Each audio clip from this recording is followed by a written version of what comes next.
Hello and welcome back to a brand new episode of the Pick a Side podcast. My name is Joel Moran, and I'm here with Andrew Velez, Joel Dells, and Mr. John Tortorelli, the sixth man of the year, called in last minute. Riv couldn't show up, and John said, I'm in there. I'm going. Shout out to the sixth man of the year. This is Jamal Crawford. This is Lou Williams. This is James Harden. No Manu Ginobili? I appreciate the love. Ginobili. I would love a Manu shot, though. That would be an honor. Shout out to Manu Ginobili, who's better than Tim Duncan from 2004-2008. All right. Look at the on and offs. Not good that for. Yeah, shout out to Ginobili, man. Top 10 shooting guard peak of all time. Now, this week is going to be fun because we're starting to wrap up our division previews. Today will be the AFC South, and we're going to do something fun. So make sure you guys stick around for the draft because in our other drafts, you have seen that we have done 3 wide receivers. But this division is special because it has Derrick Henry, Chris Johnson, Eddie George, Fred Taylor, Maurice Jones-Drew, Marshall Faulk, Jonathan Taylor, Edgerrin James. So many amazing running backs that we had to make it a 2 running back draft with 2 wide receivers because this division doesn't have a lot of elite wide receivers. So make sure you guys stick around for the draft. We will be previewing the Texans, Jaguars, Colts, and the Titans season, talking about the NBA news, Klay Thompson going to the Heat, Peyton Watson getting traded to the Cavaliers, the Nuggets signing DeMar DeRozan.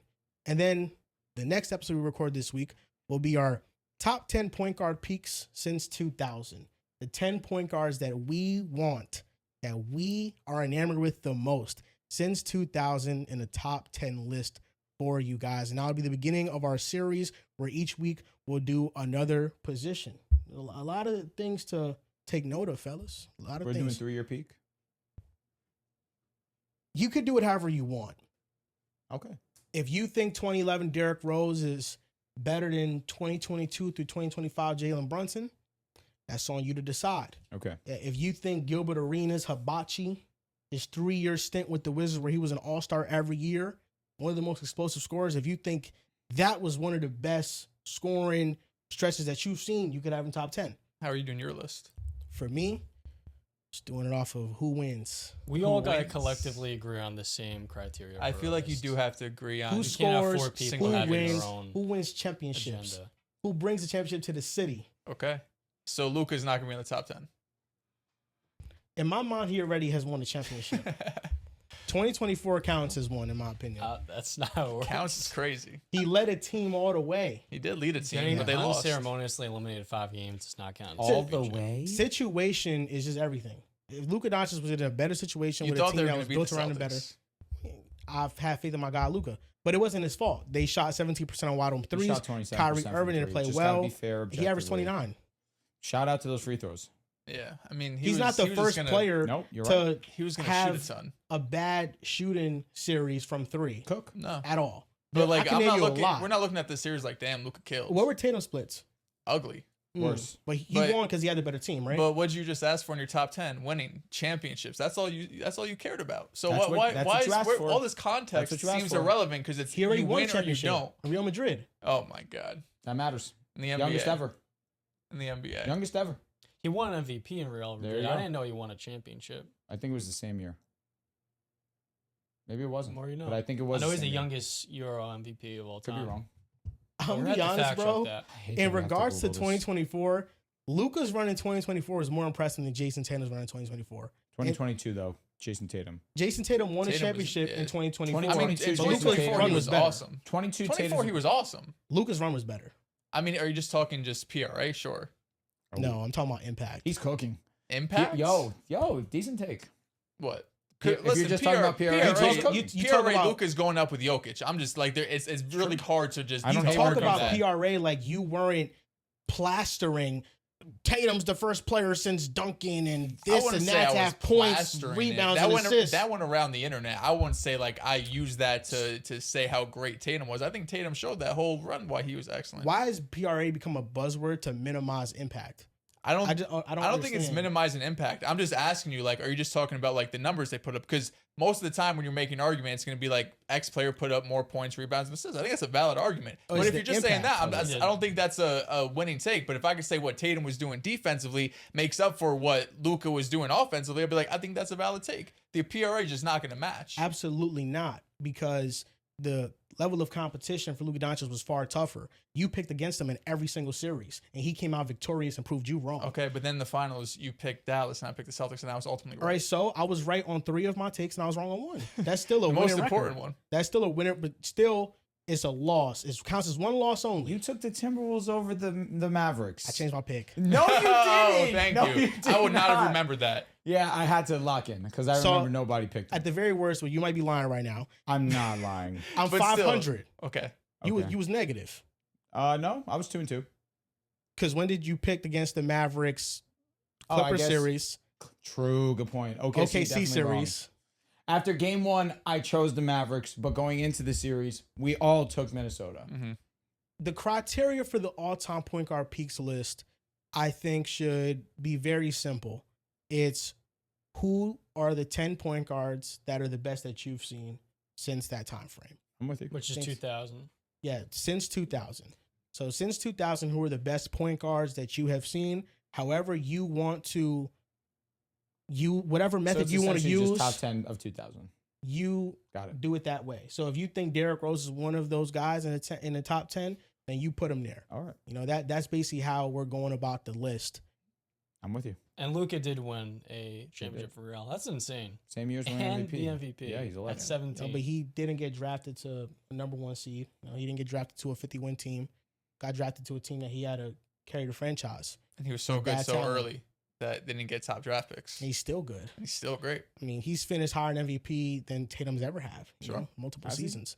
Yeah, he's never finished top 2, but you know, Tatum's never finished top 3. We had this discussion the other time I was on where he finished 3rd, probably should have been 2nd that year. Oh, the best he finished was 3rd. I think Tatum was 5th. I want to say it was 5th. 2023. So Luka's greatest accomplishment is finishing 2 places higher, yet still 3rd place in MVP. Nah, his greatest accomplishment is being a face of Slovenia.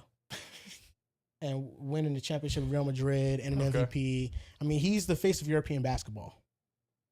I think Jokic is the best player. All time or currently? Currently. Luka is the face currently of European basketball. Well, I disagree. What makes him more of the Who's face the than face? Jokic? Probably Wemby. Yeah. And It's Wemby. Listen. Luka Doncic is definitely top 2 at worst. He's one of them ones for sure. He's top 2 at worst. That top, being top said, 3. You're saying Jokic just out of respect? Yeah. Okay. You got to throw in Giannis at that case then too. Sure. You know I'd take Luka right now. Injuries. That's fine. Even though Luka also got injured last year. Yeah, Giannis more often though and worse. Luka's been injured in what? 3 of the last 6? Well, he was healthy in 24. 25, he finished the season. He was healthy in 24 allegedly. He was banged up. No, he was banged up, but he was healthy enough to play. 23 injured. 23 was hurt. But Giannis last like 3 seasons. Got injured in 25, which was part of the reason why he was like in that time when he got traded. He was not playing, got traded to the Lakers. Yeah. And then he got injured last year as well. But Giannis hasn't been able to play in the playoffs since the Jimmy Butler series? That matters for sure. Right? Was that it? He played in the series that Dame got hurt in. And he barely played in that series, like the Miami one. Yeah. The Miami one, he definitely was not himself at all. That feels like a lifetime ago, bro. That Jimmy Miami Butler series killing in Miami, like not himself, and I think he was averaging 30, which is insane. Yeah, nah. But that's why it feels different because Giannis Luka will get hurt and then come back. You know what I mean? And he's playing in the playoffs. Giannis has been so long. It's true. It's only been 1 year. It just feels so forgettable because they were knocked out by the Pacers. That's true. Year. You're right. I'm bugging. He's played since then. It hasn't done nothing. The team hasn't been that good. Yeah. John, I'm curious to see, who you sneaking. I'm super excited. I was preparing last night for the list, and I gotta admit, it's super tough. It is. The ranking to me has like 4 point guards that are all in a cluster in the same group, and you have to find what you value most to properly rank them over one another. I agree with you. I guess I'll go on my soliloquy when we have the episode. Mm-hmm. And there's a lot of dialogue around like impact is always interesting because this player led this offense or led this defense, had this impact. It shows in all these different numbers. But what you actually see on the court and the production, like what you want for a player, ultimately, when you talk about impact, you want that to lead to winning at the highest level. And if they don't win in the highest level, it's always a teammate thing. It's never a limitation within players individually. But then a player could come out of nowhere and do all those things that you were asking those other players to do, where they actually win at the highest level. They score 45 in a closeout game 6 NBA Finals, or no, game 5, right? Game 5 NBA Finals. And all of a sudden the impact is minimized. That's the thing. That's my Jalen Brunson thing. I just feel like with the NBA Finals that the Knicks won, I've heard so much about OG being the most valuable player, Cat being the most valuable player. And I think all of them played a role. But that goes for any championship ever won. You can point to any championship. You can even point to championships that feel like carry jobs, like with Dirk in 2011. They don't win without Tyson Chandler's rim protection. They don't win without Jason Terry's heater of scoring stretches in those series. Every championship, you have to have supporting castmates. But it is clear who the guy is that spearheads the winning. And I think with Jalen Brunson, it is just very clear that he spearheads the Knicks winning. Like OG having 20 points and playing elite defense is all cool and all, but he's not dropping 45 in a closeout game. And after the first 2 games of the finals, Jalen Brunson figured out a defense that not even Shea could figure out. And Jalen Brunson was far more efficient the last 3 games of the finals. And game 2, to be fair to him, he did hit the game-winning free throw. Yeah. And all in all, he missed one, but he did knock down the free throw to put him in position to win. And even in those inefficient shooting games, it's all necessary. At least in the NBA Finals, it was all necessary, the type of pressure he's putting on the defense. And it's what opens up everybody else. Mm-hmm. Like Cat, I love him, and his floor spacing is very valuable.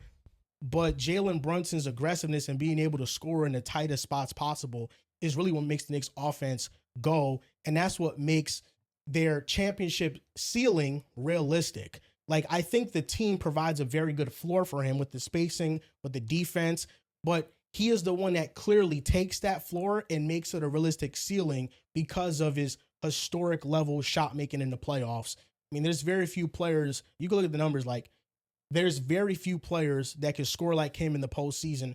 So that's why, like, there's arguments with, Steve Nash and Jalen Brunson. I respect Steve Nash a lot in the MVPs that he won and the impact that he provided on winning. And you can argue, like, so he did get unlucky. And I feel like winning a championship a lot of times is about luck. But we value, like, oh, look at these numbers, look at these on and offs, look at the impact on winning. But we're diminishing the guy that actually went all the way and actually won. Do you think Brunson's getting criticized this offseason? I don't think he's getting. People are giving OG love for sure, Cat love for sure, but I feel like it's still Brunson's the one being looked at as like, this was the MVP, People are also, they don't, the whole idea of recency bias has made people hesitant to acknowledge what they're seeing in the moment. Yeah. No, here's the thing. I do think Jalen Brunson is still being slighted because there's no scenario, there's no way, there's no rational reasoning that Cade Cunningham should be ranked above him in a point guards list, or Stephen Curry at this point in time. Like Stephen Curry a couple years ago, fine. Now, no. Cade Cunningham, no. Cade, yes. I'm with you wholeheartedly. I saw Steph. I can't fully agree. It's so if weird. Somebody goes to you and says, I'm going to take Steph Curry, I'm not going to call them an idiot. I'm not going to call them crazy. If Steph was on the Knicks, I think I don't want to say he does what Brunson did because it was a ridiculous run he went on. But, like, I would not be surprised if he averaged 30 in the finals. You know what I mean? Like, Steph could do, I think, what we saw Brunson do. Steph Curry's an all-time great. There's no doubt about it. But at this point in time, Jalen Brunson has been a better playoff scorer the last couple of playoff appearances that they both had. I just don't like that. And then Brunson's been one of the best playoff scorers, period. And to me, I don't really want to group Steph into it because Steph is a legend. Okay. And people just can't accept that. He's still playing at a high level, but he is aging out. Yeah. Like, at this point in time, there's no doubt about it. I want Jalen Brunson for not only the historic scoring production in the playoffs, but also because of the durability factor that you have to factor in. Yeah. Bro's ready to rank his point guards. The Cade thing really irks me. That's fine. Because they're enamored with the intangibles and the physicals. wow, the size, 6'6". Oh, he's a plus defender too. Man, look at Cade Cunningham. But who suppresses turnovers more is Jalen Brunson. Jalen Brunson doesn't turn the ball over in the playoffs. I mean, he averages maybe less than 2 turnovers a game. Cade Cunningham, he averages 4 to 5. Cade Cunningham has a big load in the playoffs, but so does Jalen Brunson. He's the only real ball handler on the Knicks. And when we saw them in a playoff series last year, and I know Cade took another step in his game, but like Cade gets like this excuse of, well, man, look at the defender he had to see. He saw OG Anunoby. I mean, Jalen Brunson saw Asar Thompson. Jalen Brunson cooked Asar Thompson and hit a game winner on him in Game 6 to seal the series. So and Asar Thompson to most people is viewed as the best guard defender in the league right now. But that was the year prior. This year was his breakout. Last year, Asar? Yes. Asar was elite defensively last year. Yes, but he got the flowers this year. Last year, it was the low key, like, oh, wow. That doesn't matter to me because I just mean more so in this run where he's going on his championship run. The best defense that he saw came in the championship. But what you just said doesn't matter to me because Asar Thompson was elite last year. He was. I don't think he got any better defensively from last year to now. The Pistons were just a 1 seed, and Jalen Duren took the real biggest leap on their team to make them number 1 seed. Just because he got more recognition this year doesn't mean he was a better defender this year. I think he was elite last year, and Jalen Brunson completely cooked him. So Jalen Brunson has shown that he could go up against the best defenders possible, and he's outplayed Cade Cunningham in a playoff series already. So now you're just like, oh, Cade's better than him because you just value size, you value defense. But in a playoff setting, Brunson's the better scorer. He's a more efficient scorer, and he doesn't turn over the ball and cost the team's possessions like Cade Cunningham. And all those things have to be valued. Like Jalen Brunson just brought a championship to a city in over 50 years. And to have Cade over him, I think it's crazy. That's just me. No, I'm with you. I would have Brunson pretty comfortably over Cade. I think him and Steph's a real conversation because you know what Steph, you know what he is, and it's more so, is he still that dude? But if my mind goes to, just like we do in football a lot of times, if Steph was on this Knicks team and he was healthy, he had the situation that was around him, like I think he's having a great series. So I do think it's a conversation. But I would probably still lean Brunson because he actually went and did it. And I feel like if you go on the run that he did individually and with the team success, I mean, if it's a 50-50 shot, I would give it to him just if we're talking about this year. Only thing I might push back on is Asar Thompson being better a year ago than he was this last year because he spearheaded the number 2 ranked defense in the NBA this season. He was arguably better. I felt like he was deserving being first team All NBA. So that's the one thing I don't agree with. Oh, defense, you mean? You're saying on his rookie year? No, he's saying. I believe last year was his second year. This was his third year. In 26 second year. Yeah. Asar Thompson didn't make first team All Defense. I believe. I think you mean Scotty Barnes. No, I say. No, he means Asar. I believe he deserved to be first team. No, I understand. I'm pretty sure Asar did make first team. Scotty Barnes was the one that didn't make first team. Yeah, Scotty got snubbed of first team. I'm like 99% sure Asar was Derek first White. team. Derek White should not have been Derek above White. Scotty. It was Derek and Scotty. That should have swapped. Yeah, I agree with that. But all it was Rudy. No, it was Derek and Asar. I want to say that made it. that first team. That's what I'm saying. Mm-hmm. I'm with you. You said that Scotty and Derek Scotty White, didn't that's make all. it, is what I'm saying. I'm with you. Oh, okay.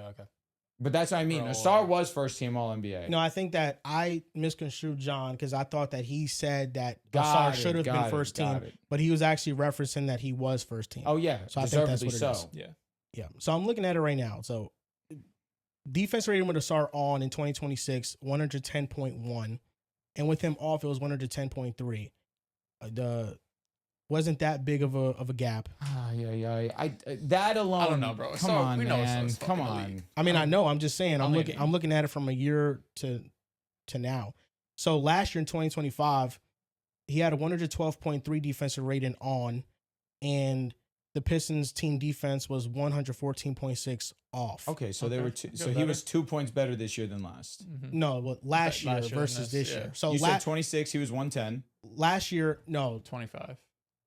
Last season, not this one that just happened. Last season, 2 seasons ago now, 112.3 defensive rating on, 114.6 defensive rating off, which means that when he was on the floor, they were 2 points better defensively. And this past year, it was 110.1, and then with him off, it was 110.3. I got you. He himself was 2 points better from last year to this year. With the team, yeah. When he's on. Yes. That's but why you the can never team, use defensive Yeah, as the foundation. I know. Yeah, but the team defense got better as a whole this past season. Yeah. Oh, That's what I'm saying. Like last year, Asar Thompson, there was more of an impact in terms of when he was on the floor versus off the floor defensively than this past season. So that's why, like, I understand he spearheaded the second ranked defense. I also think it was just more of a team system thing. I don't think that Asar has gotten better defensively from last year to this year. Like, I think that he was the same freak athlete. He had the same defensive instincts. I think the situation around him might have changed a little bit in the regular season, but I think him as a player, like, what can you point to that he improved at defensively? That's my staying in front of guards. Like, I don't know. I thought that was already the best it could be, like a season ago. That's kind of my point. Is like, I don't really see something that he improved on defensively. Therefore, I don't think Jalen Brunson faced like a weaker defensive version of Asar. I think he faced that version, that elite version of him, who's an amazing defender. But yeah, no, it just irks me when I see Cade ranked over Jalen Brunson. Like, head-to-head matchups don't matter no more. Like, being a better playoff scorer doesn't matter no more. Like, I guess You're excited for this top 10 ranking. Brunson could be high, bro. He could be really high. You won't be here for it, sadly. I know it's unfortunate. That's one I would love to be here for. But you know, there Brunson, ain't no Celtic that's gonna be on there. It's fine though. Nah, no way. Maybe Rondo could sneak his way in there. On top 10, I don't know. With all due respect. But you could put, because Brunson's gonna have the championship and he's gonna have individual numbers, gonna have some playoff moments. I'm excited to see what you guys cook up. I'm excited for it too. I'm excited. A little sneak peek with Brunson, boy. Klay Thompson has joined the Miami Heat. He signed a 2-year deal with them. It was a good value contract, and he had his press conference today, and he wants this season to be a redemption season for him, where he still wants to impact winning. He signed for 2 years, $11.5 million. And now you look at the new look Heat's roster: Davion Mitchell, Klay Thompson, Andrew Wiggins, Giannis, Bam, with Drew Smith, Tim Hardaway Jr., Pele Larson, Jovic, and Bobby Portis Jr. They got another knockdown shooter on this team. We all know they needed shooting. They needed better shooting. Yeah. And they got one of the best in history. John, how you feel about it? I like it for the Heat. They definitely needed shooting. They need a more durable or resilient 3-point shooter and postseason performer at the 2-guard spot, and they get it here. I thought Tim Hardaway Jr. was a good pickup, but he's not someone that you really can rely on each and every single postseason. We saw with Denver this year, his play tailed off. And with Klay, you're getting someone who's a little bit more thick, being able to guard up on the 2s to 4s defensively, and he's just a more reliable player to close games. I mean, it kind of feels a little bit like Ray Allen signed with the Heat after his time in Boston, where he's not going to be an above-average starter, but he fills a much-needed role. And the regular season, they're going to want to be able to play along some multiple high-level shooters on the floor, so it definitely gives them an extra layer of spacing that they desperately needed. In a vacuum, solid pickup. You need shooting. Miami was desperate for it. You got Klay Thompson, one of the best ever. I'm not sure the impact that he will provide outside of you leave him open, he's going to knock it down. I'm not sure, because as a defender at this point in his career, he's far from that player that we knew. Athletically, he's far from that player we knew. It's just a guy that is going to have to come in and it's a kick out from Giannis and I knock down my shots. When it comes to being I don't know, I think about Ray Allen, that last stint with Miami, that's coming off of the Celtics where he was still a contributor. He goes to Miami, he fulfills this role. He is the sixth man. But like, he is needed as I'm more the so sixth projecting man. the role, but I see what you're saying. Okay, Yeah. I got you. Which I don't disagree too much, but I'm not sure if that's going to be Tim Hardaway or if he's going to be put in a position where he's going to have to start now. Mhm. Like, is he going to be that second guard? Like, is he going to be that 2 guard in that lineup? There's a chance. I think of it where if that's the case, then we really know his role. Like I don't want to say glorified, but Duncan Robinson at this point in Klay Thompson's career. That's what he's going to be. He's going to be a guy that needs to hit his 3-point shots because it's a necessary point of emphasis for them in what they want to do, especially with Giannis, with Bam, as the main 2 guys that are going to have the ball in their hands. But in a vacuum, good pickup because you needed spacing. It's that simple. Yeah, I mean, it's kind of reminiscent what we were talking about the Lakers last year, where you look at the moves and you don't love them, but for what they had working for them, it's like, okay, you can feel good about this. Klay Thompson, there probably wasn't a better player available right now you could go out there and sign. Like, that's what the Lakers did. You know, it was like Marcus Smart, DeAndre, and we were buying into it. We're getting A+ off-season grades and stuff. No, for sure. Giannis. But I'm just saying, well, you had Luka. But they had already had Luka. But I get your point. Like, you know what I'm saying? You take it like they already had Giannis. It's like everything post Giannis. Exactly. Like, now we're with the limited resources we do have, who can we go out and get? I feel like Klay Thompson is a really solid player for what they had available to them. You know what I'm saying? And you get to have Tim Hardaway, like John was saying, be more of a bench piece, because he was basically in the starting lineup before this move. So he gets to move to the bench. You don't have to rely as much on him. Klay also just hasn't played postseason basketball in 3 years, right? And he is aging. Obviously, you know, he's had some injuries. So to have to rely on him, I don't think you could really be doing your team justice or have like some true, you know, expectations. If you really need Klay to go out there and be like a reliable potential number 3 on some nights, that feels like a game you're going to be losing. But if he could be, I mean, it's with them and Wiggins, like the two bigs and Wiggins, like there's going to be nights he might have to be the 3rd or 4th highest scorer. So it still shows that this team isn't really deep and they still need more talent around Bam and Giannis. But if you're able to add maybe one piece at the deadline that you can upgrade either Davion or Klay, and another one of them moves to the bench, you're starting to see some of the depth there, but they're still pretty, you know, early on in the process. I'd argue Davion's essential. They need perimeter defense. Yeah. They still don't have nearly enough juice in the perimeter. You'd probably prefer to upgrade from Klay.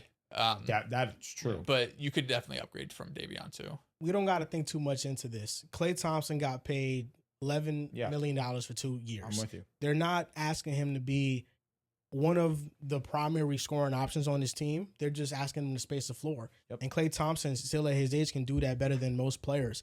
Shooting 38% from 3 on a down year from corner, 39% above the break. Klay Thompson could still shoot at a very high level. And I feel happy for him because when he chose to sign with Dallas, he was under the assumption that he was joining a team that just made the NBA Finals. And he was under the assumption he was joining a team that was going to be in the playoffs because he wanted to play winning basketball. Because what is Klay Thompson? He's a winner. Klay Thompson is a winner. He's won with the Warriors. He was part of a dynasty, an essential part of it. Even when he came back from injured Achilles and a knee injury, he was a contributor on the 2022 Warriors team where he averaged 17 and 18 points per game in that playoff run, and people kind of just scoff at it. And it's like Klay Thompson off these injuries still showed he could provide winning impact. And then he goes to Dallas because the relationship soured with Golden State, but it was just because they were asking Klay to be something he wasn't anymore. And that was the second scoring option. And that's why towards the end, the relationship with Klay kind of soured with the fan base because they were expecting him to be something that he just wasn't anymore. With Dallas, he was going into a perfect role. And then they blindsided him when they also traded Luka, and now he was on a tanking team. But the first chance that he saw to join another winning organization, he did that with Miami. And he knows that Miami isn't going to make some boneheaded decision like that mid-year. They're going to always try to compete no matter what. And that's why you look at the offseason Miami had with getting Giannis, getting Bobby Portis, adding Klay Thompson. I mean, it's an amazing offseason. Tim Hardaway Jr., all the players that Miami moved on from when they went to go get Giannis, I mean, those are guys that, man, we don't really see them being part of like real playoff rotation basketball and making deep runs. Jaime Hawkins is but probably the only one. But Tyler Hero, we know what he is. Kello. Kasparis, we don't know yet. He's still young. I don't want to write him off. Kalel has a work ethic problem. And if Eric Spoelstra soured on you, I mean, maybe you're just Michael Beasley 2.0. Like, maybe that's what it is. You have all the talent, but maybe you're never going to get it right and actually contribute on the floor. And, I mean, you're going to get Giannis, and it's simple. Easy. All the players that they got rid of were all the same players that were like, man, the Heat got no future whatsoever with these guys. Like, they're cooked. All those guys they traded to go get a top 5 player. And now you just add these pieces around him. I think the Heat are going to be really damn good. I think Giannis has a bounce back season. I think Klay is going to play his role very well. And yeah, they might be a piece or two away, but they're not that far. And they have time. They have time to figure it out. Them putting together a solid roster in year one of having Giannis, that's excellent. because you're only going to build from that. And especially just a year one of just Spo and Giannis getting accustomed to one another. But also don't want to forget Bam. So how long's the Heat's window to contending for a championship? 3 years. I give them 4 years most likely, because their window with Jimmy was from 2020 to 2023. Yeah. So I'll be fair to them. That was a decent sized window, and that's with Jimmy Butler, who all credit to him come playoff time. That's a different animal. The window is just Giannis. It's just Giannis. It's just levels. The window is Giannis. If Giannis has 2 healthy seasons and then he's done, the window's 2 years. If he's able to play for 5 seasons, you have a 5-year window. Yep. I mean, obviously he's going to degrade over time and probably not be this dominant, but like Giannis could still be like a top 15 dude, you know what I mean? Like going out there and kind of what we see from LeBron. Like there's moments you go out there and you're like, that's still the best player in the world on some nights. Yeah. But game to game, just like not as consistent. You just can't count them out, because out of nowhere, Eric Spoelstra will develop like 2 role players he's never heard of, and then they'll impact winning basketball. So they're close now. They're not that far off. And if somebody surprises us this year, and in the middle of the year, we're like, wow, Myron Gardner's looking awesome, then that can change a lot for Miami's like outlook in the postseason. To me, I think if they don't win at the very least like 48 games, it's kind of a disappointment. I agree with you. I'm raising a bar high for them. Like, I think this should be a 50-win team with the floor of their defense and with good enough floor spacers. I believe that only the Knicks have more 3-point shooters that shot above 40% from 3 than Miami now. Mm-hmm. Miami has Davion Mitchell, who I believe shot 40% from 3 this past year, Tim Hardaway Jr., Klay Thompson, it was 38%. So I think the cutoff was 38% or more. Bobby Portis shot like 42% from 3. Myron Gardner, we didn't play much, but he shot well from 3. They have a lot of good 3-point shooters on the roster, so it might feel clunky, but the percentages say that they can knock down shots. Random question. This century, who would you say defines in the Eastern Conference? What 3 teams define the Eastern Conference this century? The Knicks. So past 2000. The Celtics. The Celtics are number 1. Celtics, Miami, and then Cleveland. I'm wondering what that third team is. If you're talking about century, the Knicks are not on there. It's probably like Cleveland. No, I'm talking specifically post 2000. Post 2000. Wait, post 2000? So I thought you meant 2020s. No, this century. This century, facts. This century. Not there. Yeah, 2000. No, the Knicks aren't there. Miami has to be there. Boston and Cleveland. Miami in all 3 eras went to a championship or won it. 2006, they won with Wade. Then you have with LeBron, they won back-to-back. And then 6 years in later. 2019 and they went to the NBA Finals. In 2023, they went to the NBA Finals. And most of the years, they're in the conference finals as well. So I think the Miami Heat are definitely there. Boston is probably number 1. 4 and 1-2 in the 2000s. No, Boston's a lock. Yeah. I also would argue the lock is the Cavaliers. Yeah. Celtics, Cavaliers. I agree. The Cavaliers went to 4 straight NBA Finals. They went to a Finals in 2007. They won a singular championship. Yeah. They just went to another Eastern Conference Final, their first Eastern Conference without LeBron James. So this is really a question of like, I mean, if it's since 2000, it's what 2 teams have LeBron been on? Yeah. Okay, that's a good point. The Heat and the Cavaliers. And then it's the other team. Since 2020s, it's the Knicks, though. 2020s. Well, it's kind of been everybody. I think the Celtics are number 1. Yeah. I would still throw in Miami. And you could argue Indiana. Just because they won the championship, I will give the edge to the Knicks. No, I will give the edge to the Knicks because they went to 2 straight ECFs. They have been Knicks perennial. Are a better finals run than the Bucks. That's also true. Yeah. The only reason I don't say the Pacers is because the Pacers didn't get the job done, albeit they had went to back-to-back ECFs. They went to the finals. They were a game away from winning the championship. The difference is Knicks won. They didn't, unfortunately. Pacers are sneakily always in the mix. Facts. In the 2000s, they had some really good teams that had championship aspirations. Malice and the Palace kind of just ruined all of that for them in 2004. And then you had in the early 2010s, the Paul George teams that went to back-to-back conference finals. Then in the 2020s, you go to back-to-back conference finals and you make an NBA finals, you take it to 7. The Pacers have been consistent. And then in the 90s, you had Reggie Miller for most of it. So the Pacers have been a consistent, very good team that they're always going to find a way to make a run. Yeah. With a completely different star player each time. Yeah, bizarre. With Reggie, Jermaine, Granger, Paul George, Pierce, Oladipo. Yeah. Paul George, excuse me. Shout out Oladipo, man. It's one of my favorite underrated guard seasons ever. 2018. Man, I wanted them to beat the Cavs so bad. Bro. They choked. I was like, yo, if they do it, like, imagine Were you a LeBron LeBron losing fan to the growing up? Pacers. Yeah, early stint Cavaliers, I love LeBron. But Okay. when he went to Miami, I didn't like him no more. Okay. Yeah. When he went to Miami, that was when, like, my hatred for him started because it was just some BS, man. To be fair, I hit him before the. It was the before Heat or Miami. the Celtics. I'm sorry, the Heat or the Knicks. Those are the only two teams I that would've he hated really him either thought way. about. I understand. Like, I can't blame him because the Cavaliers were just so badly ran. But at the same time, I also believe that the dead ball era, most of those teams, bro, were not that talented. They all kind of had a star and then defensive pieces around that star. Yeah. So in hindsight, you look at those teams and you're like, oh, it was bad. But those teams had very good defensive personnel that allowed them to also be an elite defense. And it was on LeBron to carry the offensive load. But they made so many bad decisions, man. Like Carlos Boozer leaving. That was more so Carlos Boozer just being a liar. An asshole. Yeah, and then that was a big one that happened. They didn't want to trade J.J. Hickson for Amari Stoudemire at one point. So, I mean, just things like that. So, I understand LeBron, but it's just also my most fun watching LeBron early stint Cavaliers. Mm-hmm. That's when I felt like he was his most athletic.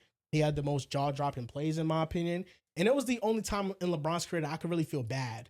Like, That's true. early Like, looking stint back on Cavs, it, I'm like, man, he don't deserve this, bro. Like, that's some BS. But then when he went to Miami and the Cavs, he became a front runner. Like, he is the favorite. Yeah, Like, he ain't the underdog no more. So I think naturally I just you gotta gravitate do that towards sometimes, underdogs. man. I get it. Yeah, that's why I like Gotta Jordan get it Love. sometimes. That's also the Jordan LeBron Love. effect. He's an underdog. Like we talked about before, Luka, LeBron was so great after year 2 that they didn't have a chance to truly build out ladder level talent. And like even the Amari Stoudemire rumors, like I've looked into those. I just looked at it now. It's like there's no way they could have truly traded J.J. Hickson for Amari. And you look it up and it turns out it's not even true. So it is tough. It's like they had Boozer and LeBron, but after that it was just, Big Z, and they just didn't have enough ladder level talent. I think that's the end reality when you have a player that great so early. What was their big move? Antoine Jameson? Yeah, that was big at the time. Yeah. Yeah. He was averaging 20. They just couldn't hit a shot in the playoffs against the Celtics. But he was playing well, though. He was Shaq. playing well. And Shaq. I guess that counts. Yeah, like It every counts. star player won with Shaq, but LeBron makes you think. Damn. It's crazy. Not Paul Pierce. Shaq, I feel Carson made a video on this, and I agree with it. And this is something that I've been thinking for a while too. Like before I saw that video, but That the Celtics Shaq wasn't bad. no, just Shaq's that's true, but Shaq's longevity in general is just mad underrated. Yeah. Mm-hmm. Like Shaq's longevity, like we look at Tim Duncan as a poster child for longevity. Mhm. Both in year 16 were an all-star.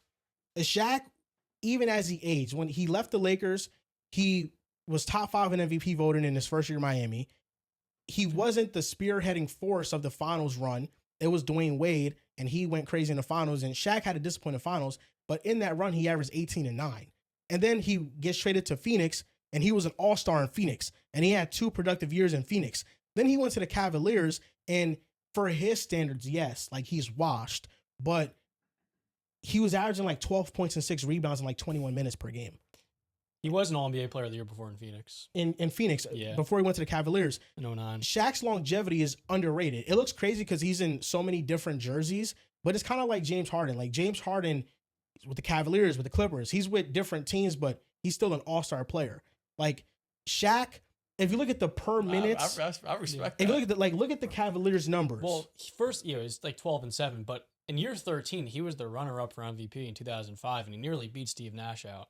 And I think it's forgotten because of just the amount of, I wouldn't say disrespect, but the amount of negative attention Shaq gets, not taking as good of a care of of his body as he should have, right? Because Kobe would continue to say, like, if Shaq took better care of himself, we're winning 6 championships. And that narrative, and it is somewhat true, that Shaq was playing close to 400 pounds at a point, that followed Shaq the fact they didn't take the best care of himself, and maybe he could have played at an elite level for even longer, past 35 years old, if that was the case, which is kind of taking away from the fact that he was still great in his mid-30s. And it's also taking into account that he stayed multiple seasons at LSU. That was the time. You stayed a few years in college and then you went. Wait, he got drafted in 93, if I'm not mistaken, 92, something like that. 92. So the fact that he went from 92 all the way to 2000, what, 9? 2011. 2011. Yeah, he played, I want to say, 3 years at LSU. He came in at He played 17. almost 20 years. He came in at 17. Like, look at Shaq with the Cavaliers. He is 37 years old. He averaged 12.7 rebounds and a block in 23 minutes. Per 36, he averaged 19 and 10.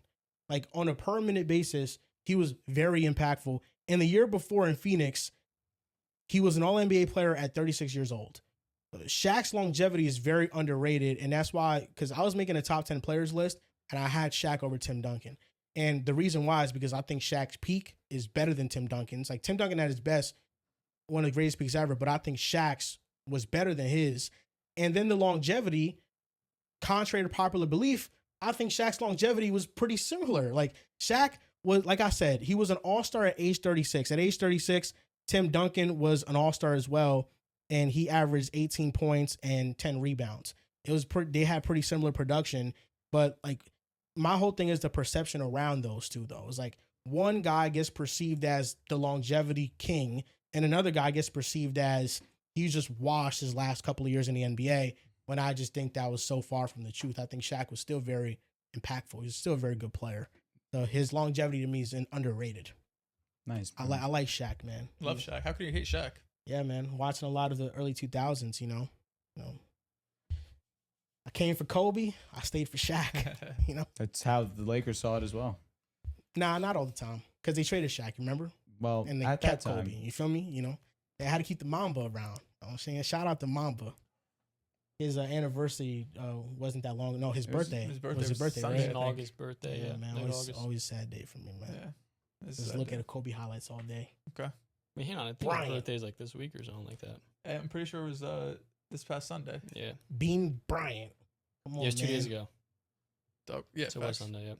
Peyton Watson got traded, and it was a 5-team trade between all of these teams. The Nuggets, the Cavaliers, the Clippers, the Wizards, and the Hornets. The Cavaliers received Peyton Watson and Cam Whitmore, who they ended up cutting. The Nuggets received Julian Reese, who they ended up waiving. A 2031 Cavs unprotected first-round pick, a second-round pick. The Clippers received Max Strus. The Wizards received Trey Mann and a second-round pick. And the Hornets received Dennis Schroeder. Winners in this trade, Clippers getting Max Strus for essentially nothing. Is a good player. Hornets getting Dennis Schroeder is good. Definitely. Because their backup point guard situation was looking like Christian Anderson. And they really just needed a veteran in that building. And I think Schroeder is that. And the Cavaliers, you can say they're a winner because they got Peyton Watson, $22 million per year, 4 years, $88 million. I mean, you're the resident Nuggets fan on here, John. What did you think about this trade? I mean, maybe you were expecting Peyton Watson to get traded regardless, but now it's finally here. You saw the compensation. Are you disappointed? Devastated. This was the Nuggets' pathway to them getting to a higher level in the Western Conference. Peyton Watson being the two-way athlete, the developing wing player, especially as Aaron Gordon continues to age and deal with some injury issues, that gave the Nuggets assurance. The issue, of course, this last postseason is that Watson was coming off this hamstring injury, and as Rich Paul straight up said on his podcast, or whatever it was, I don't know, that he made a business decision. At his age, he wasn't going to tank his market value coming off a great 50 to 60 game stretch, understandably, and the Nuggets didn't even have him for the postseason. Now we get to a point where Denver loses him for a first-round pick. You have one first-round pick now, and it's the Nikola Jokic window on his last year of his contract. He is a free agent. He's going to have a player option, then he'll be a free agent 2 years from now. And this front office has continued to put themselves in a deeper and deeper hole by extending players a year early. They operate like a franchise that can open a blank check like the Clippers and pay anyone. And the reality is that their ownership's not going to take on a $200 million luxury tax bill. So when you give Christian Brown a $20 million contract over 5 years, and you're massively overpaying him a year early, and you're giving him more years than any other team would, you put yourself in this bind. You're ultimately taking a player with a lower ceiling, and it's a brutal loss for the Nuggets because of the fact you're not truly getting a player who can add and replace that value, right? But for the Cavaliers, I mean, you're kind of just spinning the wheel. These new wing players, a few years ago, it was DeAndre Hunter, it was Max Strus. I like Peyton Watson, but it does not change the outlook for Cleveland at all because they still have the same limitations in this core four, which will ultimately hold him back. But I thought this was a good deal for Watson and for the Nuggets. this is a brutal loss, and I don't believe that they can truly make it up. I know that they were trying their best to retain Watson. Obviously, it led to this. Sorry, bud. They could have for 1 year. I mean, that I would have rather just taken him on qualifying. I do want to say, let's not lose all hope in Christian Brown. Like, yes, last year it felt doom and gloom. You gave him this money. It was a down year for him. Give him an opportunity to bounce back with Jokic. It's not out of the realm of possibility. I'm just not completely out on the idea that he's just bad now. The contract may not be great, but I'm giving him an opportunity because what he has shown me outside of last year was that he can be a more than serviceable role player for a real legitimate contending team. The issue is, as the years go by, the Nuggets get stingier and stingier. They're put in contract hell because of the money that they were giving to MPJ. They had to move off. The money that they're giving to Jokic, understandable, deserved. Jamal Murray, Aaron Gordon. It's just the amount of money that those three have to take up. And you decided that your role player that you were going to commit for the future was Christian Brown. Listen, I'm not saying it's a bad thing. People feel terrible about last year because last year, objectively, he was not what you thought he would be, considering how great he was the year prior. But let's just not completely sell stock on it. The contract right now stinks, fine. But he's not a bad player. Last year, not a good year. We have to have some belief in him. But for Peyton Watson, best case scenario, he gets his money. He goes to a team that gets better with the addition of him. They needed perimeter defense. They needed some size. His three-point shot, we'll see if it's going to continue. Maybe it does, maybe it doesn't, but at the minimum, they needed defense, and that is something that he can provide for them. Great deal for them. I think great deal for Peyton Watson himself. In terms of underrated, you said it best. I think the Hornets getting Dennis Schroeder, I think he's always been a serviceable backup point guard in this league for years now. Bringing him in, especially after losing LaMelo, you have a lot invested into Kobe White being the guy. Dennis off the bench to relieve a little bit of pressure, can handle the ball, can facilitate, get a bucket if you need to from possession to possession. Really good addition for them. But the Nuggets continue to just go the opposite way, especially in an era where you have one of the defining players of your era.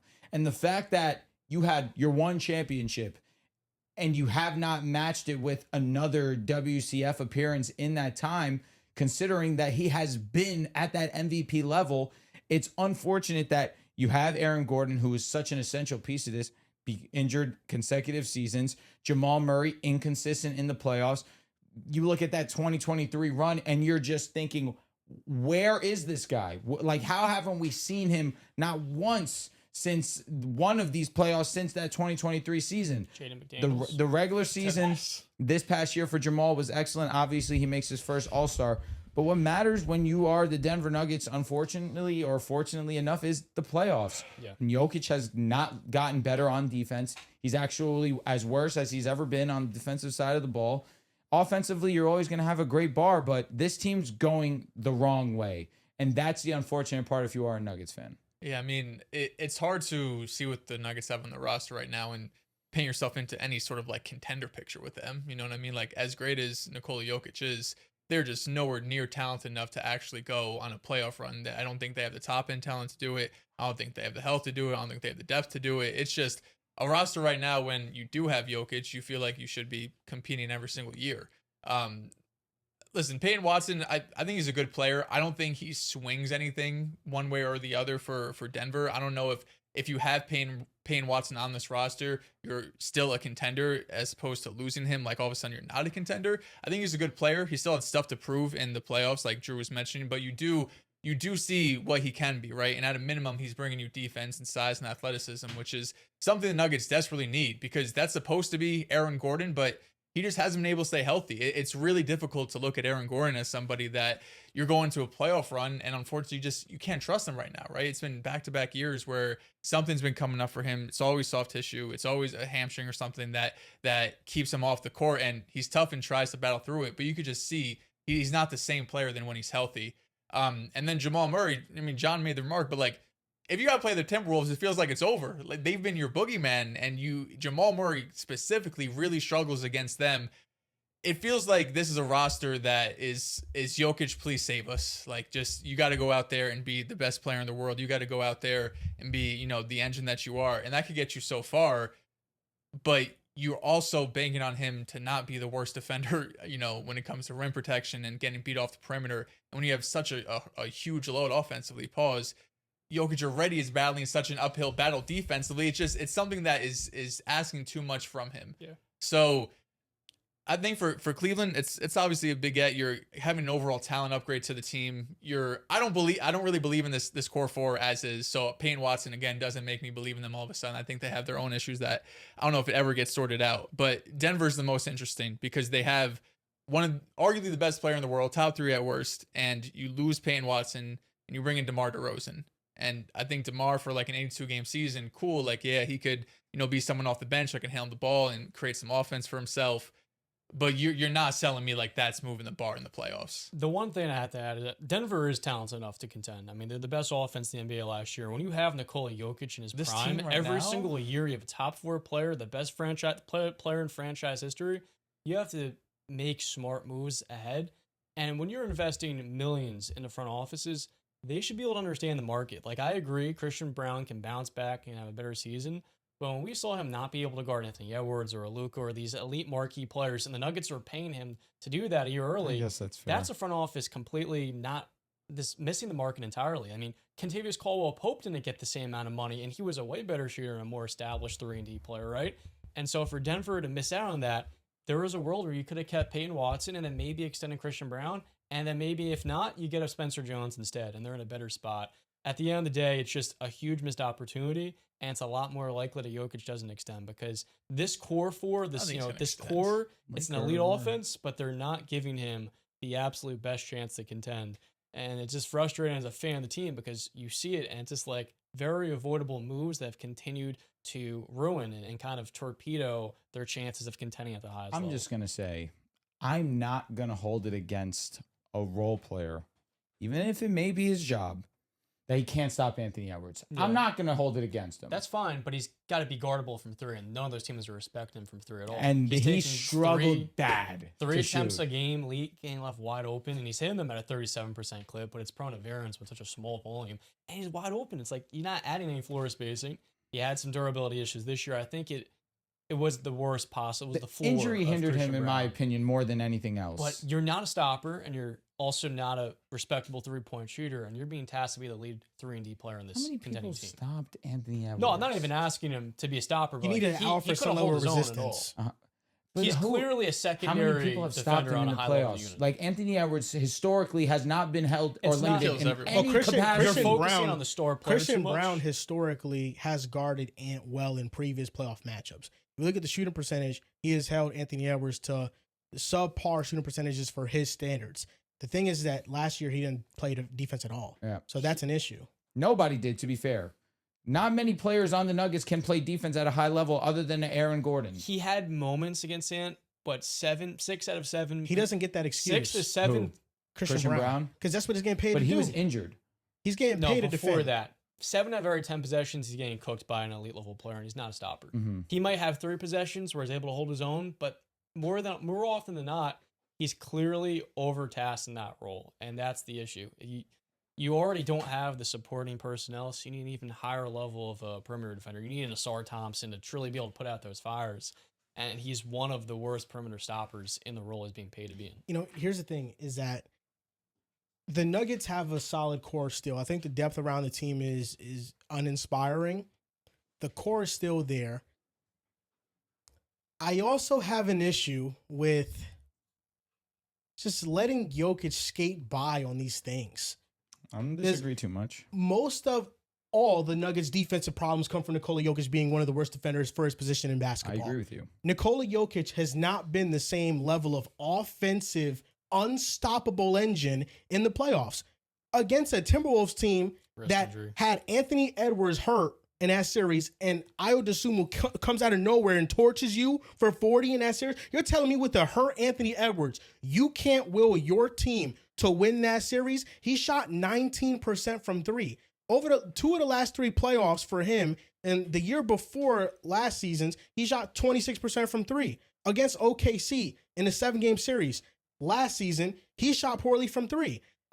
Him being such a great outside shooter at his very best in the postseason is why we brought him up into all-time offensive conversations because it's like, listen, how can you guard him? He is unstoppable at the rim. He's efficient. He's the greatest playmaker that we've ever seen at his position, and he can shoot from the outside.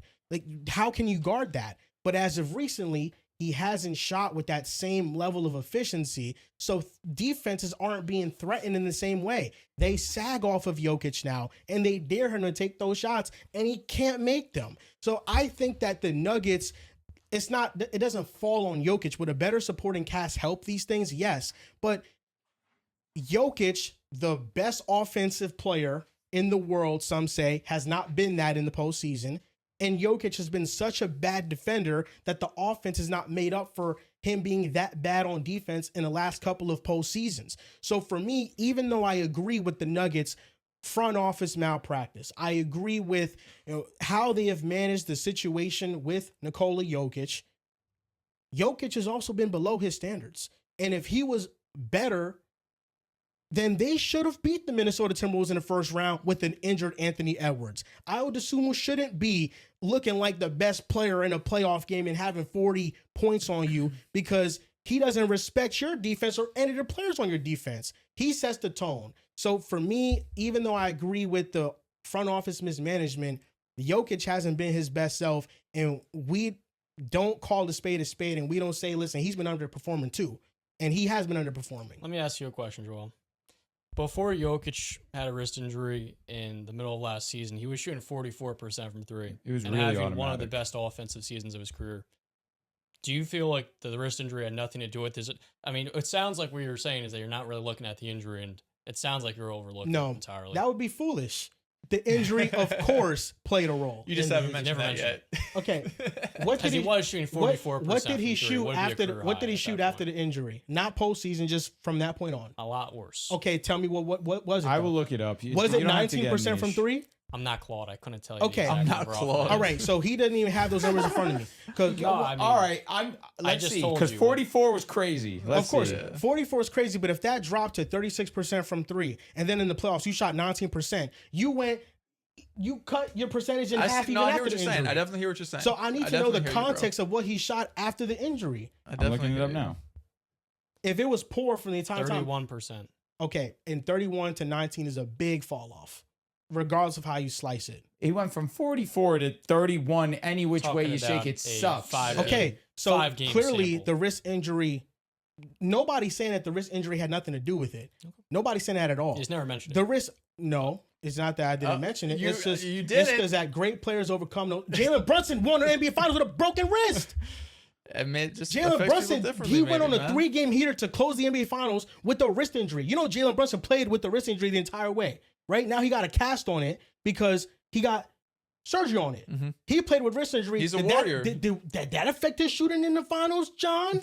No, it didn't. He overcame it. When did he get injured? Jokic? He came back December? in like February. Oh, no. It was like I want to say a little bit out of New Year. But still, 44 is elite. Going from 44 to 31, yes, you can blame it on the wrist injury. 31 is still at the very least like, okay, maybe I need to guard a little bit. Mm-hmm. 19, he went from 31% to 19% from three. That's a big fall off regardless of how you shake it. I think just... And he attempted 6 threes a game. John's point at the minimum was he was on his way to his best offensive season we've seen. And it's true. What we were watching was otherworldly offense. Otherworldly efficient offense. He gets injured. His shooting was never the same for the rest of the season. He had a game where he went 1 for 13 from three. On top of that the fact that you are right, he went from 31 to 19, which is dramatically worse. He's going up against one of the best defenders against Nikola Jokic. I mean, the game plan is to sag off a Jokic. As you should. And he's missing his shots. But you should sag off Jokic, especially when he's struggling to shoot as is. And you know you can't stop him when he goes down or when he's near the basket. I mean, you need to shoot better than 19%. He shot 31% after the injury, which means that he dropped off 12 percentage points from three. Well, you're looking in at the a 5-game still. series, a 36 and he shot poorly. Yeah, all he right, did. and he shot poorly. So you're a great player. Figure out how to work around your injury. But Anthony Edwards was out. And on top of it, Aaron Gordon was out. I mean, Anthony Edwards. They should have won the games with Ant out. They should have won the games with Ant out. He wasn't. It felt like he was barely even there in that series. But also the series that you criticized him for was last year versus Oklahoma City. Oh yeah, he shot 32% from three in that series. On top of that, Aaron Gordon was gutting through that whole series. Of course, but what is the correlation here? The correlation is that the Nuggets go as far as their health allows them to. Jokic was still 26, 13, and 10 last year. In Minnesota, against Minnesota. Yeah, like he still went out there and put up crazy numbers. Yeah, but you know he's what I giving mean? up 50. No, I understand. And the shooting was criticize horrible. Jokic for his defensive lapses, I totally get it. Okay. But if you're going to criticize him for his offense when it was clearly after a wrist injury, which was really affecting him, I'm never going to Nobody's telling him to take those shots. He knows he has a wrist injury, and he's openly taking 6 threes a game. Didn't you just say they were leaving him open? Which they were giving him open. So he still decided to take a shot. Just because you're being left open doesn't mean you got to take a shot. So he still took the shot, and he went from 31% post injury to 19%. That's still a drastic drop off that you're completely overlooking. And the year before, I'm talking about 2 seasons ago now, not the series against OKC, but the playoff run before when they lost to the Timberwolves in 7 games, and they blew a double-digit lead in the fourth quarter, right, to allow Minnesota to win that game. Jokic was part of that as well. He shot 26% from 3 in that playoff run. So it's not like we only have one playoff series sample size where Jokic has been below his standards from 3-point land. We have seen multiple now. Yeah. And a big allure of his is being able to be an elite outside shooter, and he hasn't been that as of recently. And the offense hasn't overshadowed how bad he is defensively. He bleeds so much defensive value. 37% from 3. Okay, but what about the last 3 years, John? What did you shoot from 3? Well, you're looking at a very small sample. Can you tell me? I'm not going to. Oh, because he knows it's going to be like 21% from 3. I want to be accurate. Okay, then what is it then? A little bit better. A little bit better.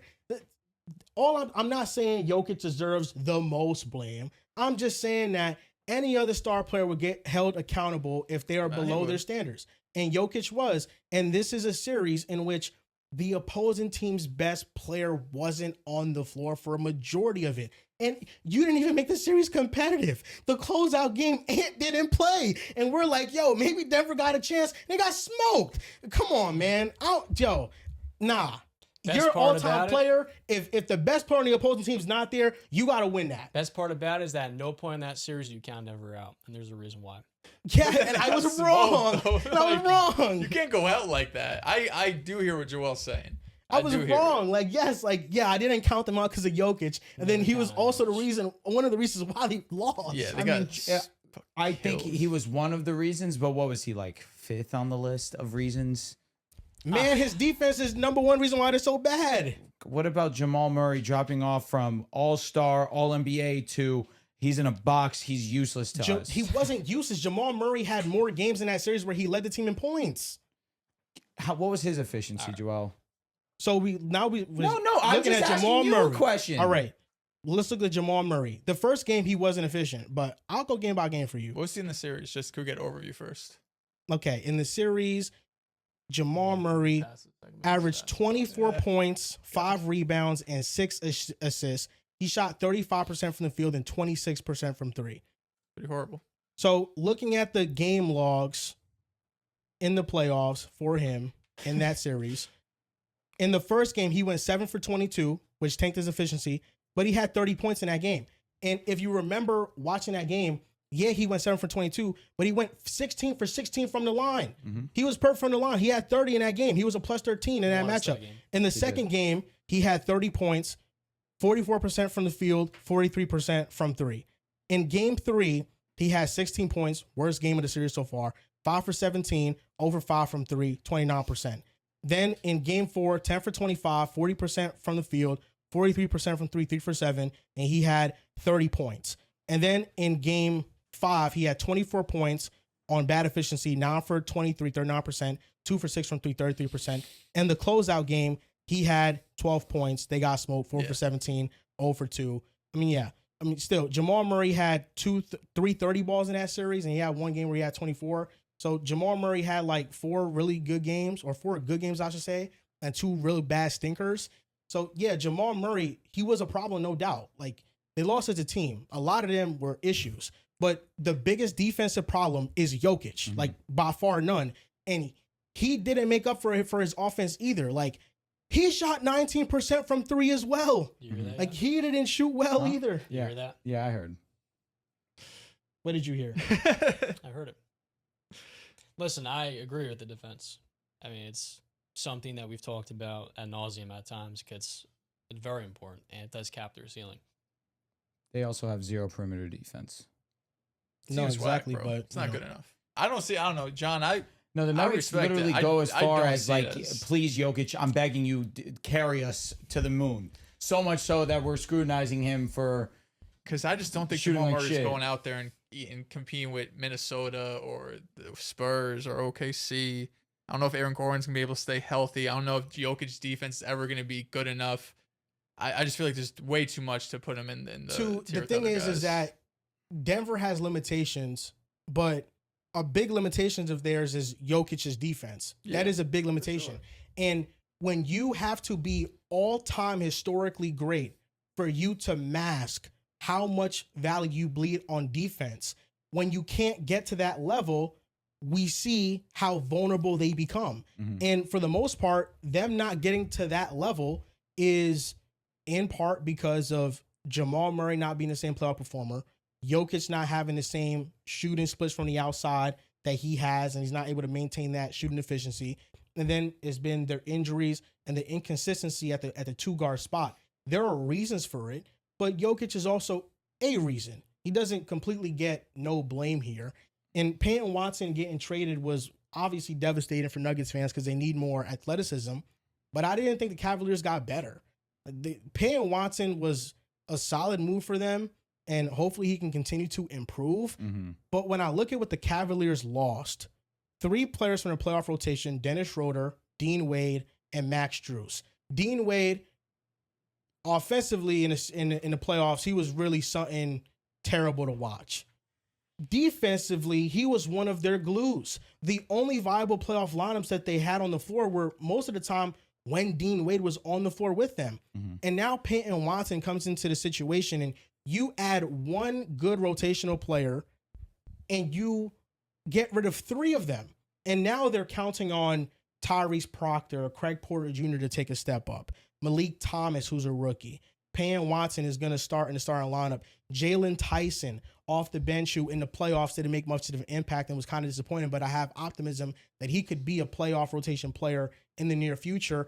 And they don't even have a center, a backup center. Like, I know they have the Twin Towers with Jared Allen and Evan Mobley, but their backup center is Thomas Bryant. And then, like, after that, it's like Mario Hezonja in the front court.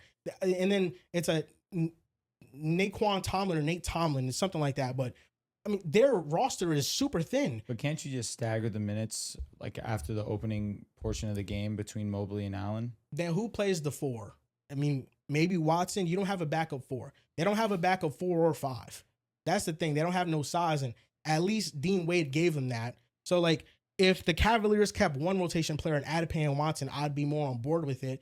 But when you look at their moves, like losing 3 rotation players that were part of your conference finals run, you signed James Harden to a 3-year deal. And let's be honest, like 3 years from now, James Harden is probably going to be a complete shell of himself. He's not going to be the same player he is today. You don't know how fast Harden can regress. When you're that old, it can hit rapidly. Donovan Mitchell, I think if he's healthy, he'll have a bounce back year, but it's a lot of pressure on this core 5 when one of them is already kind of aging out. Another one in Donovan Mitchell is undersized and he's always dealing with a little bit of an injury. Peyton Watson is coming from Denver, where we see notoriously players get worse after leaving Jokic. And Peyton Watson, who knows how he's going to buy into his role, if he's going to be a defensive stopper. They needed a wing, so I think it was good in that regard. But, like, Cleveland, to me, didn't get any better. Like, they didn't become a better team with adding in Peyton Watson. You already lost Dean Wade, so it's like, might as well just get Peyton Watson because you already lost your backup 4, and Peyton Watson has more upside than Strus and Dennis Schroeder, so it's whatever. But they're really going to need one of these young guys to step up. And if they don't, I mean, it's going to be rough. Like, I think right now you walk into the playoffs and they got, 6 players that can play in the playoffs? I think that's a problem. Yeah, it is an issue. Probably. I mean, Sam they're not Merrill's the contenders. 6th. Yeah, or Jalen Tyson, like 6, 7. But even then, like, Jalen Tyson They wasn't that waived good. Whitmore? Yeah, they waived them. Did see that. That's interesting. Yeah, he wasn't gonna play anyway. No. But what's wrong with having him on the bench? He doesn't pass. Doesn't play defense. He really just is that. He a lot of just teams really have doesn't given up play on him winning now. basketball. That's true. He just doesn't do anything Could have been, man. that impacts winning. He's supposed to be special. The shout out to the GMs in the front office on draft night. They got that a right. lot of people knew. Yeah, I got didn't. that right. It's supposed to be a top 5 pick. Bro dropped to 17. What the hell? I think 19 actually. Was it 17? I think it was Something like that. 19 I think he's because the 19. Lakers had You 17. took Hutchifino? Is that draft?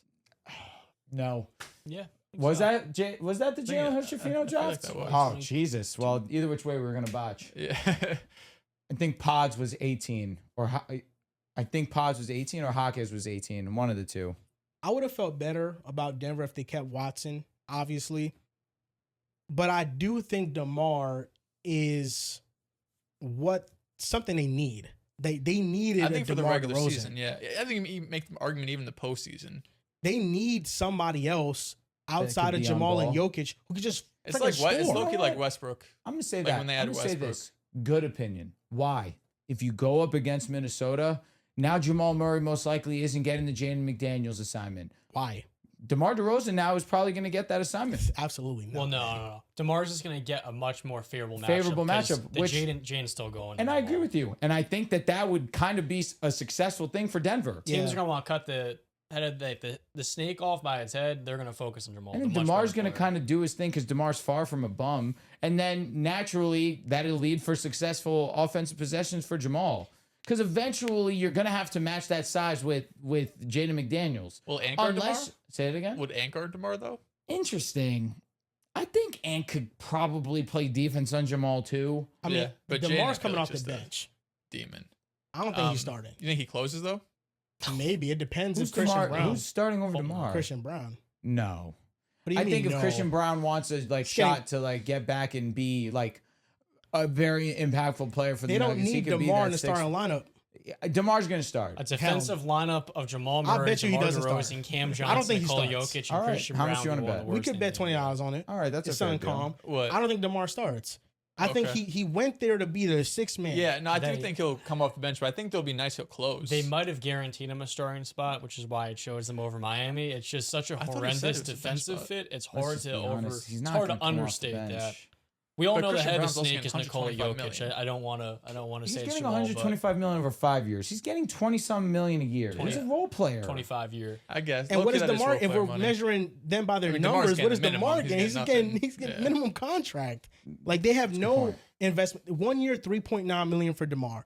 I do think DeMar's still a starting player, but what this Denver team needs is for him to come off the bench and add a scoring punch. Their bench has been underwhelming for years now. Like I said earlier, if Peyton Watson was still on his team and they added DeMar, I would feel much better about Denver's chances. I think the DeMar move has kind of made people sour on it because this is like the Peyton Watson replacement. Mhm. You're not adding to your current core. You let Replaced it with Peyton worse. Watson walk and then you added in DeMar DeRozan. So it kind of throws a wrench in how people may perceive this. But last season, DeMar averaged 18 points and 4 assists. He shot 50% from the field. He got to the line 6 times a game, 73% at the rim, 50% on mid-range shots. Mhm. So he was still an efficient scorer, and you need that. Like off the bench, Denver is going to need a bucket. They just need a bucket outside of Jamal and Jokic because nobody else could score. That's in why a it makes half sense for court. him to come off the bench because you're able to stagger whether it's Jamal, Jokic, whoever comes out. You could have someone else could go and get a shot because if he comes in the starting lineup, then you're kind of doing the team a disservice. He's 'cause- gonna be great there. It's just he does not fit at all with their star duo. Yeah, but that's fine. No. They need some depth. They just need innings eaters. Like Yeah. in the second, third quarter, when Jokic and Murray are resting, or one of those two, you bring in DeMar, and DeMar does those things. But I mean, you look at Denver: Jamal Murray, Christian Brown, Cam Johnson, Aaron Gordon, Nikola Jokic. Denver quietly won 54 games last year, and Aaron Gordon only played 36 games. Cam Johnson played 54 games. I mean, could they have been a 60-win team if Aaron Gordon played maybe like 20 more games? Yes, it's like very possible they could have been. Brown shot 30% from 3. I think even though they won 54 games, the season kind of felt like a disaster for them, and especially how it ended. It's the way it ended. It was very disastrous for them. But if they get some better injury luck, adding in DeMar DeRozan with Spencer Jones, who that's somebody they decided to keep because OKC was about to snag him. Good extension. It's really just outside of DeMar and Spencer Jones, who do I trust on their bench? I'm out on Tyus Jones. I don't think he's good anymore, and he's like the backup point guard now, but I'm out on him. They brought in Marvin Bagley, who has not been a defensive presence at all. So at least when Jokic is on the bench and Bagley comes in, they still are going to have no defense. It's going to be the same thing. Maybe they're a little bit better with Matt Bagley defensively, but I don't know. But Bagley quietly playing low leverage hoops. He averaged in 60 games 11.6 rebounds, 64% on twos and 46% on threes on only one attempt a game. So not on high volume, but he showed maybe a knack to space the floor a little bit. But yeah, like Denver's aspirations is going to bank a lot on how somebody like Daron Holmes develops, how Spencer Jones develops. Those young players, that's what they're riding on the most. Like the core five is what the core five is, and I think DeMar will be fine for them. But I mean, if they kept Peyton Watson, I feel a lot better about their chances to bounce back in a major way. But losing Peyton Watson, you just lose a big athlete on your team. And Watson, I think he averaged 20 points in the games that Jokic didn't play. So he flashed upside too. It's just hard, man. I think Denver is in a tough spot, but I don't think they're going to be bad. I think they're at worst like the fourth best team in the West. Big silver lining is down a team full of injury question marks. DeMar DeRozan's going to play. That's the truth. He definitely will. For that contract, that was a pretty solid signing, truthfully. I mean, dog, he averages 18. But Peyton Watson averaged 14. I mean, you got a better player. It's a signing you should do. It's just not a solution by any stretch. No, it's not. I mean, you can't fix your defense, bro. You got that big of a cone in the middle. Defense going to be bad. It's just you hope that Aaron Gordon can be healthy because he actually does put a Band-Aid over a huge open wound. Yeah. Oh, yeah, does he? But even then, he can't solve DeMar, Jamal, Cam, Jokic. It's true. It's tough. I was looking at a four-man lineup of Murray, Cam Johnson, Watson, and Jokic. They had a plus 17 net rating in 269 minutes, 136 offensive rating, 119 defensive rating. I mean, it's okay. The defense was that, you know, the like I said, awesome. like if Jokic is on the floor, defense is gonna be ass. That just is what it is. 2023. But yeah, you're right. 2023, 3 years ago. Who do you think has done a worse job building around their star? The Bucks with Giannis or the Nuggets with Jokic? The Bucks, of course. He's not on their team anymore. So bad they had to trade him. But they traded for Dame. I understand that. They tried. It got so bad they had to trade their player. The Bucks probably. That's why the answer is the it's an obvious statement. Let's hire Doc Rivers. You know, Adrian Griffin they hired and I know they fired him midseason. And they actually had a very good record with Adrian Griffin. It was this horrendous sequence of events after trading away Drew Holiday. So I go with the Bucks. The Bucks at the very least, like they try to go out and trade for Dame, and they gutted their roster and they gutted their flexibility by doing so. And that was just never the best fit because defensively Dame just blessed so much defensive value. So I think that in trying to acquire a star, I think the Bucks tried to be more aggressive. But I'd rather have the core of Denver and just build around those pieces and just go star hunting. And when you look at the drafts of the two, the Nuggets at the very least have hit on some picks. Peyton Watson, Christian Brown. Those are two success stories. With the Bucks, I can't remember the last first-round pick they drafted that was any good. DiVincenzo probably. No, the Nuggets have developed young talent. Spencer Jones undrafted. That's the truth. Shout out to Denver, man. I mean, they could bounce back, John. Bounce back from 55 wins, you're right. Yeah, maybe they could win a playoff series. Mm-hmm. That's really the litmus for a solid season for Denver. Mm-hmm. How many rounds can they get into the playoffs? And truthfully, as the years go on, and Spurs and the Thunder continue to be who they are, that's where you just become a lot more pessimistic on the Nuggets, sadly. And it's not personal, John. How many rounds can you go, John? I'm ready for the next segment. Yeah, it was not a fun one for you. Denver Nuggets, man. Shout out to you, bro. Shout out to you. Great team. Great organization. At least you got your championship. End of the day, not a lot of people can say that. It's the truth. Yeah. I mean, it's not in a bad spot. I mean, I think that matchups are everything. If they would have played the Spurs, I think Denver would have had a better chance. Oh, yeah. The Minnesota, yeah. The Minnesota just owns them. I mean, we play Minnesota, we got piss dripping down our legs. Minnesota's just different. I mean, the aura of I don't know. I think the Spurs probably Jaden McDaniels, Gobert. Spurs probably do win. Spurs beat Thunder. Jokic was having his way with the Wemby. And he one was of those games special was after Wemby. the injury, too. So he could play well after the injury. catch them all.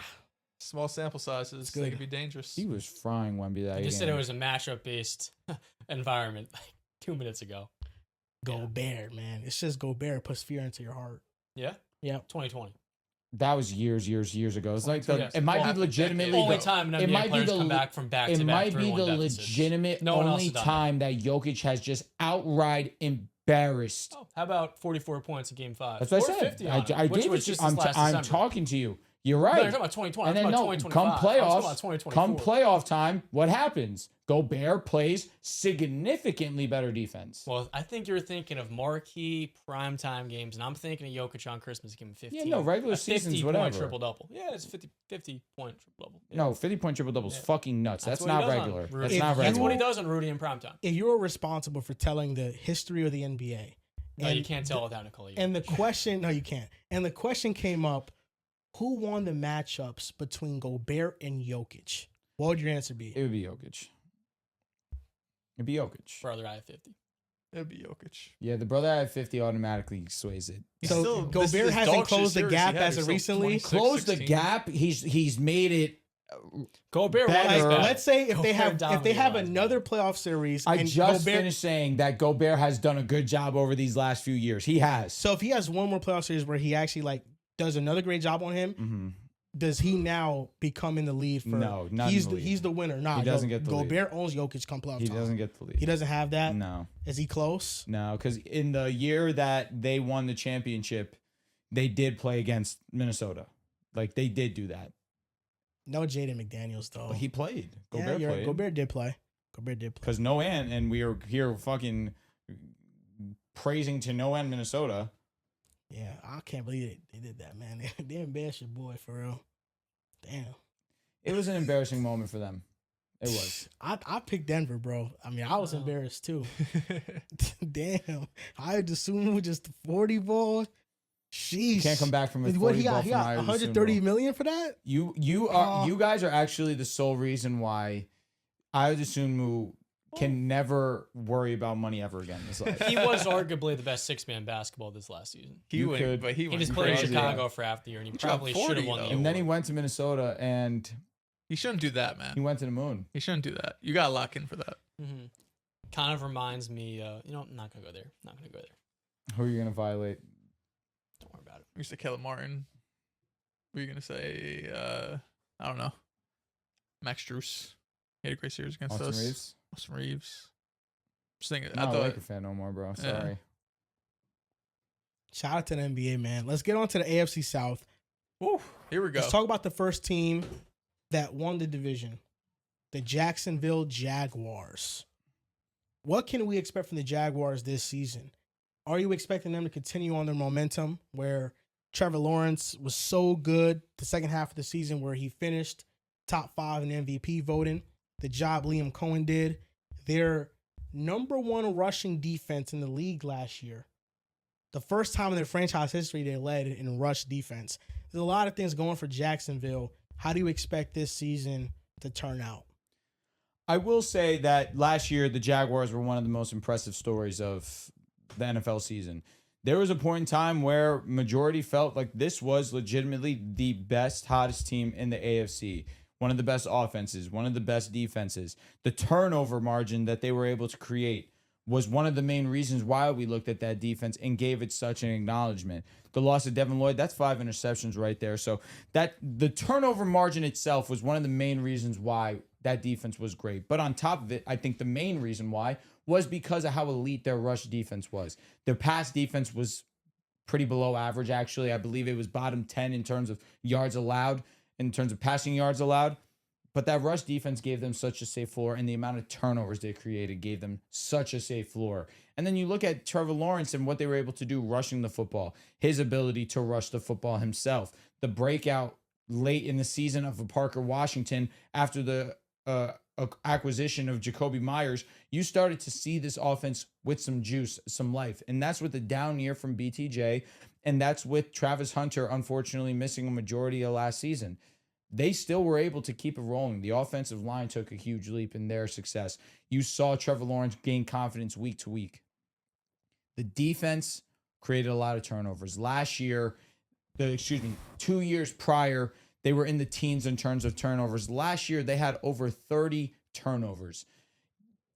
I think that when you look at this year, especially with the loss of Devin Lloyd, maybe they come down a certain amount, but nevertheless, I still think we're talking about one of the better teams in the league.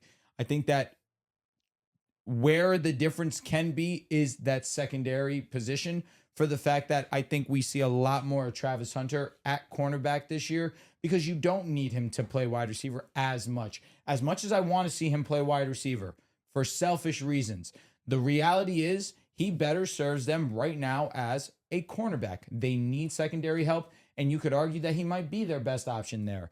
But when you look at the receivers they have, you have BTJ, you have Parker Washington, who I believe is the best receiver of the three, and Jacoby Myers. You lose Travis Etienne, which is a bummer because of what he meant to both the rushing and passing game. But you bring in Chris Rodriguez. You have Bashal Tutin looking like he's ready to take over majority of the workload there. But Trevor Lawrence's rushing ability, that already gives them such a strong baseline. And year by year, mainly this past season, we've seen him progress as a passer, a more confident passer. And he has a guy that he actually has strong rapport with in Parker Washington. I think the Jaguars are going to be great again this year. I think the defense should be a little bit better, considering the fact that they are going to get some DB help. Losing Devin Lloyd, it is a bummer, don't get me wrong, because he was a great part in their coverage. But all in all, you should have one of the better duos in Trayvon Walker and Josh Allen Hines. You should be one of the best rush defenses again. It's just a matter of, is this offense going to be the same level that we saw in the second half? And truthfully, there should be no reason why it shouldn't. I think Jags fans feel disrespected. I think I even maybe disrespected them too. When I did my list, I was doing an order. I had the Texans first. My head just automatically thought the Texans won the division last year, but the Jags were great, and I just really believe in their coaching staff. I believe in Liam Cohen. I believe in Anthony Campanelli. I still think, like, the turnovers are one thing, because we talked about it with the Bears and how there's going to be variance there. But the Jags defense, I actually think is good, right? I think Campanelli came in year one. This was a team that was 31st in EPA per play in 2024, and they were a top 10 unit the first year he's there.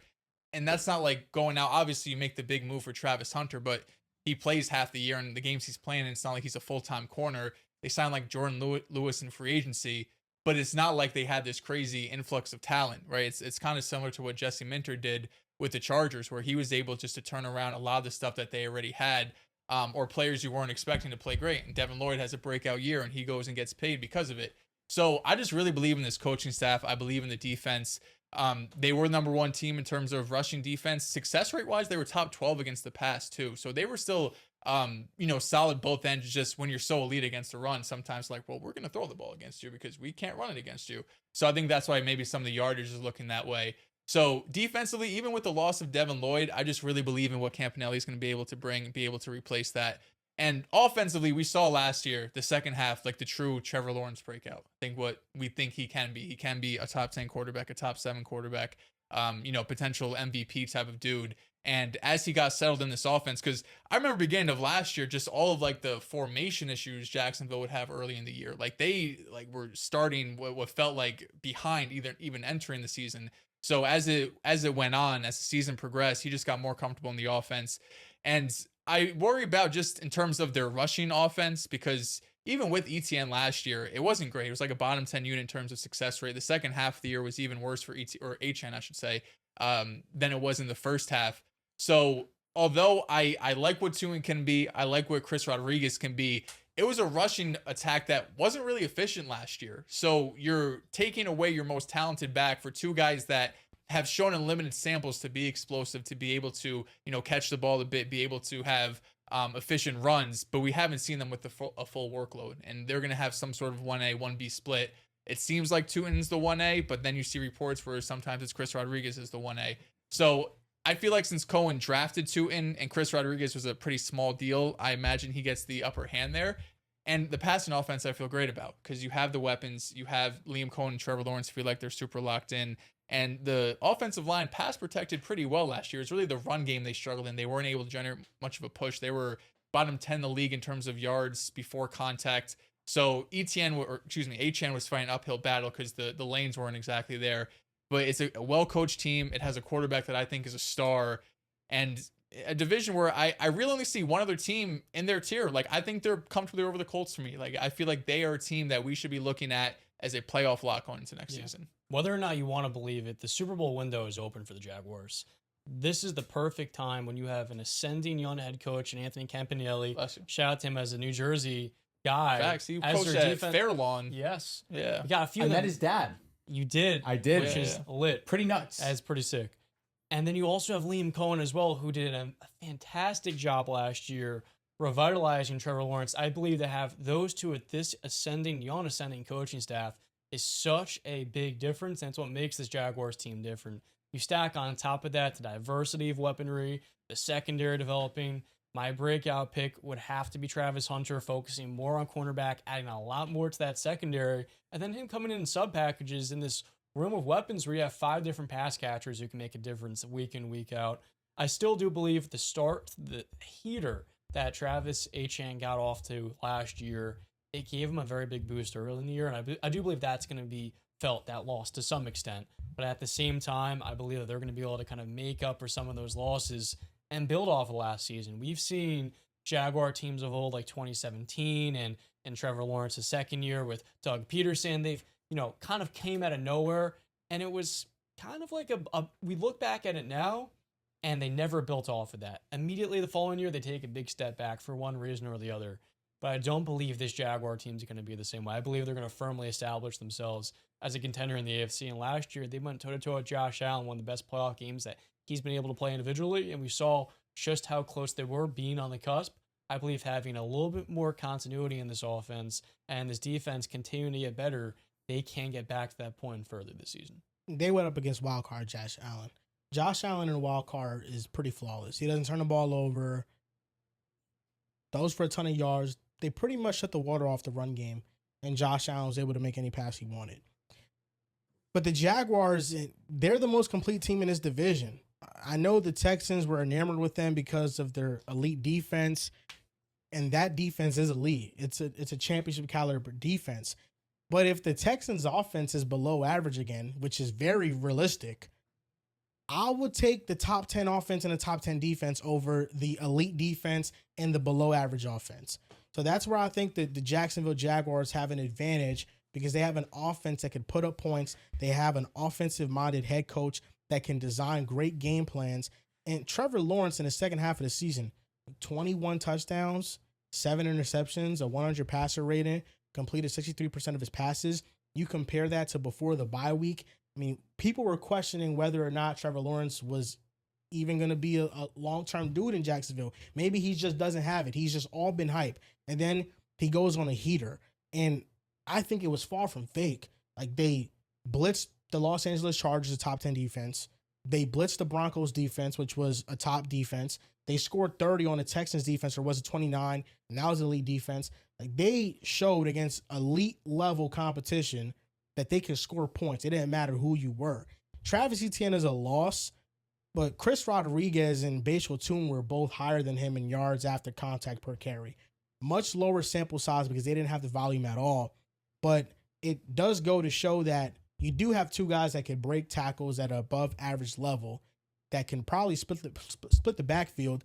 And if Bashal Toon has that star upside, then you're really talking about a more explosive run game than what the Jaguars had the year before. And Devin Lloyd was a loss, but he's not their best linebacker. I believe it's Alua Khan. He's the leader of that defense. He's the one who is calling everything out. And Devin Lloyd, before this breakout year, was on the cusp of being cut. He was on the cusp of not even having his job. He was in a battle with Ventrell Miller, and the training camp battle was actually pretty close between the two. And Ventrell Miller now slides into that role, and I think he'll be ready for it. But the biggest advantage is just what they get in the secondary. In the playoff game against Josh Allen, Jordan Lewis didn't play. He was hurt. Travis Hunter got hurt early in the season. So it was really Jerry and Jones and Monteric Brown, who they played solid in their roles, but you're now asking them to do even more than you were asking before. So now you have Travis Hunter, you have Jordan Lewis, both healthy. Antonio Johnson, their safety, was the highest graded safety in football. That was shocking to see. It's all about systems. And I think that Anthony Campanelli has brought in a system that puts these players in the best position to where I'm giving more of the breakout to Devin Lloyd credit to Campanelli than I am to Devin Lloyd himself. Like, I think Devin Lloyd had a fantastic year, but Lloyd was great last year. Devin, don't like. But Devin Lloyd, I mean, what was he before this coaching staff? He was on the verge of being a bust. He was on the verge of being a bust. He was a bust until last year. And then he came into a brand new. And listen, it's not all on him. You need the right coach to put you in position to succeed. But when multiple players on that defense had breakout seasons, and it wasn't just you, it makes me believe that this coach is doing something right. And my point and thesis is that Devin Lloyd is replaceable. He is not irreplaceable. Mm-hmm. And players that are irreplaceable are players that can go above and beyond the system, and no matter where you put them, they will shine. Devin Lloyd, fantastic season last year. I don't believe that's him. I think that this year we're going to see Ventrell Miller, and we're going to be like, wow, he's pretty damn good. He's probably not going to have the season Devin Lloyd had, but when you have a Luka and him, and then you have the defensive line they have with the improved secondary, I think it pretty much negates any regression from them. I think this division is tough. I mean, there's really only a 1-game gap between Houston and Jacksonville to me, and I don't know who I want to pick yet. The bias in me is wanting to pick Houston because I just don't like picking division winners back-to-back years. I just feel like there's too much variance in the league, and sometimes I can get trapped into that. But the more I think about it, the more I feel like Jacksonville is just the best team in this division. And there's so many breakout candidates. 2022 was an anomaly because they, like, Christian Kirk was their best receiver, Evan Ingram, like, they had good years. But we know what they were. Like, this team, Parker Washington is really good. Jacoby Myers is really good. Jacoby Myers is just as good as that version of Christian Kirk, in my opinion. And then Brian Thomas is a wild card. Like, they have so many up-and-coming star-level talent that if one of them take a huge, big jump, it changes the trajectory. Yeah, I think my biggest question just when it comes to Jacksonville is, are they going to have a unit? Are they going to have like a top 5 unit in something? Like, for them to take that next step to get past the Josh Allen, to get past whoever it might be. Houston, you know you have that because you have probably the best defense in football. And I think if you pulled the 31 other teams around the league, like, that's the last defense they probably want to play. Jacksonville could very well have a top 10 offense and a top 10 defense. Is either of them going to put like true fear in your heart? You know what I mean? Like, I don't think, even though I really like Campanelli, what he's been able to do with this defense, I don't think they're going to be in a conversation with a Houston or with a Philly or something like that. And then offensively, are they going to be able to be in a position where we could go up to the Rams, for example, or the Bills? Like, are they going to be able to reach those type of heights? If they're able to on one side or the other, then we're talking about a team that I think can actually really push. But that's why I favor Houston in terms of the playoffs because of what they can bring defensively. In terms of a regular season, 17 games, you probably want to have more of the balance where you could have games where like your offense can really kick up, because then you kind of fall in the trap of there's only one way for us to win, and over 17 games, it's just hard to do that. If it's a unit, it's their offense. I agree. If it's one of the two, it's definitely their offense. Yeah, their offense scares you. I mean, they have multitude of playmakers. They have 3 legit wide receivers. They have a good tight end. They need to get their run game better, though. Like, that's, if they're a bottom 10 unit in terms of rushing success, like that's going to cap ultimately what you can do. And that's why they got Emmanuel Pregnon. Yeah. Yeah. I mean, their offensive line they have some interesting pieces, but they have to be better just in the run game. It's really, Lawrence just has to keep it up. If Lawrence can, this can't be a 2022 season for Lawrence again, where he needs to be elite. It's second half of the year, I'm amazing. You view me as a great quarterback. And then the very next year we start 8-3 and then we completely blow it. This needs to be Trevor Lawrence's first complete season. There's no excuse. Start to finish. It's not about a quarter stretch, a half stretch. The pressure's on Trevor Lawrence to have a complete season where from start to finish, we view him as a top 10-ish quarterback. Bearing injuries, there's legitimately no excuse for him not to be in an MVP conversation again. You have 3 legitimate wide receiver options. We all respect Brendan Strange. We all acknowledge Liam Cohen is one of the best play callers in football right now. The offensive line's completely revamped, rejuiced. The one thing you could say is maybe the running back room is not the most secure as of right now. But you know that there's a lot of people that have a lot of hype behind Bashal Tutin. And I like Travis Etienne. I thought that he was very impactful for what they needed to do last year and what they wanted to do last year. But outside of that, There's zero excuse for him not to be one of the most successful players in the league. The one thing that you could ask him to do maybe just take a little bit off some time and learn how to just have a little bit more consistency when it comes to touch. You don't always need to laser it in there, but I will give him some credit. That second half of the season when he really started to find that success with Parker Washington. In the last 3 regular season games, Parker Washington had 29 targets, 19 catches, 347 yards, 2 touchdowns. In the playoff game versus the Bills, he had 12 targets, 7 catches, 107 yards, and a touchdown. In those 4 games, he combined for 454, 3 touchdowns, 26 catches. It's obvious to me who his favorite target was when their offense was their most successful. It was when Parker Washington was the guy on the opposite side of being Trevor Lawrence's number 1. That is going to be something that I anticipate to see consistently throughout this season. But the fact that you have the option of BTJ on that outside, Jacoby Myers on that outside, you can move them around as much as you want to because they allow a lot of flexibility in where you can play them. And then on top of it, your Swiss Army knife, Travis Hunter can just come out for a drive and just now is suddenly a wide receiver. There's so much that they can do offensively. And Liam Cohen's just so smart that whoever is that running back, and I know you say that the running back position for them last year wasn't the most efficient, which kind of surprised me in terms of just understanding what Liam Cohen was able to do in Tampa Bay. I think now with the offensive line getting a little bit better, I think Liam Cohen's second year, they're going to fix that run game. I do believe that too. So it's just primed to be one of the better offenses in football. And in terms of defense, it's just a matter of staying healthy. This is a great unit all around. I don't disagree with you. I just think that the Texans defense is one of the best I've ever seen in my life. That's really what it comes down to. It's valid. It's a good reason. Bayshore 2 needs to be this year's Bucky Irvin. I'm hoping on it, man. That's what Cohen, I think Bucky 2 years ago was more talented than we saw from Achane. The Bucs offensive line was also That's just a why lot more I'm talented. kind of okay with it not being as dominant. Yeah, Trevor has no excuse. Like he's not under pressure in the sense that he could lose his job next year. No way. But he's under pressure in the sense that, all right, it's time to do it. You know what I mean? Like year 2 in the system. We saw you did second half of last year. You've been touted as this guy. You've deserved, and we've given you multiple breaks. We've given you years and years and years. Like, let's go out there and really be an MVP candidate. He only has one 16-game sample size where he shows he's clearly like can play at a top 10 level, and those aren't even simultaneously. It's the back half of 2022, and it's the back half of 2025. Mm-hmm. And then in between that, it's a lot of up and down. And I'm not going to pin that all on him because I think Doug Peterson, it was just time for him to just stop calling plays at the NFL level. Trevor Lawrence, this is the time. He has to string it together because Liam Cohen isn't getting the blame. Nobody else. It's on him. So, and he finished the season off strong. But with continuity, I think that he will have a great season. It is unfortunate he ended his season with a pick. That sucks. Yeah. That sucks. I wasn't even on him for real, though. I don't know. Nah. He threw it. He throws hard. That's a problem of his, actually. Myers needs to catch it, man.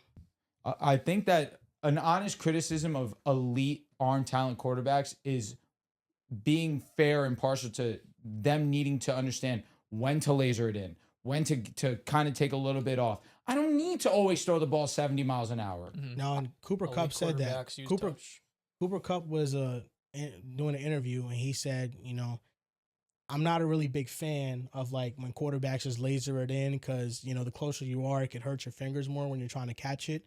But with Sam Darnold, it's the first time I ever changed my mind about that. Because Sam Darnold just throws the tightest spiral, and it's so fast, but it's also so soft, he said, when it gets into his hands. And, he's played with Stafford. Exactly. You know what I mean? He's played with some dudes. And he was like, no, Jared Darnold's softest pass that I've ever caught. Okay. They say he has the best spin rate on a ball. He does. Sam Darnold does. Yeah. Hard Knocks has been awesome this year. Yep. Hard Knocks has been so great. Following the Super Bowl champion, it was hard to miss, honestly. It's been mad good. I'm glad they've deviated away from picking a non-playoff team. Because last year with the Bills was good, but this year has been sensational. You just get a lot of Mike McDonald, which is awesome. Yep. Because he's an interesting character. When he was calling out Derek Hall, he's like, You're not running the practice. This is my fucking practice. I was like, well, okay, Mike, I didn't know you had this. You'd see a switch because in between and like in meetings and stuff, like he's kind of goofy. Yeah, I was not expecting him to be that way. I love those kind of people, though. You step in between the lines, you're kind of a whole different person. Yeah. Those are the best types of people. Because he like smiles a lot of positive energy. But yeah, he got in his ass quick. And deserved. Yeah. He was tweaking. Yeah. Coach McDonald has a lot of great quotes too. His first year at the Seahawks saying, January, I want you to imagine us playing here. For everyone else, not their type of weather. But for us, it's the exact place we want to be. Like, there's all these different moments where I feel like he's just great on a microphone. And they have a lot of different players they've really given a lot of love to. I think Darnold's one of them, and Derek Hall, so on and so forth. I think Leonard Williams, we've seen a lot of. I just think the all-time great. It's one of the great Hard Knocks moments is the JSN Roundtree. Yeah, that was truthfully, tough, it's one of the most. It's the most one of the most well put together pieces of content in a long time. HBO's been doing this for a minute, and they still go out there every year. I can't say I watch Hard Knocks every single year. This year, for whatever reason, I've been into it. It's been so good. Where Seattle plays is beautiful, bro. It is. Like, it's mountains and they're on a lake. I'm like, how do you even play football here? You just want to look at the nature and stuff. That's the pothead in you. Yeah, it's beautiful there, man. Seattle's underrated. I want to go there. I want to see what it's like. I want to look at the needle. I'm good. Why? I would love to go to Seattle. I'm good. Yeah, me too. That would be, honestly, in terms of like stadiums to visit, that's top 3 easily. Yeah, I already have an idea in my mind, bro. So I was a Seattle Seahawks fan for 24 hours. Just going there with a Darnold jersey. How long is that flight? Man, Probably 5. Yeah, I wouldn't be shocked if it's 6 because, I mean, it's just as far as Cali. So Well, that's why I say 5, personally. Yeah. Because Cali was 5. But no, that'd be dope. The only difference is that you're kind of going like this and Up. And bro, you saw they said there was like 40 or 50,000 people at their preseason game. Yes. What the hell? Yeah, like they damn near sold it out. 12 show out for real. They do. Yeah. Next team up, the Houston Texans. They went 12-5 after starting the season 0-3. And I mean, this team, second in points allowed, number 1 in yards allowed. A lot of hype around this team. Can they be Super Bowl contenders this year? We all are bought in on their defense. It's really about what you think their offense is going to be this year. Will it be good enough that they can make a run in the playoffs? This has been a team that has never in their history made an AFC championship game. Can they get that far? If that's your question for me right now, do I think they can? Yes, I do. I just think that defense is great enough to shoulder a significant amount of the responsibility for winning football.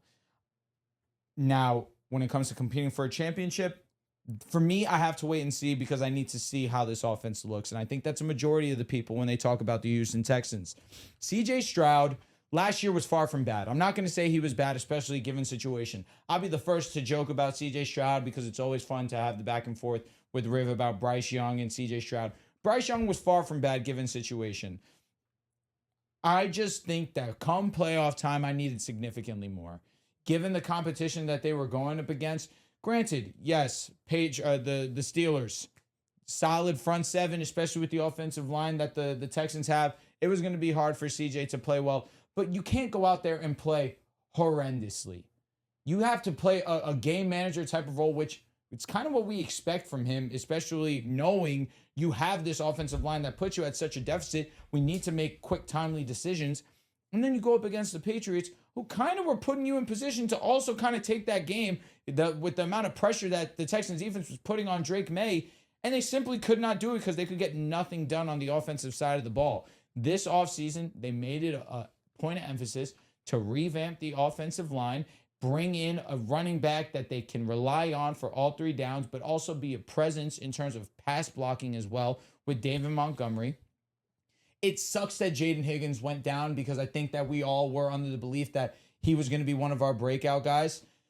But Nico Collins, for these last couple of years, has proven to be one of the best wide receivers in the game. And this is in a system where this is on a team where they have minimal time to get the ball out, and he's just consistently one of the more consistent wide receivers in the game. One of the most explosive, one of the best hands. He's just a big play waiting to happen.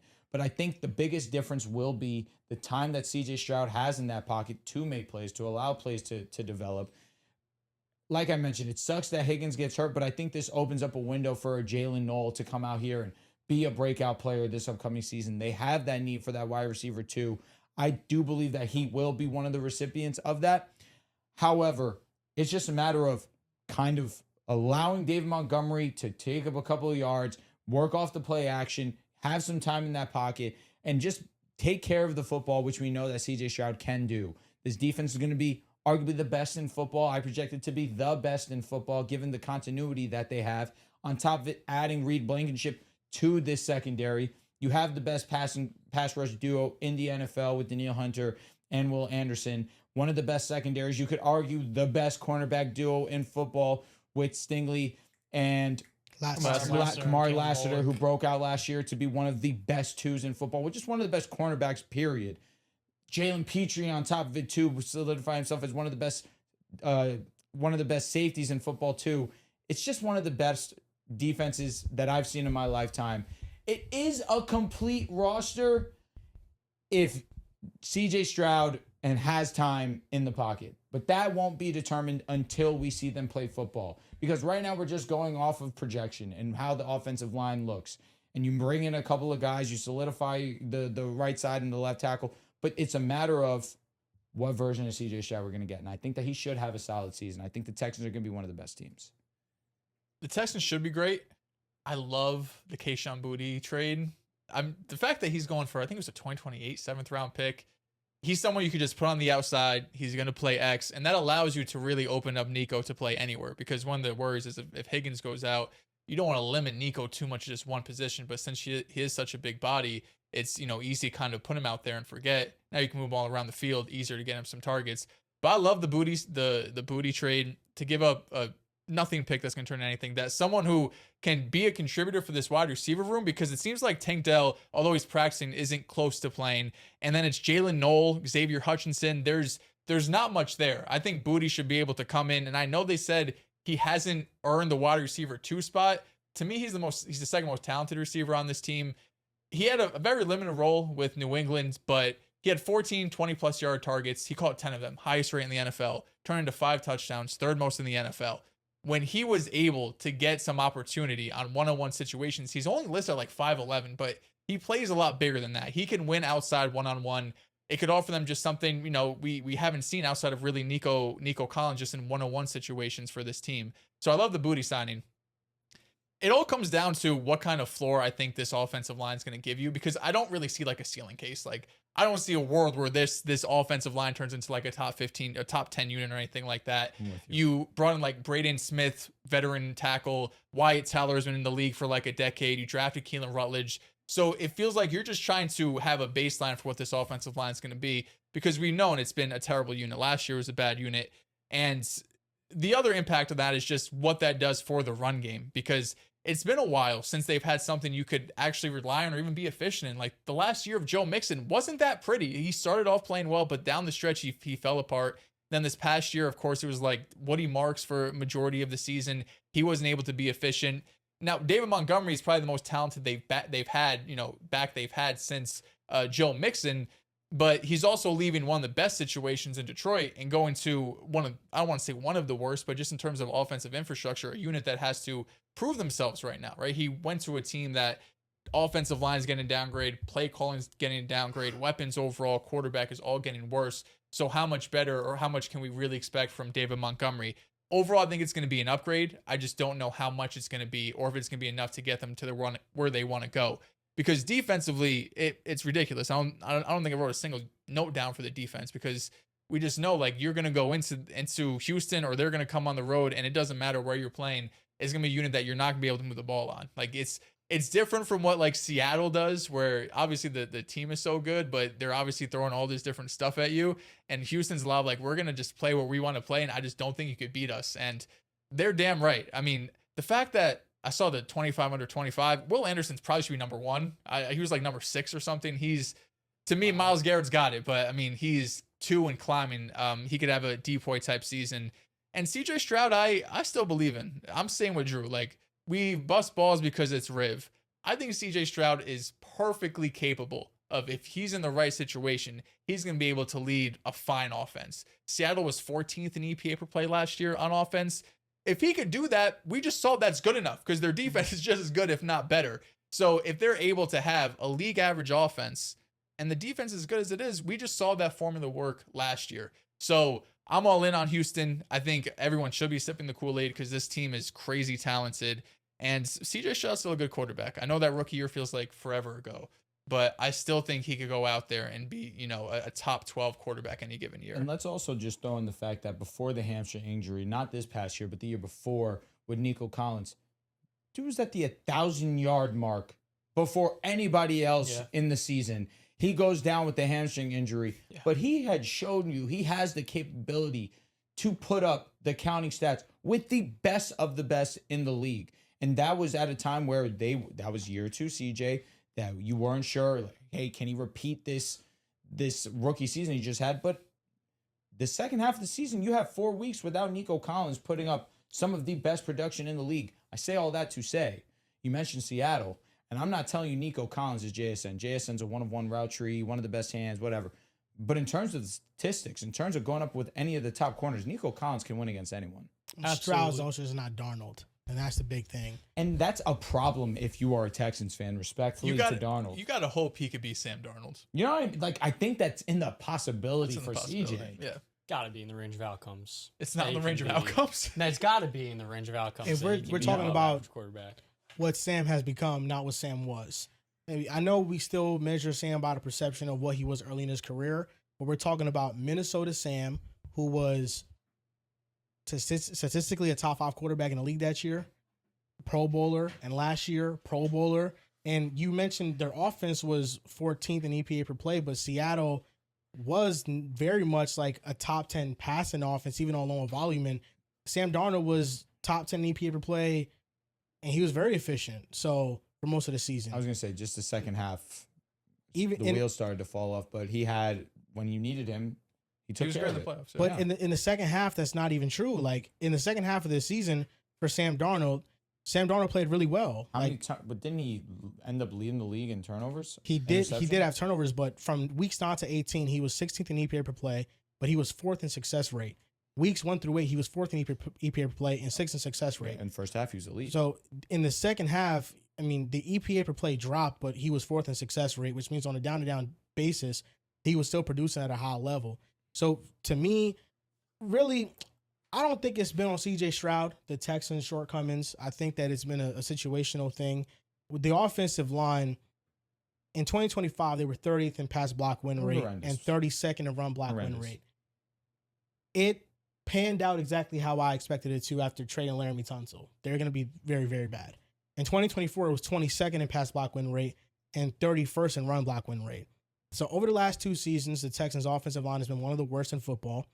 And then you look at the rushing attack since 2024, 28th in EPA and 31st in success rate. A pocket passing quarterback that doesn't have an offensive line and doesn't have any run game is a recipe for disaster. And over the last couple of seasons, he's faced the most 3rd and longs of probably any quarterback not named Geno Smith. I mean, he's faced a ton of 3rd and longs. He's been put in bad positions. They've allowed pass rushers to just peel their ears back and rush, and that's just not a viable situation. And because of that, you look at since 2024, he's 25th in EPA per play and 31st in success rate. And the counting numbers don't look that much better. 39 touchdowns to 20 interceptions, 89.6 passer rating. It is very much a quarterback that has struggled in a situation that has also been very, very bad. The situation might have gotten a little bit better this year, but I don't think it's gotten a lot better. Like, I'd be surprised if this was a top 20 pass blocking unit.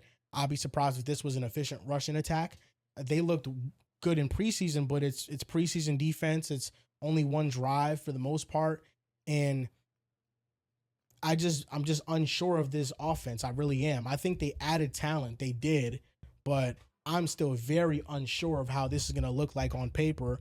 And in my mind, I just can't envision this team going to the Super Bowl. I can't envision CJ Stroud being on a team that is playing in the Super Bowl. That is playing. I just can't. Supposed to be a CJ believer? I think CJ is good. I don't think he's bad. And now I know where you guys stand on him. You guys, I mean, all the times you've said things about him just weren't true. But Well, it depends where you have him rated. I'm not out on CJ, but I think he's an average starting quarterback in the league. Okay, yeah. Okay, I'm with interesting. you. I'm not going to say anything. But Off-season talk is fine. An You can talk average, however you want in the an offseason. average starting quarterback in the league with a below average supporting cast is not a recipe for an offense that is good enough to will even that defense very Only reason far. I'm not Bets going to are go off crazy is when because your I was shit talking the defense Jaguars, is and here good. I am praising the Jaguars. So fair if you want to say I'm a two-faced myself. A couple weeks ago, you were telling me y'all gonna see about CJ this year. I think CJ's going to have a good season. I do. I don't think CJ has been the problem. All bets are off when you have an all-time. Is he having a manic episode or I'm bugging? No, I think you're misconstruing what I'm saying. There's a chance. I don't think CJ, I don't see that there's a chance that in my mind, if I close my eyes and I envision it, I don't think he's going to be playing on Super Bowl Sunday. If you want to buy into Okay, that, that's fine. if you want to buy into that I'm fine hype, with you. I don't that's think fine. that they're the say it best out loud. I don't envision that. You I don't either. I don't see I it. don't see it either. I don't see it. And that's it. That doesn't mean CJ Stroud's a bad quarterback. Okay. That doesn't mean that he is holding the It team just back.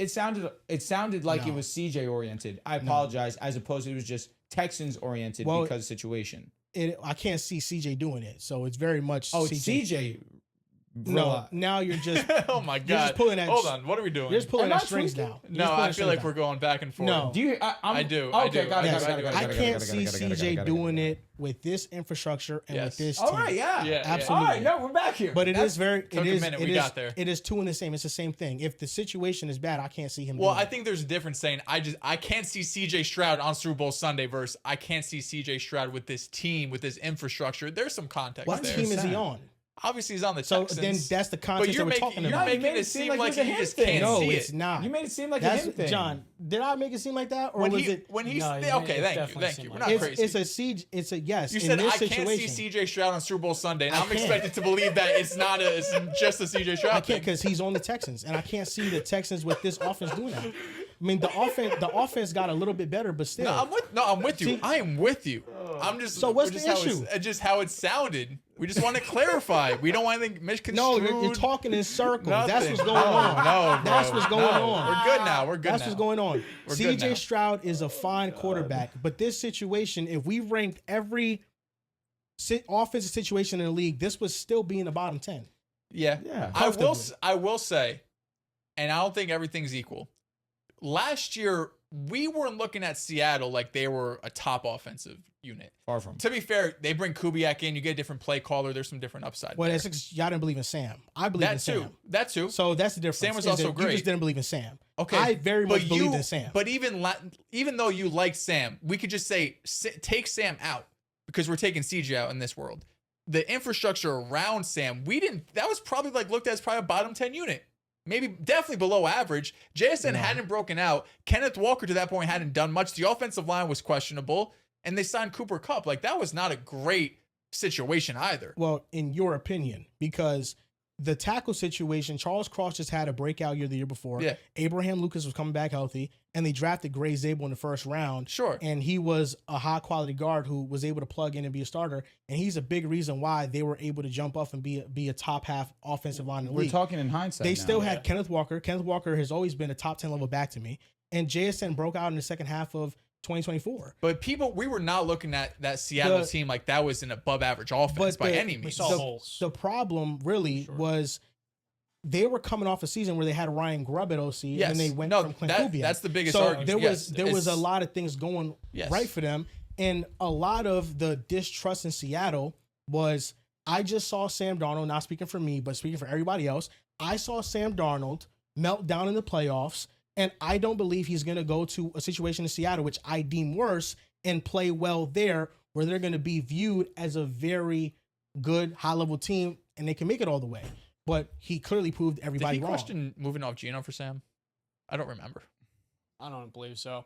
I believe we're not acknowledging enough, though. There's a case to be made that this Texans defense is the best unit in all of football. And their offense last year is better than people give it credit for. They're averaging 23 points a game. That's middle of the pack in the NFL already.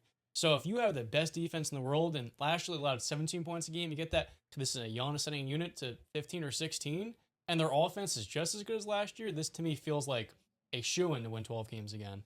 And the postseason, all you need is CJ Stroud to take better care of the football, and I fully believe that he can. You talked about Nico Collins and the ceiling that he has. That is something that could be the focal point of your offense.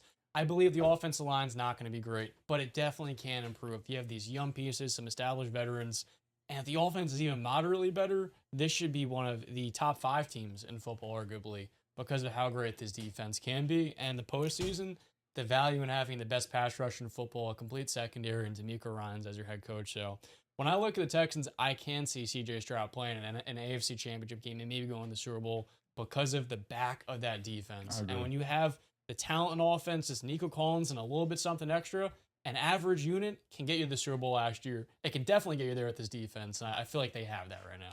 Last year was the best chance, and if it didn't happen last year, it's not going to happen.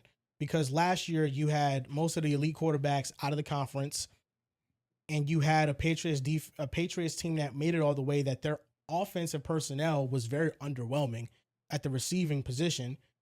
And then the Broncos, Bo Nix got hurt, and he wasn't playing in the AFC Championship game. Like, we're looking at a much better AFC now, and the elite defense, it gives you a high floor. But when you go up against quarterbacks that are elite and high potent offenses, those defenses are not going to be able to shut the water off those teams completely. You're going to need some life from your offense. And that's my problem with this Texans team, is that there's just too many unknowns. Wyatt Teller, he's been a fine offensive line for a lot of years, but in the reps that I saw in preseason, he didn't look that good. And Wyatt Teller, at the very, like, you're hoping that he's like an average guard, but he's not what he once was anymore. There's a reason why Indy moved off of Braden Smith, because they've just been developing offensive linemen and just recycling them and bringing in new guys, draft, develop, and not paying big premium to players that they deem replaceable. And really, I think what's going to make the biggest difference is Ariante Ursary, if he breaks out at left tackle or not. If he breaks out and has a fantastic year, then that can change things. But a pocket passing quarterback with no foundational support of a run game, and with a play caller that is still very much in the air of whether he can call plays at a high level or not, and an offensive line that is still very much suspect, there's a lot of things in this Texans offense that you're hoping go right. But based off the data, it's probably not going to be that way. Last year, betting markets had Seattle as the 23rd best offense in terms of projected points. I was going to say, then, like, again, in hindsight, I'm saying, fair enough. I don't, and did they have the Patriots making the playoffs? No, of course. So I don't care about what those betting odds say, because I don't agree with what they say. But I didn't think Sam was going to be bad in Seattle. All the argument was just the perception of, and I don't think, and this is all to say, I don't think Houston's going to be able to do it, because I do think everything came together for Seattle. More than anything, Kubiak, I think, is one of the better offensive coaches, and they just didn't have that sort of upgrade. Like, if Houston got Mike McDaniel, we'd have a completely different discussion about it. So that's why I don't think it's going to happen. But I'm just saying, like, we weren't expecting Seattle to have this sort of breakout. So it's hard to do. You need things to go right. You need breakouts on the offensive line. You need your wide receiver one to have a career, not even career, you're like an all-time historic year in terms of efficiency. Your play callers looked at as a head coach. Like, all of this stuff has to go right. But my argument is just Seattle last year was kind of a similar situation. Especially because the offensive line was in question. The difference is that Sam Darnold is just a much better quarterback than C.J. Stroud. He ended up being that's that, the difference. Yeah, in the last 2 years, it really hasn't been close. I mean, that's the big difference. Yeah, people have questions about Darnold in the postseason coming off of the Minnesota run. And, I mean, the Texans last year were 13th in points. And you also got to think average offense. You got to think last year, the last 2 years, 1 year Darnold was great, 1 year he was a backup. 1 year Stroud's rookie year he was great, and 1 year he played poor. So, like, you're still going into that third year. Like, I don't think anyone comfortably had one over the other. For the past 2 years, CJ has been underwhelming, but I think it's mostly due to situation. I just don't think this is a situation that's going to deem those results. Seattle had a lot of those breadcrumbs in place for them to make that type of leap. Can Ursary have a breakout year? Can Kalen Rutledge be year one, be a whatever, above average center? Can Ariante Ursary be better than Nat Charles Cross? No. Probably not. Can Kalen Rutledge be better than Gray Zabel? No. And Abraham Lucas was he's just always been hurt, but when he's been healthy, Abraham Lucas has always been one of the best tackles in the league. It's just stuff you have to sell yourself on if you want to have that type of upgrade. Like, that's what, if you're Houston, if you want to have this sort of breakout season offensively, this is kind of the stuff you need to have happen. That's really what I'm saying. Yeah, but we already saw the pieces in place. Like, we already saw Lucas, we saw Charles Cross, We saw Clint Kubiak already call plays with the Saints, and they were a top-end offense until they got hurt on the offensive line. And we saw him in Minnesota. Kirk Cousins had one of his best seasons of his career. That's the nail. That's why I just don't think it's the same type of comparison. And also, the NFC, you're just going to have a much easier path making it out of that conference than the AFC.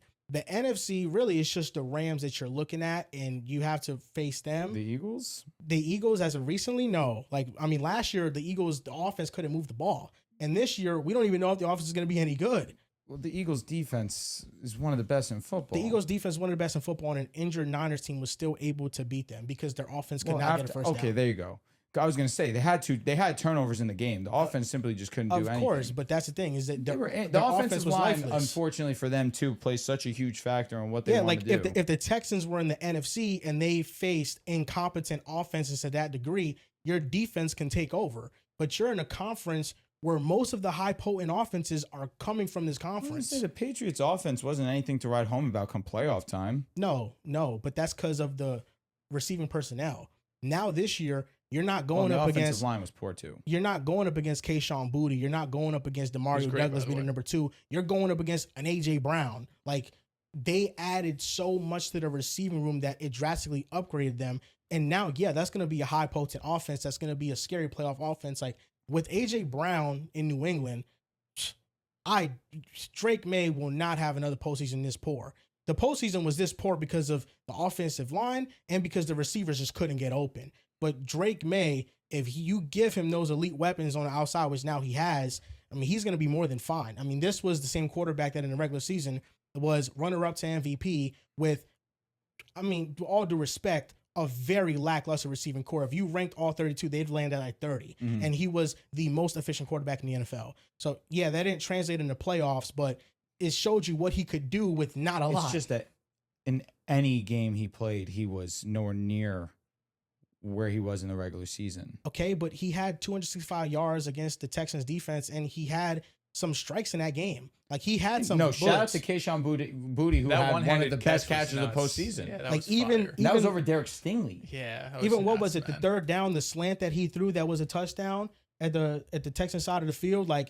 Drake May still threw some dots that game. The problem was that the Texans offense couldn't move the ball. It would have been so hard for Drake to have a good playoff run. I don't want to just throw it out, but just the lack of weapons and then the defense is just I get it, man. If it happens again, okay, we can talk about it. If they still had that same personnel, that's who you're going up against, you feel optimistic. But now that they have added receiving talent, it's much harder to play defense against them. It is. It's just simple as that. In the AFC, there's more offenses that you got to worry about. Jacksonville has already shown they could put up points on Houston because it's a divisional game, but that's the offense you got to worry about. You always got to worry about Buffalo, even though Houston has had their number, but now they added DJ Moore. Buffalo is the one where I feel like matchup dependent. Houston has their number, but a lot of the high point offenses are coming from the AFC. You got Baltimore too. That we know that they're going to make a big bounce back. And when the Texans made the playoffs in CJ Stroud's rookie year, that defense wasn't elite like it is now, but it was still viewed as a high quality unit, and Lamar torched them completely. So, Lamar, man. And that's what I'm saying is that you got most of the elite quarterbacks in this conference. So you need some life on your offense to be able to perform. And but their defense now can suck the energy out of any offense. John did say it though. They were an average offense this past season. In points scored, the field position that their defense provided, and that probably will happen again. And that's the benefit of having an elite defense. They're going to get a lot of 3-and-outs, better field position, get turnovers. They're going to put them in better scoring position. And the fact that they're even top 20 in yards, I think that too shows there are pieces in place to this offense to at least be serviceable. And you said it before, the Seahawks won the Patriots went to the Super Bowl with Drake May having one of the worst quarterback runs we've seen. And that offense was pretty disappointing, right? So if you can be an average offense with this good of a defense, a Super Bowl run is in the cards. The Texans, they were 28th in success rate on offense. They were 27 EPA per play. The point scored thing isn't a statistic that I'm taking too seriously when evaluating their offenses. I can rattle off 15 to 16 or more offenses last year that were better than the Texans. That offense was putrid to watch. I know what I watched. If it wasn't against bottom dwellers, the Texans weren't really moving the ball at all. It's true. Like It it was. Davis Mills for a good few games last year too.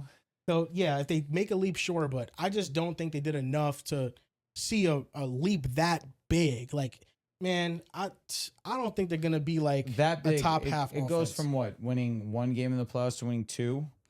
They've won a Well, playoff it's game more every so year the last the three. offensive like gap. Like, how much better can you get offensively? Like, I don't know. It can only go There's a up, man. lot of I was going to unknowns. say, you go Don't from, go like up. you just said, near the bottom, one of the worst, to if you are now, let's say, bottom 12, right? You improved dramatically. I just don't see it that way. Well, Like, we'll see, I man. think this offense is gonna be one Texan of the worst. hater. Just right in pen. Texan hater hates CJ Stroud. Hate CJ Stroud all the Hates time. This is a Houston. defining moment. Yeah. I mean, It's this is over. good. I mean, somebody had to have an Trade opinion on here. I, everyone. mean, I thought I knew your opinion for months now. It seems like you're a CJ Stroud guy. About the Texans, No, you're just a CJ Stroud guy now. I would not call myself a CJ Stroud Yeah. guy. I I think don't he's think fine. any of us outside of River We all Brown- said he's average. Yeah. Well, and you said he's average. I said he's average. The way you talk about it, man, it seems like you just What have no about- belief in It's- him. what- Now you're what- just now- baiting. No, but I'm now- not what falling is for he this doing? bait. What I'm is not he falling for doing? this He's bait. talking it with, he's Now misconstruing. this podcast does like, yo, I know I make a lot of jokes, but now, yo, CJ Stroud, yo, He's yo, fine. Yo, I f- CJ Stroud, bro. Is I that like what, CJ is that what Stroud. Dell Definitely not said? what Yeah, I like CJ Stroud, bro. I've been joking, bro. I'm gonna be honest, yo, Rib. Next time I see you, I'm gonna apologize. CJ Stroud, he ain't the problem, bro. He ain't the problem. Yo, I'm gonna be honest with you. I've been calling him ass in front of your face, but yo, here, Tom made It's my prediction. true. He ain't the problem, man. Because Yo, I I'll can't honest be with I you. can't be biased up here. Just talk because I don't want Rib to So be why happy. was you biased before? Joel, you Because also Rib don't talk. have, you're getting very animated when you in the past have been the CJ guy. I'm Isn't not- you're getting Yeah, animated no. towards Right, Dell's because you guys are now what, flipping spaces? But Dell's really hasn't changed anything. I'm he not a said. CJ guy. I'm a CJ over Bryce guy. There's a difference. Well, You've I've been never in the been a yo, CJ see, guy. the thing is, you've said CJ's going to prove you guys that he's one of those guys this year. Yeah, because y'all been telling me he's ass. That's why. And then this podcast, you're like, you know what? He's not. He's so fine. that's a He's difference. He's fine. Him proving he's one of them guys is him being average. No, I think he's gonna have a good year. But Oh, you keep saying a lot of different things. before that, no, I haven't. Before this moment, you have said that CJ Stroud is ass. That's what y'all have said. Have we said consistently. actually like CJ Stroud's no good at football? We Yes. haven't, bro. We said he was Um, dog. in the Definitely, playoffs, but you he said a definitely have good said regular he's bad. You season. definitely have put most of the blame on him. You definitely have ignored most of the What? context of the situation. Are you just making And now, up things? No, I'm not. I'm not. And now this podcast, you switch your stance and you're like, you know what? He's actually not that bad. And you're like, oh, but didn't you say CJ Stroud was going to have a good year? I'm like, yeah, I did. Because Uh-huh. my stance on CJ Stroud has been the same. I did not say he's a bad quarterback here. I just said this situation is not good enough. And no, I can't see CJ Stroud making a Super Bowl. I just can't. Listen, I don't have them as my Super Bowl team. He just I don't. had 10 turnover-worthy plays in the playoffs in a 2-game span. And one was terrible. he had, 5 against the Steelers, and the Steelers were one of the I worst think defensive that's football pretty teams. much. ass. I think actually that's what Dells and I have said in the past. The playoff performance that he had this past season was awful. Would you agree? Absolutely, I would agree. So if me and Dells are saying that, what's wrong with us saying that? Because That's When like us saying his- Justin Herbert is objectively trash because of just his playoff performances, even though in the regular season we know that he overcomes a bad situation every time. Because most of the conversation around CJ Stroud is framed as he's been bad in the regular season as well. Well, that's not That's true. the difference. We've talked about this. We've talked this That's- offseason that yes. he did not have a bad regular season. He just was bad in the playoffs. We have said that multiple times. I don't know if you have. We definitely have. You're gaslighting yourself into believing that. We definitely have. Well, we can ask Riv because he's the guy who's been hearing most of these insults. That's the truth. I've just been the bystander here, but maybe we'll hit him up and see, yo, you guys change your stance on him. You guys actually f- CJ Stroud. We now. don't like. What do you mean? I have f- Stroud CJ probably is Stroud? like QB like 22? I was gonna say like That's- 18, 17. 22. That's your guy now. That's your guy. You're rooting for him. Let's go, Who, Stroud. You're now you're a Stroud guy. You wanna be- Having let's him go. at You wanna QB be a Stroud 18 guy? is like Let's I'd have him go. over like Kyler Murray and like I don't know. I don't think that's that crazy. Let's go, CJ Stroud, man. I'm glad you guys like gave context to the situation finally. You guys f- CJ Stroud. Yes. AFC South winners. That's your winner? I don't know. That's your winner, the Texans? I do have the Texans. All winning. right, shout out to CJ Stroud, leading the way. Because even if the defense leads the way, the quarterback gets the credit. You know Well, that. to me, I've been very consistent that because this team has one of the best defenses in my lifetime, it's the main reason why I believe this team will be one of the most successful because of the stupid high floor it allows them. Because last year, even while CJ Stroud was having a disaster in the playoffs, they still were able to win a playoff game. And on top of it, make it at least a competition with the team that inevitably went on to go to the Super Bowl. Without Nico Collins. Has the gap closed between Stroud and Bryce? I told you I like Bryce. You think it's Bryce? Bryce is a better quarterback. Okay, so Even though the numbers will tell you that CJ Stroud was better than him. over the last 2 years, Stroud is 25th in EPA per play. He's 31st in success rate. Okay. Which would, I mean, Yikes. Maybe- all would signify that he's been one of the worst quarterbacks in the league the past 2 years, right? Bryce Young's been worse. Let's see. Bryce Young, what would you guess his EPA per play was? Is it 26? What, last year? over the last 2 seasons? Is it 26? It is not 26. Is it worse than that? Yes? I'll let other guesses rein in. Let's see. 22. I'm going to say 22. would Best say case. 30th worst. 24. I would have guessed the same thing. 33rd in EPA per play. Okay. Damn. All right. His success rate, what would you guess it is? 26. 29th. Around there. 37th. Not great. I haven't updated my quarterback rankings. At the end of last year, I had Stroud as a top 10 quarterback. So maybe you are a Stroud guy. Maybe Yeah. I am. Nah, that's something. Wait, at the end of That's the something for 2024 sure. season or 2025? End of 2024, because this was just 2025. Okay. Yeah. You need to update that list. I know this tweet went out January 2025. Oh, yeah, that's old. It is. Yeah. Year and a half. Yeah. But that's what I'm saying. Like, even when he didn't have a great year, I wasn't like, you know what I mean? Like, it's done. Trade him. You know what I Now mean? it's just this year. He did the same thing with Jalen Hurts. It's fine. Well, this year, But the thing is, I've been active on Hurts for 2 years now. that's also true.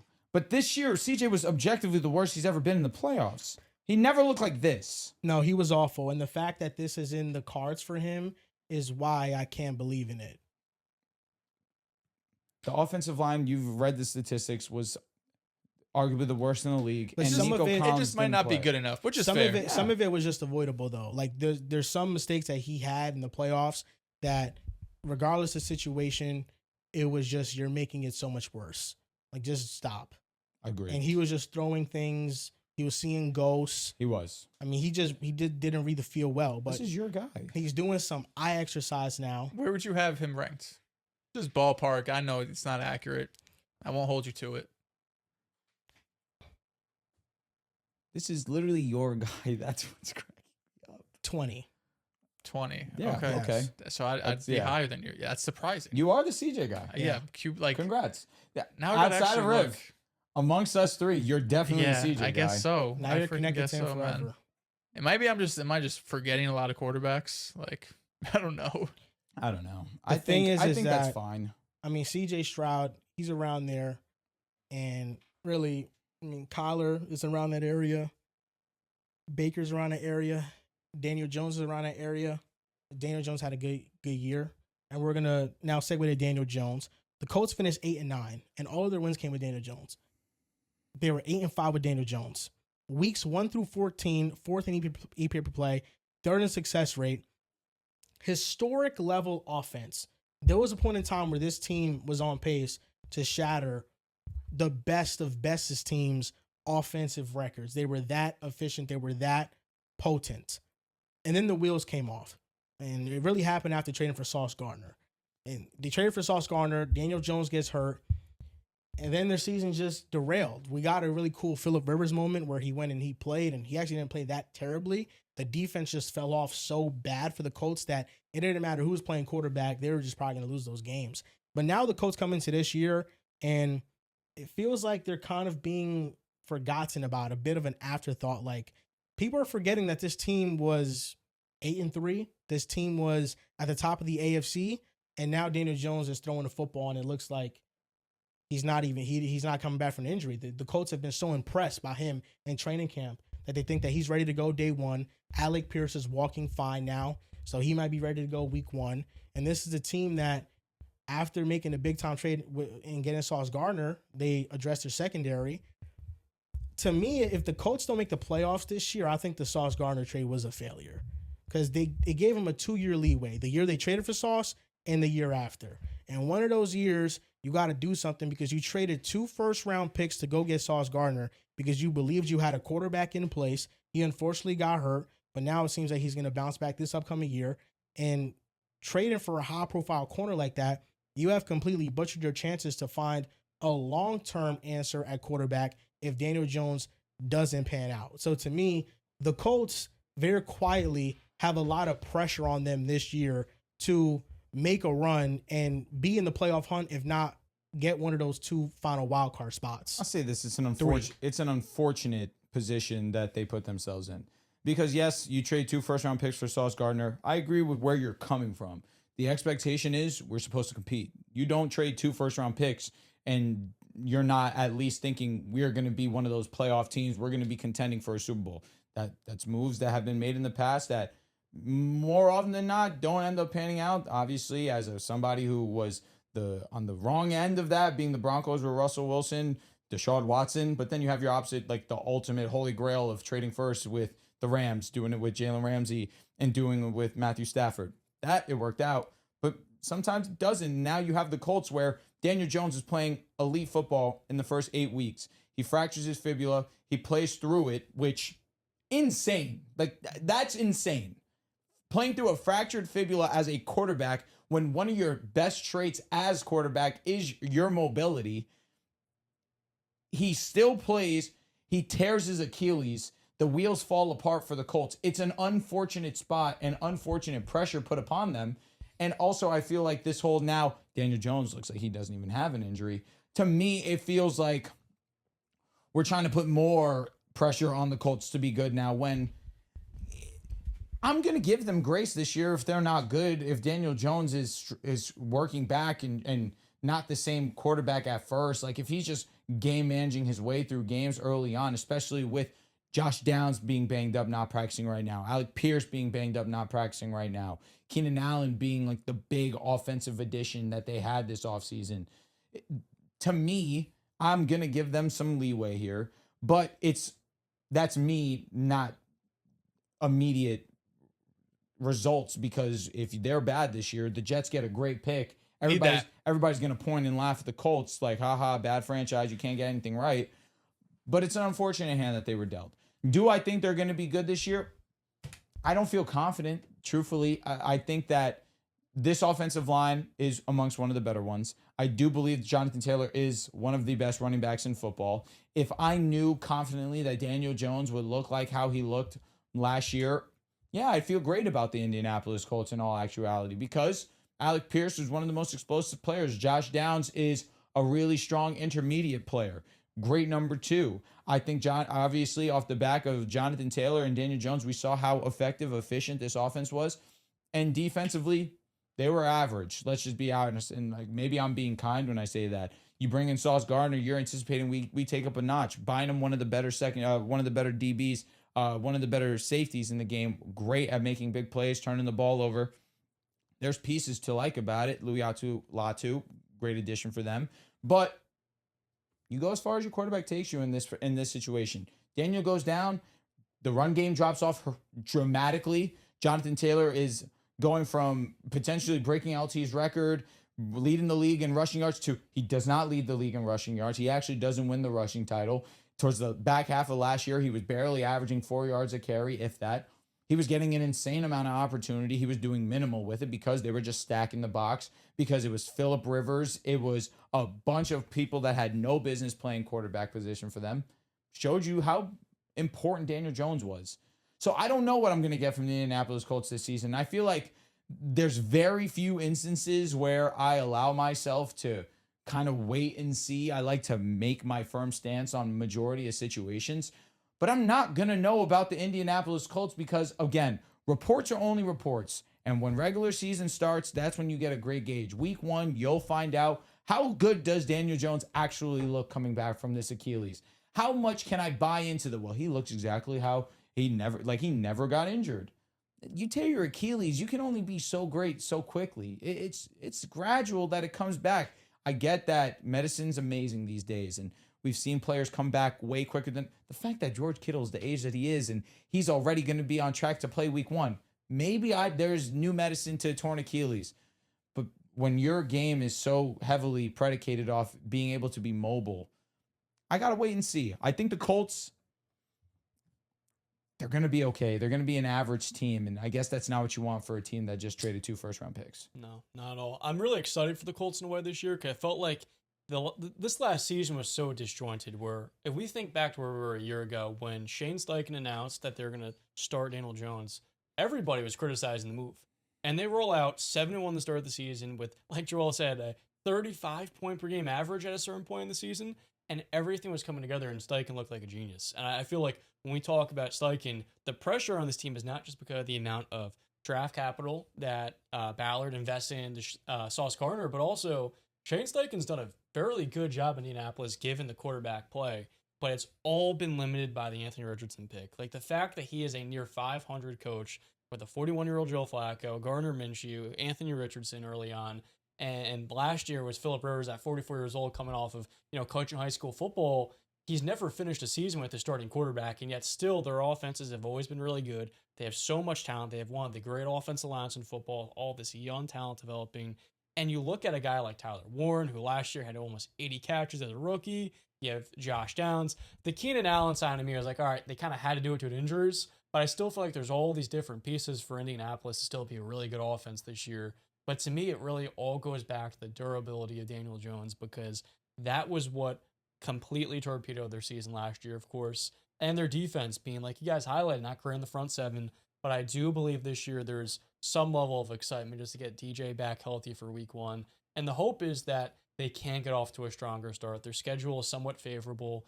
And I think that this is put up or shut up time. If they don't make the playoffs this year, it's hard to see this current regime of head coach and GM come back next year. So there's a ton riding on this team succeeding. That's a bummer.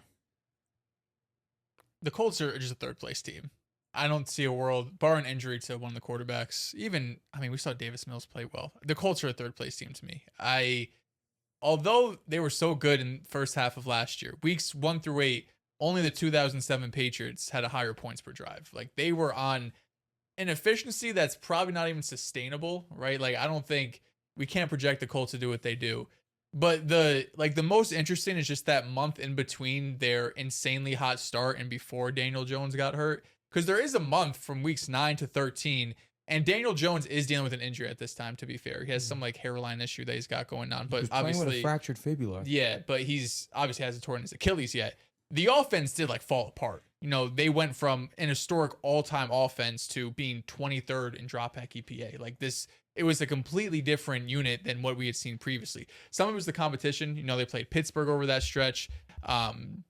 Kansas City, a couple other teams like Atlanta and the Texans. So they went up against some really good defenses during that stretch, and that could be part of it. Also, Jonathan Taylor, as great as he is, was also running on God mode for the first 2 months of the season. They're different. So weeks 1 through 8, they were at 0.151 rush EPA. Buffalo was number 2 at 0.054.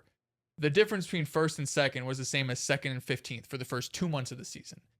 I think Jonathan Taylor is as good as anybody in the offensive line is great. But what they were doing just feels like there's no way that could happen again, right? Just how great they were. So the other part of it too is we've seen Daniel Jones have moments in time, right? We've seen the 22 seasons where Daniel Jones goes out there and he plays really well. And then we see he never really followed it up. Part of that situation, he also suffered injuries during that time. And this situation he's going into now is as good as definitely anything he had in New York, right? Because the offensive line is really good and he does have some weapons. But it does feel like this team's under a lot of pressure because Daniel Jones is getting paid a ton of money off the Achilles. Alec Pierce is getting paid a ton of money. He's supposed to practice this week. Alleged. There's videos of him walking around. He's limping. There's no way you can convince me he is not limping. He still does not seem right. Whatever ankle injury he had going on in the offseason, it feels like that's just not going to be ready or something he'll have to deal with throughout this season. That makes me worried. Josh Downs, I think, could be a breakout type player. Keenan Allen, like John mentioned, just a depth type piece. Tyler Warren's really solid. JT solid. So you talk yourself into what it can be offensively. But I just don't know. I just don't know if it's enough. The Jacksonville's definitely better. I like their offense more, even though maybe the numbers were so great for 2 months. Houston overall as a team, I like more. So it's hard to talk myself into what this team can be unless you're banking on what you got for the first 2 months last year. I just don't think you can be able to repeat that. Their defense is just not good enough. It's the truth. The defensive line is awful. Latu broke out last year. He's really good. Mm-hmm. And the Daniel Jones injury happened at a time where DeForest Buckner also went down for the year. So it didn't help that you lost your best defensive player on the interior at the same time. He should be back healthy, but you just don't have another edge rushing presence. DeForest Buckner hasn't been the most healthiest over the last couple of years. I think the linebacker should be a bit better because Zaire Franklin had a real bad year last year, and you're hoping on younger talent to develop there. But the secondary too, it's Charvarius Ward has been unreliable, and Sauce Gardner just doesn't make enough plays for me. Like what he did his first 2 years in the league was very special, and then since that point in time, he just hasn't been able to build off of his weaknesses, which has been attacking the ball, being a ball hawk, and actually forcing some turnovers. He just hasn't been that level of corner to where every year it feels like he's dropping in the top cornerback rankings. And their nickel spot this year is also very much in question. Like Kenny Moore's gone. Yeah, this was the 21st ranked defense, I believe, in terms of points allowed. I don't think it's going to get much better now that they lost Kwity Paye. And Zaire Franklin, he was bad last year, but at least like he was a leader in that room. So they're banking on Louis Narumo trying to make magic happen. And I'm not a believer in what Daniel Jones was last year. I think that he can play solid, but what they were doing was unsustainable. And you saw that it started to tail off against the Steelers where, I mean, he had a multitude of fumbles. He had a multitude of turnovers. Then you look at the next game against the Atlanta Falcons, Sauce Gardner's debut. The defense was on point that game, but the offense was just awful. And Daniel Jones had so many chances. And the defense kept giving him chances to close it out, and they eventually won that game, but it wasn't because he was making plays. So to me, I'm just not a believer in what they got going on. And even when it happened, I just thought it was very risky. Like you're risking a lot of draft capital for a position of need, but I don't think that was the biggest position of need. I thought that if you're going to trade 2 first, you got to go get an edge rusher because it doesn't matter who you have covered on the back end. If you can't get pressure fast enough, they can't cover forever. So they just had too many holes at key premium positions, and now they don't have those 2 first-round picks, and they're going to be solid, though. Like, they're going to be an 8-win team, maybe 9 wins, and they're going to finish around where they've been finishing in the Shane Steichen era. Shane Steichen is never going to bottom out. Shane Steichen is too good of a coach. He's going to win 8 to 9 games, maybe 10, but you know when it matters the most in a do-or-die game for the final spot, well, they're not going to win that. He's never had a quarterback in do-or-die games. He Which really partly hasn't. does go on him for not developing AR. That was a quarterback he handpicked, but a lot of it is due to injuries. I mean, again, you can only develop a player so much. If he's never playing, he can't develop. That, and again, if a player just simply is not adequate to play the position. Not giving up. No way in hell. Bobby dead. Sorry, pal. Just being honest. Him and Trey Lance. Find yourself someone who is as loyal to you as Dells is to Trey Lance and Anthony Richardson. It's amazing. I love it. You saw my tweet. Everyone got so mad. I loved it. Which one? I I think you was. Go ahead. said Deshaun Watson has a job. Tua has a job. Someone else, Bryce Young has a job. Trey Lance should have one of those jobs. People got mad at you, and I have to look. I was just thinking, because obviously, like, we know how I feel about Trey Lance, and the audience knows, but it just got out to the world, and people were not happy. I thought it was got love. Who cares?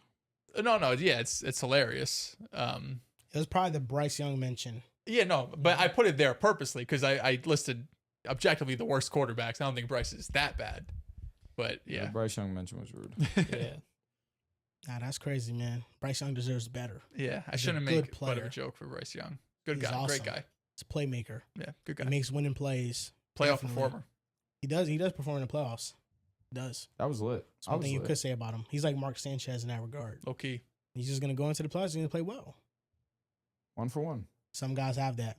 Some guys Awesome. don't. The 1 for 1 in Tennessee terms of good Titans. performance. Okay. What do you think would be a successful season for the Tennessee Titans? I only had 2 things written down in terms of what I would deem successful for them. I guess now, as I think about it, 3. Randomly now, they're this amazing team. Sure, successful. I don't see happening. Number 2, we're more realistic. Cam Ward shows that he is a franchise quarterback. People are looking at the preseason. They're having aneurysms. I'm amongst those that are starting to creep on terms of, I don't know what's going on, but I'm still going to hold out hope, give him a chance, let the regular season play out. Preseason's preseason. It's not a great starter, though. Number 3, Robert Saleh sets such a strong floor for this defense that now at least there's something to rely on that, hey, we can build off this. We have the defense settled now. Now let's put all our attention on the offense. That is where I can see success, because we know that Tennessee Titans are going to be one of the worst teams in the league. At least that's what we're projecting. But successful. Cam Ward has a great connection with Carnell Tate.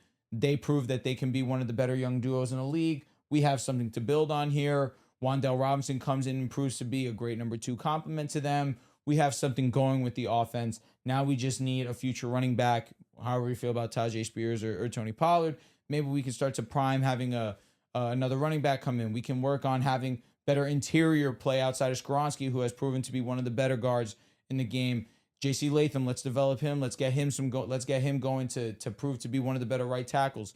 So it's a matter of having your young talent develop, see how much confidence we can have in this talent. But mainly the number one priority has to be Cam Ward and his development in year 2, because last year, obviously, he was one of the worst quarterbacks in the league, but he had minimal help, not much whatsoever. You bring in Carnell Tate, Wan'Dale Robinson. Now there's a little bit more motion in that offense, a little bit more juice, a little more excitement.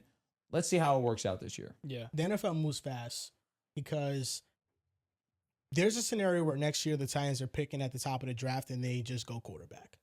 That's a realistic scenario.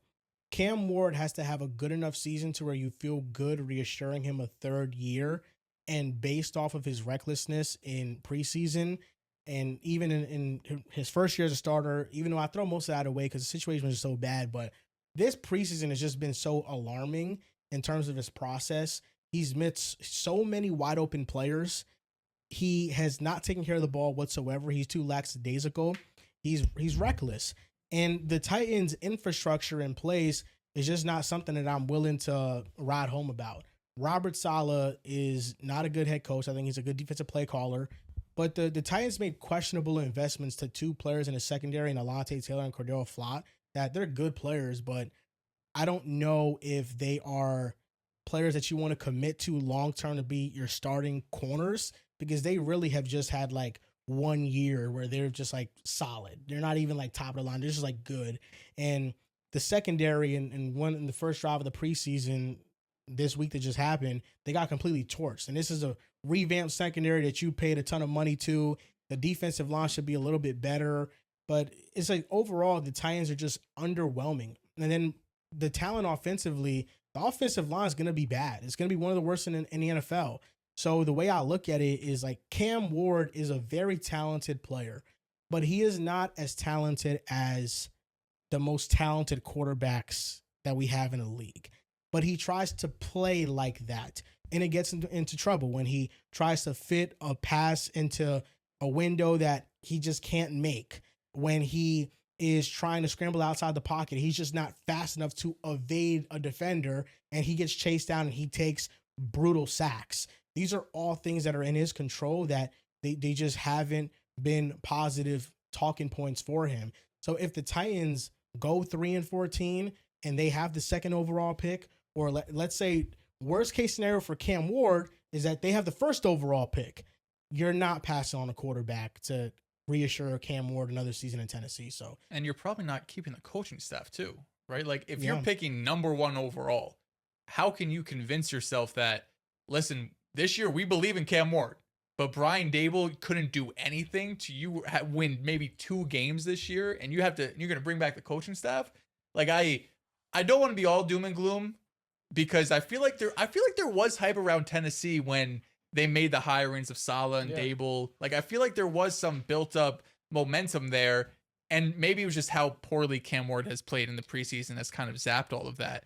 But it feels like this has disaster written all over it, because Cam Ward obviously has so much talent. Like the raw talent is there. The arm strength is there. He can make a ton of throws on the field, but it's also so obvious that he needs to be reined in, and he needs to be coached, and he needs to be fine tuned. So you need that from the coaching side of things. And I just really don't know. And I've said this before, how much I trust Brian Daboll to be able to get the most out of him. And on the field, I just don't think it's talented enough. You're talking about the offensive line. It's projected to be, by basically every publication, a bottom 5 unit. They do have like some young pieces that, J.C. Latham, like you were mentioning, Skoronski, like you were mentioning. but it's still not a unit that's going to be able to, I think, clear the bar to be serviceable. You're relying on rookie Carnell Tate, who I think is obviously a good player, but then it's Wan'Dale Robinson, who you paid a lot to, who I think is more like a 3 than a 2, and Calvin Ridley, and you lost Chig. Like, it's really hard to look at this offense and be like, we are setting up Cam Ward to succeed. You know, I applaud you for using the top 5 pick on a wide receiver, and maybe there's something there with Brian Dable. But you would be able to buy me into this more if, and I don't know how realistic it was, if you were able to go get a Mike McDaniel, or if you were able to go get an offensive mind that we could all come up and be like, we really trust this guy to be able to develop and get the most, not only out of this quarterback, but out of this offense. Brian Dable has shown over the last few years with, if you have subpar quarterback play, he's not going to be able to figure anything out. And defensively, Saleh is, I think, a really good defensive coach, like you guys have both talked about. He also, in year 1 in the Jets, it was awful. Like, he needed to bring his own guys in. He needed, of course, to hit on draft picks and bring in some guys like Quincy Williams was a waiver wire pickup. And it took him, 1 full season. And granted, they were an elite defense the year right after, but it did take a little bit of time. And I don't know if Robert Saleh is the same type of defensive mind as some of the guys we've seen, like Anthony Campanelli, who we were talking about, Jesse Minter, like who we were talking about previously, Mike McDonald, where in the first year, he could come in and bring like maybe bad or average talent to be really good. But I do feel like once he has his guys in place and he has the type of players he wants to run his scheme, then he could really get there. So I think we're relying on maybe too much for him to overcome just in year 1. So there's a world where I'm wrong and Cam Ward is just freaking awesome. And Dable's like, no, I just haven't had the quarterback and the health, and Carnell Tate's this great guy. Like, I do see that side of things. But man, it feels really difficult to get on that side with what we've seen in the preseason from Cam Ward. Even last year, we know that second half of the season where he didn't turn the ball over, he was still like 27th in EPA per play. He was better than Rivers, Tua, Geno, Shador, and like Brady Cook. Like, I think those were the 5. He wasn't throwing anybody, don't get me wrong, but like nothing was even happening. Like, I didn't really see a ton of flashes last year from Cam Ward outside of like a couple cool throws. But I feel like cool throws are awesome, but to me, the process never changed with him. Like, he still always looked erratic. He never looked comfortable in the pocket, wildly inaccurate in most games. So, like, I shouldn't say he didn't have flashes because he made some really awesome throws, but I didn't see much consistency be built up. Oh, that's fair. There's only one successful season. Sorry, John. If he shows he's a good quarterback, that's a success. It doesn't really matter how many wins the Titans have. If he showcases that he's worthy of building around for one more year, that's the only thing that Titans fans should be looking forward to. I said the same exact thing last year with Chicago with Caleb, and I didn't expect them to blow up the way they did. Their season really is defined by the quarterback development. And when I look at the Titans this year, it's really all that matters in a division that's really good. But I kind of have a different outlook on Tennessee because I see what Cam Ward had last year, and his number one receiver was Alec Eilmaner, Shamar Dike, and he ended the year on a really high note. And there were moments last year where we saw the potential, the talent, and I agree with you guys. Collectively, I think every NFL fan can see with Cam Ward, there's the good and there's the bad. And there's a lot of stuff that he needs to fine tune. But I also believe, like, you're a big Cam Ward guy. You can't put too much stock into the preseason for a young second-year quarterback learning a new offense. Because a lot of the time with these young quarterbacks, you're going to develop mid-season. And I think game to game, you're going to develop. And with a player like Cam Ward who has, I believe, unshakable confidence, he can still grow through the good and the bad early in the season. And you add in 3 receivers who are all upgrades off last year. And I feel like when you look at Tennessee, you're in a super tough division. There's a lot that needs to develop, but at the same time, you can see Cam Ward this year take a step forward. And I also believe, too, Brian Dable gets a very bad rap when last year Jackson Dart clearly played his best football with him. And when they fired him, we saw the Giants' offense completely torpedo, whereas Dart was playing good football. I feel like the same could have been said with what he did in Buffalo and with Daniel Jones in his first year. So I do feel like Brian Dable can develop Cam Ward, but it does require him playing more on time, being more accurate, and also being more composed too in the short to intermediate space. I think there are some things that show he has a long way to go in the preseason, but I don't believe that's an end-all, be-all for his entire 17-game season ahead of him. I'm excited for Cam this year, and I do believe the Titans, they're going to be a lot more fun to watch than people think. I mean, in theory, they got 2 head coaches. Yeah. High-level play caller, maybe, but if you're going best-case scenario, they did more to their defense than their offense. I think their defensive line got better. Like with John Franklin Myers and Jermaine Johnson, that group improved the most. They brought in so many former Giants and Jets. Mm-hmm. Like 10% of their roster, 20% of their roster right now are former Giants and Jets. They did bring in 3 starting receivers, and they do complement each other. And John Franklin Myers. Yeah.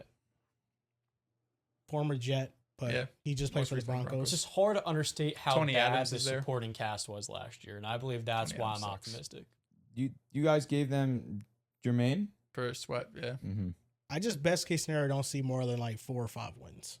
Yeah. I agree with that. That's the thing. Is like, you know, how good can you be if that's kind of the ceiling of the team overall is around there. The old shout out to line Cam is Ward, very, very questionable. I think that's going to be a big thing that hampers them. Because that's the other thing is like Cam Ward can be fine. He can be good. But if you win 4 games and you're picking in the top 5 of the draft, then quarterback heavy draft, there's definitely a decision to be made there. So I think that in order to get out of that range, they need to win like 6-7 games to Isn't Jeremiah coming out this year? Yes. He is. But you have Arch Manning, you have Dante Moore, you have Mensa. You have a couple good quarterbacks that they could rise their way up to being like in the top 10. I think for sure like Arch Manning is probably the 1-1. And then Dante Moore, he was going to be the 2nd overall pick last year, so he could go in the top 5. Jeremiah Smith is probably the 2nd overall pick in the draft. So, you know, you definitely have a good amount of quarterback talent coming in. And if Cam Ward doesn't clearly showcase that he's worthy of being built around another year, it can happen. And I think that a team could benefit from trading for him if that does happen. Mm-hmm. You know, like if a Kyler experiment doesn't go well in Minnesota, like they should be all over any quarterback that becomes available at any time. Yeah. Like honestly. I just think it's too early to be running Cam Ward's eulogy in Tennessee. And a lot can change for the 2027 draft in one football season. A ton. I'm not writing it yet. Definitely not writing it yet. Feels like people are starting to. It's just like when your first year, and I completely agree, the situation was so bad. When you play that poor that year, regardless, the leash gets tight quick. You know what I mean? Like if you have another year where you play bad, people don't care. Like we've seen 2 years and you're playing that poorly. We're going to be asking who's the starting quarterback next year, rightfully or wrongfully, you know? Like, well, this is a big year for him because he actually has some help. And Brian Dable, while I'm not all the way in, he's not a disaster. I don't think he should be like this, like a bottom 5 play caller in the sport or anything. So I'm just getting some Zach Wilson flashbacks, and it doesn't help. I didn't want to say that, but you do get some of the same vibes where it's just like, how did you miss that throw? Mm-hmm. And I'm just not the most enthusiastic that Brian Dable. I mean, Robert Saleh is like the head of the snake in this ship. It's not giving me much optimism for quarterback development. So on to AFC South superlatives. AFC South breakout pick starting with the Houston Texans. I think it's going to be due to this necessity. I'm between now newly acquired Kayshon Boutte and Jalen Noel. The wide receiver 2 is such a strong need for the Houston Texans, especially now that Jaden Higgins went down. My answer would have easily been Jaden Higgins, but CJ needs another guy that he can go to on a consistent basis. After trading for Kayshon Boutte, I get the idea that he's going to play a decent-sized role in this. But Jalen Noel going into year 2 as well, he's going to be a good complement to a Nico Collins. He's going to be my guy I go to. I'm going to go with Arante Ursare. I feel like they need him to step up. If this team is able to break out offensively, Ursare has the most upside, right? He's still a young player. Of course, he's playing left tackle. Going up against Hunter and, Will Anderson every day in practice can't hurt either. But if this offensive line comes together, he really has to be the one that steps up and just consistently great at left tackle. I'm with you, Dallas. My pick is also going to be Arante Ursare. I believe the second year playing left tackle with his physical traits, he's going to have to really develop this year, and I feel most confident about him breaking out compared to the receivers. I'm going with the same player. Next team up, the Jacksonville Jaguars. It's easily Parker Washington for me. Majority of his production last year came in 3 games, and that was the last 3 games of the regular season. And then he stacked it on top of having an amazing game versus the Buffalo Bills in the playoffs. Parker Washington was pretty comfortably the most explosive player for the Jacksonville Jaguars last season and easily Trevor Lawrence's favorite target while they were playing their most successful brand of football. To me, it's pretty comfortable. Parker Washington will be their breakout player. He'll be one of the breakout players in the NFL. I'm going to go with Bashal Tutin. I think there's a lot of conversation about who's the RB1 here. I think it's going to be Tutin. They gave Chris Rodriguez a very minimal contract in the offseason. And they drafted Tutin, with a somewhat decent draft pick. Cohen's first time being head coach, having a say in that process. I think he's the 1A in this backfield. think he has much more efficient season than we saw with HN last year. There's going to be a theme here with all of my picks. My pick for the Jaguars is going to be Travis Hunter. I believe he's going to have a really good second year at cornerback. We'll play some receiver and sub packages, but I believe the bulk of his value will be in a high-end coverage corner and then some. That's a great pick. You picked Basil Tuin, right, Dos? Basil Tuin, Travis Hunter, great picks. Parker Washington was great. I'm going to go with a different name here. I'm going to go with Ventrell Miller, linebacker who's replacing Devin Lloyd. He's going to need to step up now that Devin Lloyd is gone. And in the last 2 training camps, he's actually given Devin Lloyd a run for his money in terms of the competition. And I feel like in Anthony Campanelli's system, he's going to have a really good season. And he's not going to replicate what Devin Lloyd did because Devin Lloyd had a fantastic season, but I don't think he's going to be a liability in their defense. Next team up, the Indianapolis Colts. I'm going to go with their right tackle, Jalen Travis. Now, last season, he only started 4 games for them. But in those 4 games, he allowed about 10 pressures, which isn't great, but that was on 175 pass rush attempts. For a rookie, considering the limited amount that he did play, 6'8" size, 340, dude's a unit. He is going to be put in a position where he's going to be extremely relied on. I think he has a breakout season. I'm going to go with Josh Downs. I know he got banged up in practice. I know they signed Keenan Allen, but I think they were going into the season expecting Downs to play in 2 wide receiver sets. It was going to be Pierce. It was going to be Downs. He was going to get just more exposure to the offense because he was always solid on a per route basis, but he just never had the opportunity to. I think this year he's going to break out. My pick would have been either Tyler Warren, who had a great rookie year, or Josh Downs. I do feel like the Keenan Allen signing puts an impetus on that because we saw last year him basically we saw last year even Lam McConkey not take that step forward, of course.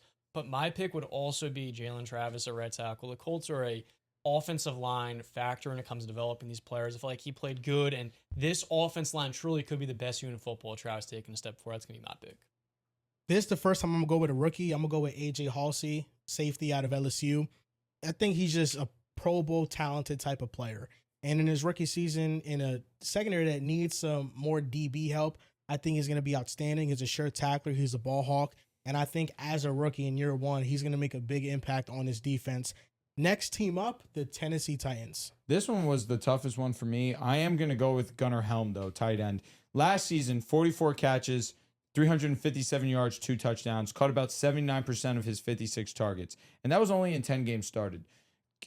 Cam Ward realized he did not have much to throw to, but Gunnar was a pretty reliable option for him. And I think in this situation, too, where a lot of the attention is going to go to Carnell, a lot of the attention is going to go to Wandell, Gunnar Helm's going to go under the radar. I think he'll have a solid season. You go with J.C. Latham. Similar to Ursere, if you want this offensive line to be able to clear some sort of bar, I think you need J.C. to take a step. He was banged up coming into training camp, but he's been off the pup since July. And, by all reports, he had a pretty good preseason week 1. He's been doing pretty well in training camp. So hopefully he can stay healthy on the field and have a breakout year. Those are some good picks. My selection's gonna be Cam Ward. I expect this to be a higher volume passing attack. I don't believe he's gonna have a perfect season. There will be turnovers in there, but I'm still expecting him to take a step forward and reassure the franchise that he's the quarterback to build around moving forward. I'm gonna go with Oluwafemi Oladejo.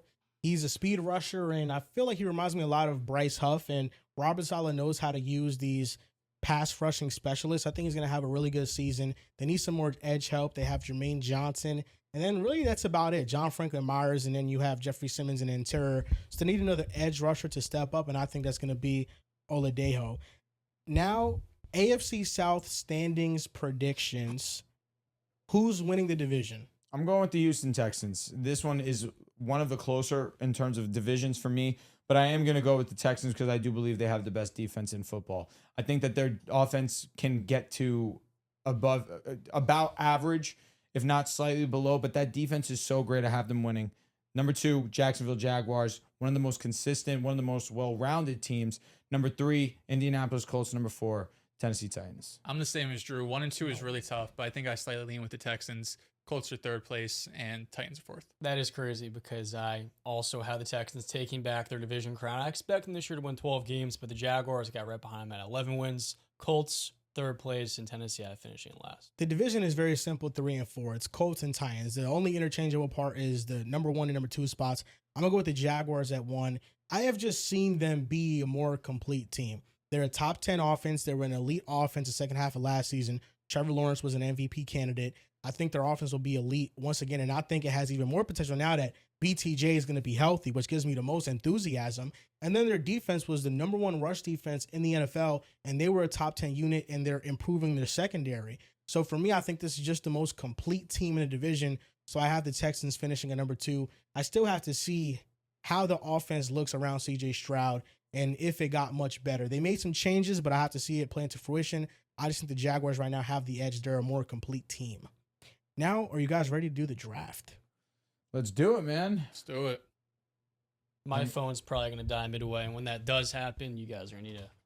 I will give you my phone because I don't use the draft board. Sweet. And also, you want the clean one, John? I don't care. Okay. I'll take this one. These guys, they could be They're gentlemen for all. So pretty sweet. Last time we did our draft for the AFC North, I gave Dells the first pick. So we're missing a marker. Out of the kindness of my heart, we shouldn't Should be attached to one of them. I have which is mine. right here on mine. All right, we got it. Enough. We're good now. I was kind enough to give Dells the first pick so he could draft his beloved Lamar Jackson, which means I'm going to have the first overall pick in this draft, which is absolutely awesome. 2 running backs this time, right? 2 running backs. 3 receivers. I say all that to say I was so kind to give Dells the first overall pick. It didn't even matter because I drafted the best team. Whoa.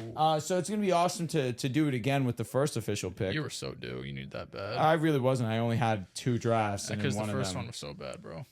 I had people in IG telling me I had the best team, man. You know what I mean? For AFC Paid North? bots. Yeah. Well, AFC North. AFC North, you're the best. It was comfortable. Wait, you like my defense though? I like your Heinz Ward pick. I'll just steal it. Mel Blount went way too late. I liked took your team. Now Mel you Blount. cooked. You Yeah. cooked on that one. You cooked on that one. Sometimes the draft board, guys don't be known who is taken, and then someone will slip. Happened to me with Derek Thomas, and he's there. In the So we're second. doing 1 quarterback, 2 running back, 2 wide receivers. 3 receivers. No, we're doing 2 wide receivers. Whoa. Since we're doing 2 running backs, it's 2 wide Holy receivers crap, man. That changes everything. now. Yeah, it does. OT, interior guard. Okay, very obviously, I'll be going with my GOAT, my reason, my why, Peyton Manning. Reach. So, Joel, you'll be second. Interesting. Okay. Obviously, Peyton Manning is a tremendous pick. It is the 1-1 of this draft. I think the 1-2, if it was both personnel groupings, would probably be J.J. Watt. But, Thanks for that statement. yep, he would be. Got to give him respect there. Listen, there's so much talent when it comes to the running back position that I feel like I hold off on it. I'm going to go with Andre Johnson as the next pick in this draft. Don't hate it. Okay. Don't hate it at all. So you want the 3rd pick or the 4th? You'll be 3. Okay.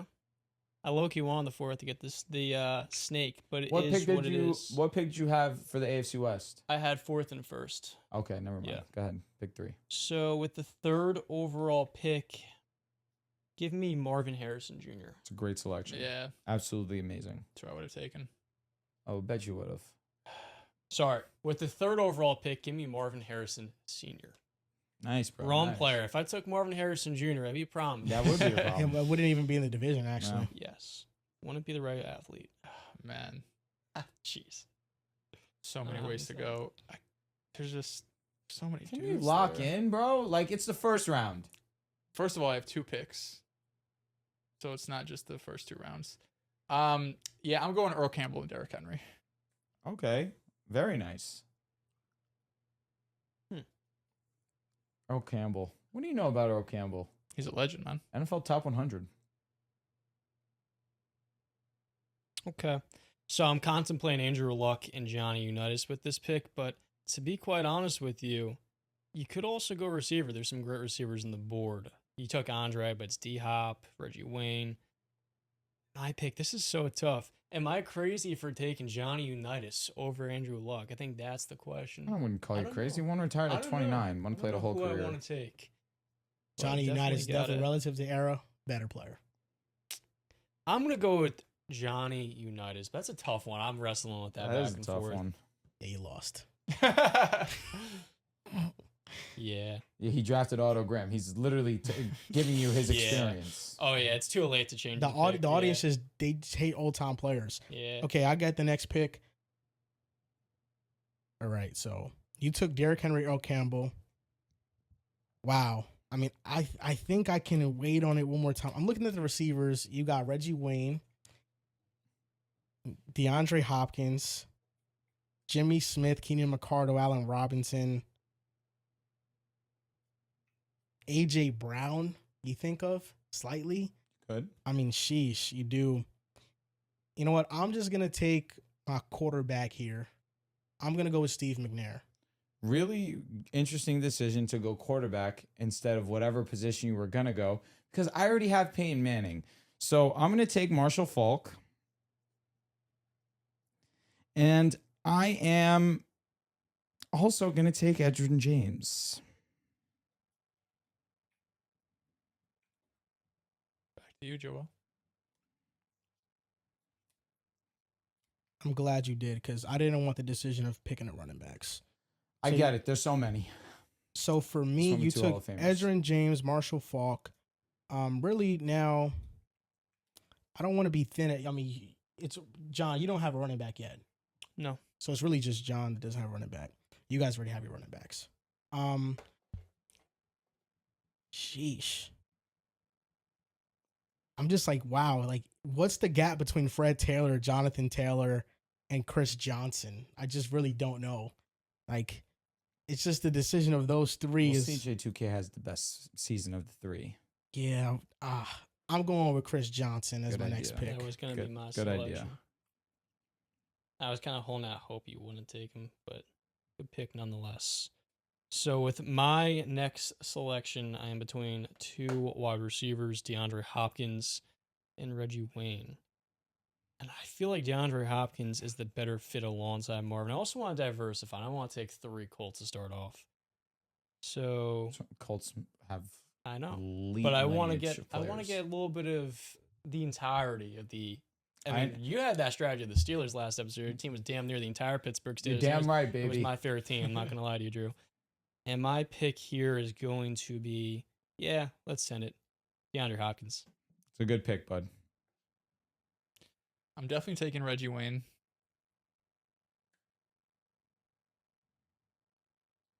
I have back-to-back picks. I still need another receiver, tight end, offensive line. Receivers, I feel like after this, I could take whoever. And, like, there's a lot of dudes in the same tier. I don't need running back. Don't need... Okay. I think I'm going to go 10. I'm taking Dallas Clark. Okay. So now the running backs available on the board. If I name a player that has been selected, tell me.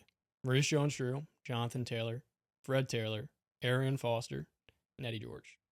None of them. Yep. Wow. This is an absolutely, you said it earlier in the show, jam-packed division at running back. And I might as well just take him here. I really wish I took United's third. I know none of y'all are going to take him, but it is what it is. And I'm going to select between all these running backs. Damn, that's so tough. Give me... You took Eric Dickerson, right? Just want to confirm. No, He did. Dixon. No, Oh, I you took Falk. Marshall You took Faulk. Falk. Mhm. Okay. So there's so many different ways I can go there then. But you know what? Yeah. I'll go with Eric Dickerson. That'll be my running back one. Wait, Eric Dickerson? Yep. Eric Dickerson, not Played 2-3 years with the Colts. He did Okay. play. He Led put the up NFL. 1,600 yards one year. well done. What Good- year? Good niche. 88. Nice. All right. My next pick is going to be running back. I'm going to go with Jonathan Taylor. Okay. Again, I probably would have gone with a different position because I do have both of them. But, to each their own.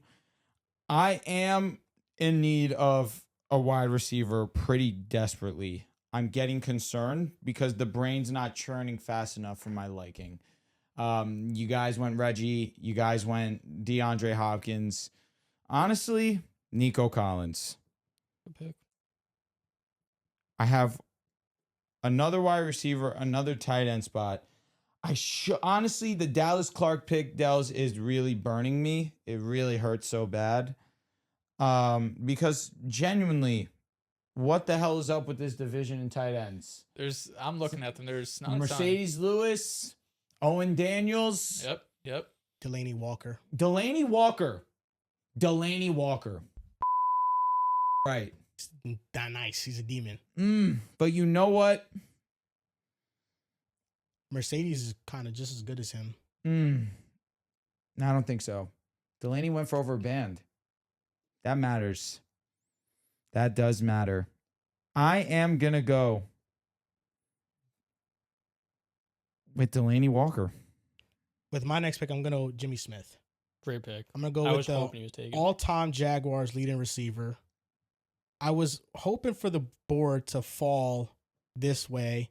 I was comfortable taking any receiver at this spot, but Andre Johnson, Jimmy Smith, 2 wide receiver ones, bona fide. Great duo. I like it. Great duo. So with my next pick come up, right? Yeah. Give me MJD, Maurice Jones-Drew. Nice. I'm Probably up. should have taken another position because he has both running backs. We got to start. Yeah, no, I don't care because I know whoever I want is not going to be taken. Respect. So I'm just taking, All right, type I'm shit, taking John. the best player available. Do you guys all have your receivers filled out? I have one receiver remaining. Okay. I have mine. Okay. I am going to take 14-time Pro Bowl, 7-team first team All Pro, Bruce Matthews with my first pick, father of Clay Matthews, if you were wondering. He played all over, but interior was where he played most of his career. So we'll go IOL, Bruce Matthews. And I think it would be reasonable to take my second wide receiver here. Jimmy Smith was someone I was thinking. Outside of him, like T.Y. Hilton, AJB, I would probably just take AJ Brown. T.Y. probably has like the better numbers in the division, but I think player for player, AJ Brown's better. T.Y. might go to undrafted. Everybody has the receivers. You have your receivers? Yeah, I got mine. Yeah. D-Hop. I'm Love. lit. Thank God. I was concerned. It's on you, John. Next selection up. So I haven't really focused on offensive line just yet. And I think it's time to. And there's a lot of great offensive linemen on the board. My pick is going to be Mike Munchak. Give me him an interior offensive line. Okay, my pick is Quentin Nelson. Okay. All right. We can recover from that. I'm going to be okay. Does anybody have a tackle here? No tackles? Nope. No. All right. The dude from the Jaguars. But Batelli? Tony Baselli. Baselli. Give me Tony Baselli. I'm going to be honest with you, Joel. That for all the I gave you in this draft, that burned me. Yeah, I thought that he was going to get taken already. That really sucked. But Bruce Matthews, you can't go wrong. Okay. And you guys all have your guards? So, all right. I'm going to wait on my guard because I genuinely cannot think of one right now not named Jeff Saturday. And Jeff Saturday would not be a bad pick because I have rapport. There you go. T.Y. Hilton is most likely going to be my best option. And that's not a bad thing. He led the league in yards. It's hard to do that. In an era where you have your Odells, your MTs, your D-Hops, Devontaes, enter T.Y. Hilton. And you know what? That's who I'm going to draft. Okay, now this puts me in a little bit of a predicament because there's a couple players that I'm open to drafting at this spot. Only one tight end has been taken, correct? Or two? Two. It's been Delaney Walker, and then you also have Dallas Clark taken. The tight ends get really dicey after this. I'm taking Mercedes Lewis. Okay. I'm up next. Yeah. You guys have all taken tackles now. I know you got Bruce, you got Baselli. Bruce, I have guard. Oh, good looks. Interior. Good looks. So my next pick is going to be 3-time first-team All-Pro tight end John Mackey. Okay. Respect. I'm taking a lot of old-time players. Hell Whether or yeah. not you want to respect them, I don't care. I'm taking the greats. Yeah, good job. Is Laramie Tunsil still on the board? He is on the board. I'll take Laramie Tunsil for tackle. Never been an all-pro, but you know what? Whatever. There's not a lot of options. It really isn't. That's why I took Baselli. And at quarterback, I'll take Warren Moon. So Andrew Luck was not drafted. Yeah, no, that's you nuts. took McNair, you took Warren Moon. I mean, I'm fine. I mean, McNair was co-MVP in 2003. Respecting the legend. Steve McNair, he brought the Titans to a Super Bowl appearance. Aaron McNair, not much better nicknames you get than that. He's obviously no Peyton, but he's amazing. John, you're up. And to wrap up my team, the best tackle on the board is Dwayne Brown. No, so that's going to have to be my pick. I'm trying to see in the notes if there's anyone else. You have Brad Hopkins, Tariq Glenn, Taylor Lewan, Michael Roos, Dwayne Brown. Who was the first player that you said? Brad Hopkins. Okay. You taking Quinn Nelson, such a freaking bummer. Brad Hopkins. Yeah, I'm going to take Dwayne Brown. That's going to wrap up my team. I had to risk it. I thought Dwayne Brown was going to make his way back, but I'd rather have Mercedes Lewis than John Mackey. 3-time first team All-Pro. Owen Daniels and Dalton Schultz. I'd rather have Lewis, and then offensive tackle. I'm pretty much fine with like Tariq Glenn, Taylor Lewan. Tariq Glenn blocked for Peyton Manning. I'm going to go with Taylor Lewan at this pick. All right. As much as I want to go Jeff Saturday, I have to go Kevin Mawai. So I will. How many years did he play in the AFC South? Enough. You got to go Saturday, man. Couple. Nope. You got to go Saturday for aura points. Yeah, it's a Colt, bro. I mean, come on. You can't have a team with Going with the Peyton Hall of Manning. Famer. Jeff Saturday is probably going to make it. It's been years. He can make it, though. I'm going to go with the actual guy who's in. He was a 2-time Pro Bowler in Tennessee. That way. Thank you. Does that do it for the draft? That's for me. That was my last pick. Me too. Nice. Yeah, we all did our drafts. Okay. So let me see. I'm just looking at Brad Hopkins. Yeah. I made the right pick. All right. So AFC South all-time draft. How do you want to do this? How did we do it last time? Yeah, let's just recap it. So Okay. I took Andre Johnson with my first pick. I'm just gonna write down the number next to the name where they were picked. Took McNair at my second. Took Johnson at 3. Got it. Took Got my GT 1, 2, 3, at 4, 4. 5, 6, 7, 8. So I'll go first. You want me to? Yeah. Good. So All right. In this all-time AFC South draft, in the first round, first pick overall, I went the GOAT of all GOATs, Peyton Manning. My second pick, I had back-to-back. Wait, we're not doing it like. That's what I was asking. Yeah. No, we are doing it like that. So That's what you we did go, last me time, go, facts. yeah. So I shut up. Yeah. So after paying, it just goes to me. Yeah. Go. Oh, I thought you were gonna do it back again. My bad. It's the flow. I don't know. I don't have to. With the second overall pick, I went with Andre Johnson with my first pick in this draft. With my first round pick, I'm not going to remember the exact pick number. With my first round pick, I took Marvin Harrison Sr. Just guess. I'm Yeah, not take an doing educated guess. Just that. With take the an third educated- overall pick, I took Marvin Harrison I mean, Sr. I'm just say I with, literally adding. just say with the next pick, I took this player. That's with it. the next pick, I took Marvin Harrison Sr. I had back-to-back picks. I took Earl Campbell and Derrick Henry. It's on you, John. With the next selection, I took 3-time NFL MVP Johnny Unitas. With my selection, I'm getting my quarterback off the board, Steve Air McNair, all-time player, all-time Titans quarterback. I love him. Rest in peace, still legend. RIP a legend is Rest in right. peace. With my second round pick, I went with Marshall Faulk. I followed it up with another Hall of Famer, Edgerrin James. At this spot, still a lot of great running backs left on the board, but I'd be remiss if I didn't take CJ2K Chris Johnson, all-time leader in most scrimmage yards in a season. Shout out to Chris Johnson. Go. Great pick. With my second wide receiver slot alongside Marvin, took DeAndre Hopkins. My next pick, I went Reggie Wayne, then Dallas Clark. It's on you, John. With my fourth round pick, I took Eric Dickerson as my RB1. I'm going to complete my running back room, and I'm going to take Jonathan Taylor. Some good selections, gentlemen. Not as good as Nico Collins. Followed up with probably the next best tight end in the draft, Delaney Walker. With my next pick, I'm going to go with the all-time Jaguars receiving leader, Jimmy Smith. I'm up. Yes. Next up, stay on line with Jacksonville. My second running back, MJD, Maurice Jones-Drew. Interior O-line, I went with 14-time Pro Bowler, Bruce Matthews. Then I followed that up with my wide receiver 2, A.J. Brown. It's on you, John. And to start off, next up, took Mike Munchak as my interior offensive lineman. For my interior offensive lineman, I took Quentin Nelson. You can argue the best interior offensive lineman, the best offensive lineman period the Colts have ever had. Yeah, you ripped my heart out. It was really devastating, but I pivoted anyways. And I followed up with Tony Baselli, Hall of Famer, one of the GOAT tackles in this game. And then I need to share my wide receiver too.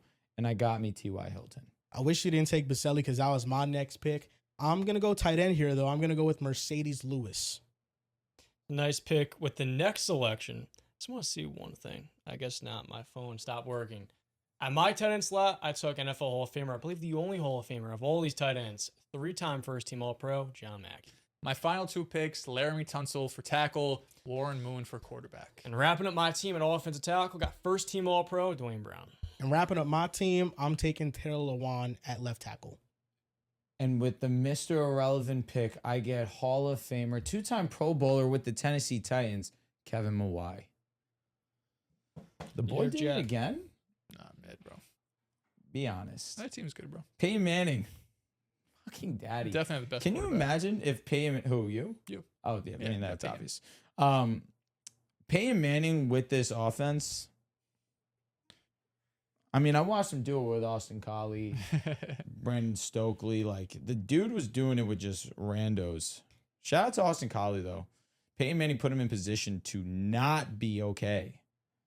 Okay, now it's time for the defense. So who gets the first pick? Because Dells gets the first pick. And this You is did that easy. strategically. wait, how come? That's Because how we he got did the that. last That's pick. how we did all of You these did that drafts. strategically.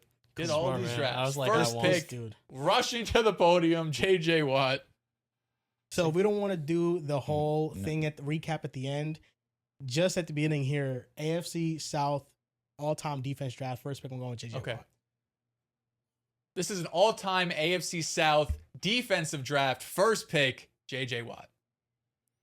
I mean, that's a bit of a reach, but I think it's a good pick overall, you know? So now it's on you, John. The second overall pick, give me Dwight Freeney. Go spin.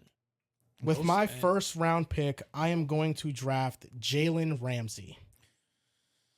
Okay, it's getting okay, so 1 interior defensive lineman, correct? 2 corners, Correct. 2 safeties. So middle linebacker, interior, cornerback, safety. I'm not missing anything, correct? You're good. All right, excellent. Okay, the board's going off quickly. Gonna have to make a move soon. And I actually think,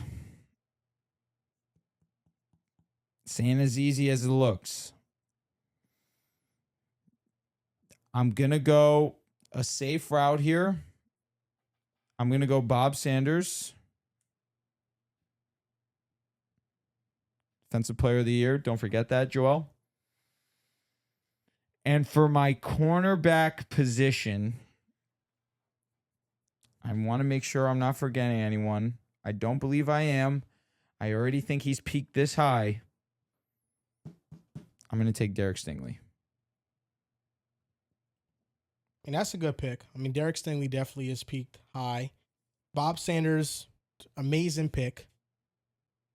It was really between him and Jalen Ramsey, and really, I was probably devastated. I probably should have went Bob Having pick Sanders. 4 here sucks. Thinking about it, I probably should have went Bob Sanders. It's early. He's still playing. He's in the midst of his prime. But with my next pick, I'm going with Will Anderson Jr. Okay.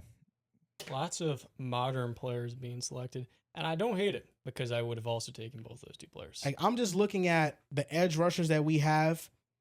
Tony Brackens, Calais Campbell, Josh Hines-Allen, Mario Williams, Daniil Hunter, Dwight Freeney, Robert Just reading Mathis. them off. Like the whole part of like me doing it off the dome. That's the impressive part. Like, to me, Will Anderson Jr. is just the one that stands out the most. You cooking. I feel comfortable taking Will Anderson Jr. this high. I don't hate it at all. I hate it. I like it, but I kind of hate it 'cause I want him, but it's okay. With the next selection, I'm going to take Calais Campbell. Johnny.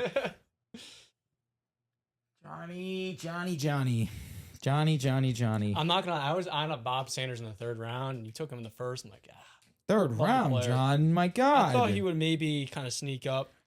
Safety position's not that good, my brother. Thought well. 3rd round, my God. This draft's gonna get ugly quick. Fast, bro. I'm here thinking. No, it's already ugly. Safety, I'm going Ken Houston, Hall of Famer, 12-time Pro Bowler. What are we doing, Dills? He was No, he wasn't trust me. He's an amazing guy. complete Do you remember plumber. who he is? He played in like the 70s, but I know he's awesome. I Maybe I'm a casual. Maybe I am. And then, so I have J.J. Watt and I have Ken Houston. I don't know where the hell I would go next. Corners is pretty bare. Like there's dudes who had like these 1 year peaks. Like he was solid this year. He was solid this year. I was praying Stingley was going to get back to me and he wasn't even close. Who do you guys think I should take, man? Oh, suck it. Who should I take? Suck it, pal. This might be crazy. 3-time first team All Pro. I'll take Shaq Leonard for linebacker. I was on him up. Don't hate it. That's such a good pick. That was Good selection. It's on you, John. that fall off I sucked. know. That fall off sucked. There's I just mean, not like a lot. him. Yeah, Jen, like facts. he was so great, and then when he went from Darius to Shaq, he fell off. Okay. I'm gonna take. It really does. After those like first 3 or 4 picks, there's so many levels to it. You guys have taken some good corners too. Damn, I want them bad. I'll take with my next selection. First team All Pro Rasheed Mathis. Bit of a reach, but I need to go corner. I don't even know if it's Not a reach. Not a reach. Not a reach. Need to go corner. That's a demon. I was hoping this player would make it to me because No. I'm jumping to the podium to draft him. No. And people need to understand, for everybody watching this, the best players don't get selected oftentimes first because if they have certain positions, I can hold off on that. Okay. Because of the positional scarcity, I'm going to go with Kevin Byard Okay. at my safety Okay. position. No, good selection. I thought you were gonna pull trigger. I'm gonna take Jeffrey Simmons.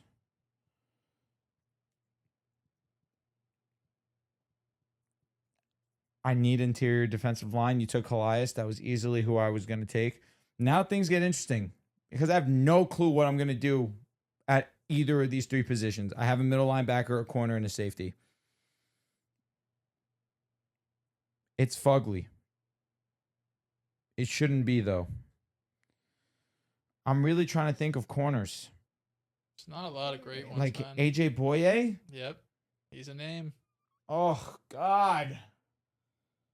This is brutal. L'Jarius Sneed. Imagine. That would be crazy. The only other one that's coming to my mind in terms of like Paul Posluszny. Mm-hmm. I'm sorry for thinking about this, boys. I hope you're not mad at me. Brian Cushing. Okay. He was kind of crazy. All right. For my second cornerback position, I think we're going to go Jonathan Joseph. Made your 2 picks. Yes. What position do you have, Dels, and you, John? We got edge We'll find out. linebacker and strong safety. Okay. With my next pick, I'm going with Albert Hainsworth. He peaked as high as any interior defensive lineman. Jeffrey Simmons, great pick. You can argue Hainsworth peaked as high as him. He was a 2-time first-team All-Pro in Tennessee. He got the big contract and fell off, but at his very best, he was the best defensive tackle in the NFL. Did I botch with Jonathan Joseph? No. Okay. Who's the best safety on the board?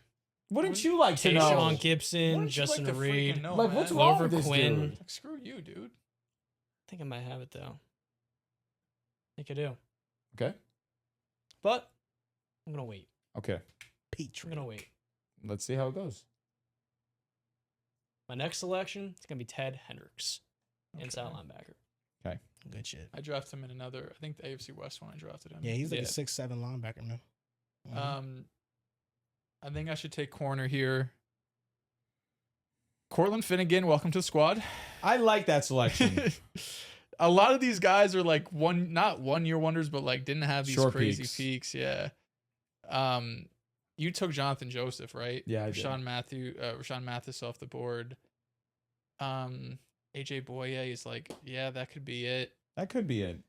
It gets thin so fast. Yeah. Davis was really good. I might pivot here actually. I'm gonna go with Antoine Bethea for free safety. Pick. Nice. I forget about him. He was on the Colts, right? Yeah. Yeah. He was nice. Totally wasn't who I wanted. My next selection was this player taken Samari Roll? No. He's not. He was not taken. So that is going to possibly be my pick. Was Robert Mathis selected yet? I thought you did. No, You I took said Dwight Rasheem. Freeney. You took Rasheem I Mathis. took Rasheem Mathis. Got Now it. I'm talking about Robert. Robert Mathis was a dog, and I think that's who No I one- thought you were talking about. No one took him? No. Mm-mm. No. Okay, so I'm going to take Robert Mathis as my outside linebacker. So you just doubled up? Snake, right? Because he's 4? No. So he took 2 picks, and then I went after Dallas because Yes, it's your pick. So you didn't take Samari Roll. He did No, I take did Smart. not. Oh, no, you didn't. Robert Mathis. Got it. Okay. This is an easy pick for me. I'm going with Samari Roll. There He you was go. part of the Titans Super Bowl team, first team All Pro. He had one really amazing season, but I think you could argue he is the best Titans cornerback of all time. Okay, I get 2 picks either which way you shake it. I have my middle linebacker and I have my safety. My safety, believe it or not, Jalen Petrie. Okay. My middle linebacker. I feel like I gotta go Paul Leslie. But I don't feel great about it. Aziz Al-Shaair, pretty great player. Aluakon, excuse me. Foye Aluakon. I feel like off that alone, just for disrespecting his name, I feel like I can't take him. But he's pretty amazing. Wow. All right. I'm going to go with Brian Cushing.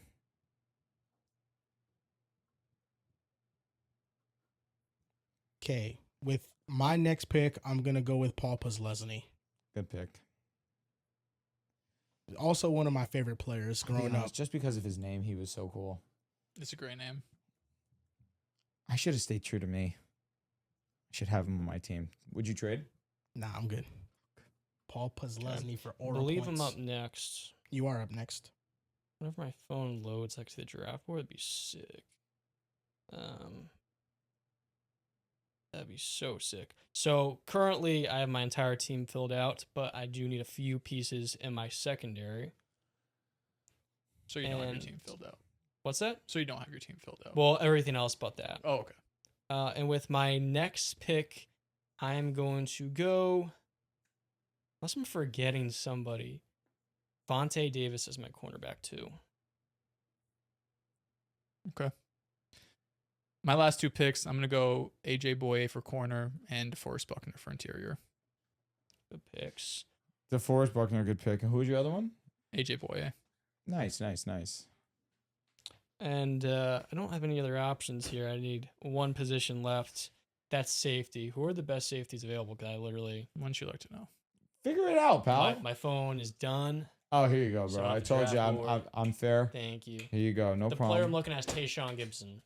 And maybe another safety out there. I don't know if there is. I'm being honest when I tell you I have not looked at this. So let me see. Daniel Manning, Chris Hope, Tashawn Hope. Gibson, I might need a brief refresher on Chris Hope's production. 2-time Pro Bowler with the Titans. 2-time Pro Bowler at the Titans. You have Justin Reed as Yo, well. Bernard Pollard for being Can I get a brief refresher on Bernard's accolades? injuring Gronkowski in his prime. 1 Pro Bowl with the Texans. Okay.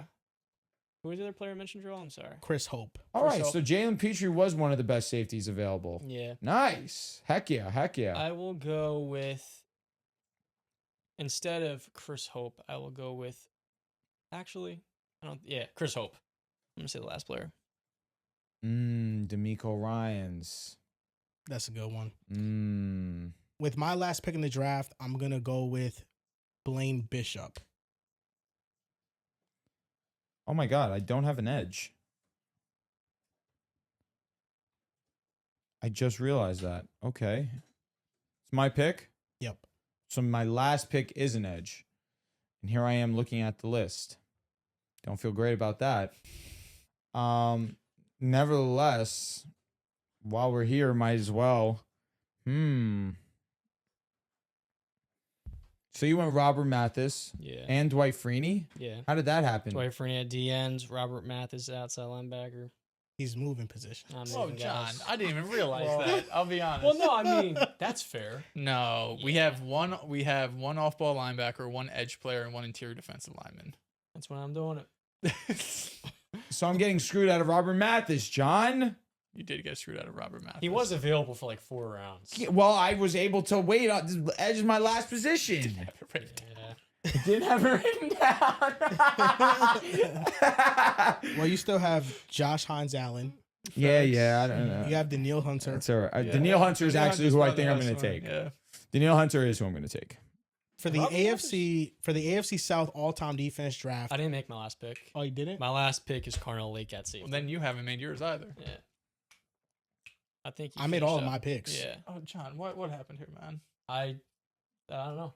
I ain't got to finish. You John, didn't come back to me. John, you have 8 picks. We're only supposed to have 7. No, I don't. Oh, I do. Yeah, Yeah. John, you screwed me That out of Robert is- Mathis. I'm writing them down. Robert Mathis is mine. Yeah. Wait, so how did I added an edge when I should just add a DN? Yeah, just edge, Yeah. no DN. Damn. That makes sense. Yeah. So Robert Mathis doesn't exist. Drew, you could have. Hold on. Yeah. Now I'm going to think about this, though. Do I want Well, he Robert took Robert Mathis first. Did you? No, Yeah. he took Freeney. I think he took Freeney first. He did take. I took Freeney my first Freeney was pick. his Yeah, first round yeah, pick. Facts. All right, now Yeah. I'm going to think about this. Danielle Hunter, Robert Mathis. It's a good conversation. Danielle Hunter, late in his prime, still a dog. Some could argue that he is.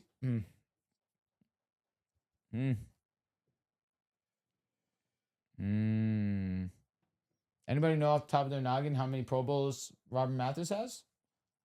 Decent bit. Top of my noggin, no. Probably but at least. You know what? Danielle Hunter.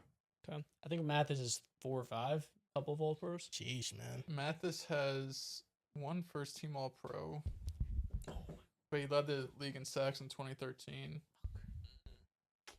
Neil Hunter has 5 Pro Bowls. So just write down next to the player you pick first. Just put 1, then 2, then 3, and we'll recap So the only draft. just Pro Bowls. No All Pros? Let me see. I'm changing No, my pick then. Mathis 1 time. No, it's too late, bro. Oh, you mean I had the option? Tell me. You didn't read me anything. Oh, now I'm not reading your shit. Get it out. Matthews was a 1-time first-team All-Pro. Mathis. Mathis, Okay. my bad. 1 time. 5-time Pro Pro Bowler. Okay. And then Danielle. But Daniel's only and, been with the Texans for like He 2 led the years. sacks. He led the league in sacks 1 year. Okay. Get to Danielle. Accolades Yo, is definitely your can you stop Mathis. fighting Screaming at Danielle? me? Huh? I thought you took the Neil. Yeah, I'm now thinking he about wants it. gives these backs. I'm fucking thinking about it. Dell's is taking a lifetime to read me his fucking accolades. Hurry it up. Hunter's 0-time All-Pro, 5-time Pro Bowler. That matters. But most of that is with the Vikings. Exactly, which is nonsense. So obviously, give me Robert Mathis. Yeah, he's So okay, you had the first pick in the draft, right, Dels? yeah, he was Okay. actually Danielle 1-time. Oh, bro, second You team, motherfucker. second team. All right, It's I'm still still, Robert it's still Mathis. Am I intro on this? Yes. Yep. Okay. All-time AFC South Fantasy Draft Defense Edition. My first pick, J.J. Watt. With the second overall pick, Dwight Freeney. With my first pick, I'm going with Jalen Ramsey. Love that. And with my first round pick, give me Defensive Player of the Year, Bob Sanders. Let me follow that up with Derek Stingley, already one of the best corners we've ever seen. With my next pick, even though he's young, I think that he's going to be one of the best all-time players defensively in this division when it's all said and done, Will Anderson Jr. With my next pick in the second round, Calais Campbell. I'm going to go with Ken Houston and Shaq Leonard. Back to me. In the third round, Rasheem Mathis. In the third round, my pick is going to be Kevin Byard. Positional scarcity, I want to take one of the better safeties on the board. Like where your head was at. I had to go interior, though. I went with Jeffrey Simmons, and I followed that up with Jonathan Joseph. For my next pick, I'm going with Albert Haynesworth. One of the best, if not the best, defensive tackle when he was with Tennessee. That's what got him the huge contract when he went to Washington.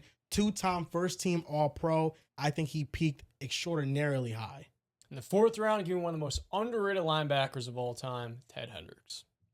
My next picks, who did I take? Okay. My next 2 picks, I'm going Antoine Bethea for my free safety spot and Cortland Finnegan for CB1. Eesh. Bethea was a good pick. And what am I at? The fifth round? In the fifth round, my cornerback 2 is Vontae Davis. For my next pick, I'm going with Samari Rolle. 1-time Pro Bowler, 1-time first-team All-Pro with the Titans. Solid picks there. Not really. I followed that up with Jalen Petrie, already one of the game's best safeties. And then middle linebacker, Brian Cushing. With my next pick, I'm going with a linebacker, Paul Posluszny. It's a ball knower pick right there. Up there for one of the best names of all time. Talk to him. And wrapping up my team at safety, I have Titans All-Pro, Carnell Lake. My final 2 picks, A.J. Boye at corner, DeForest Buckner, interior defensive line. Let me just say both my picks then after. You drafted a pooper? I drafted an all-timer. Yeah. J.J. Watt's quite literally holding your tape together by scotch tape. And wrapping up my team up at safety, I've got Titans All-Pro, Carnell Lake. And last but not least, Chris Hope at safety. And with my last pick, I'm going with Blaine Bishop to pair alongside Kevin Byard. You could argue the GOAT last pick in all-time draft history. Give me Robert Mathis as my edge. Led the league in sacks in 2013. 5-time Pro Bowler. All-Pro. Should have been Respect the first or legend. second round pick at least. At least. John wanted him so bad he had an extra spot. I had an extra for those out there who didn't like it. I had my extra spot for Robert Mathis, but We should have a flex. yo, We should have a flex. if I could Flex have, defender? if I could have Flex went one defender, maybe safety both. Flex and defender, edge, flex he would have been offense. taken in the 4th round, but I could not. So shout out to D'Amico Ryans, undrafted. Probably should have been drafted because he's 2-time Pro Bowler versus Paul Posluszny's 1-time Pro Bowl. But D'Amico Ryans, shout out to him. He's an elite coach now in the NFL, One of the doing best. his thing. This is our all-time AFC South draft. Who do you think won? I did. To be honest, no, you didn't. No, wait, you did. That defense is fucking mid. That defense is elite. Quite literally J.J. Watt, and that is about it. You didn't even know who Ken Houston was, bro. You're cooking. Still don't know. Yeah, the defense falls off in this division. Yeah, a it lot. does, bro. That's why I drafted a complete roster. Y'all MFs, I'm looking at Antoine Bethea?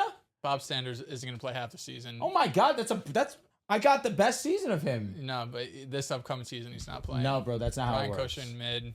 Jeffrey Simmons and Derek Sandler, nice. Jonathan Joseph, too small. You don't know. But you drafted Cortland Finnegan. But he's got dog in him. What dog? All of it. He got beat up by Andre Johnson. Whoa, that's different weight class. Exactly. He's Not too fair. small. Not fair. Andre I'll Johnson's tell you like who's not 30 getting beat up pounds. by him. Derek Stingley. I'll tell you who's not getting beat up. Jonathan That's Joseph. fine. I got J.J. Watt as backup. Good point. All right, so you guys ready to end off the show with position groupings, trying to see who the best team is at each position of the division. AFC South position rankings. What team has the best quarterback in the division? We're going to go with the Jaguars right now. Trevor Lawrence got it. Top 5 MVP last year. Jacksonville. Comfortably Jacksonville. It is comfortably Jacksonville. Next position up, running back. Comfortably Colts. Comfortably the Colts. Not Yeah, even I know. close. Next position, wide receiver. This is interesting, but I'm going to go with the Jaguars. Parker Washington, BTJ, Jacoby Myers, Travis Hunter. Yeah, Texans have the best receiver, but the most well-rounded receiver room would also go to Jacksonville. Yep, I agree. Now for tight end.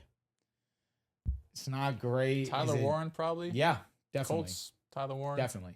Tyler Warren, the best tight end in the division. Offensive line, is it also the Colts? It is It's also the undoubtedly Colts. the Colts. Now defensive line, we know the answer to that. Texans. It is the Yes. Texans. This might be This all might be a clean Texans. sweep. You're cooking. At linebacker, Texans. Aziz Al-Shaair yeah.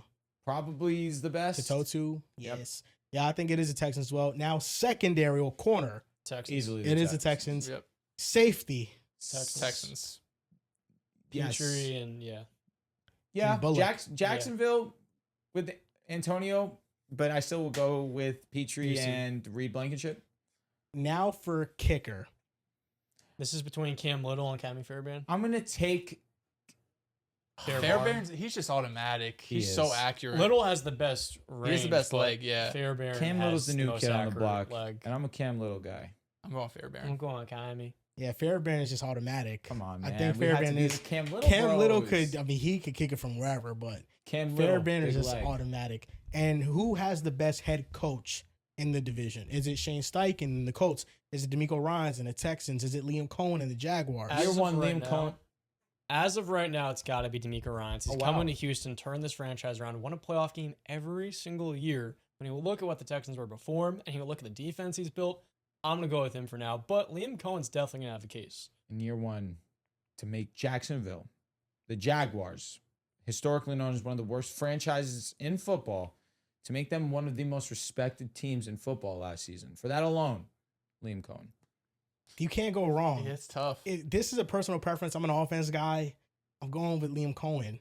But I mean, what if Shane Steichen had Trevor Lawrence and he had those weapons? Like, could he succeed at a high level too? Cohen has a better staff, but as top of the line coach, I'm gonna go with one person, D'Amico. If you did say offensive play caller and defensive play caller, I think you could go Jacksonville. You could convince me there. Just head coach, though, I would give the edge to D'Amico.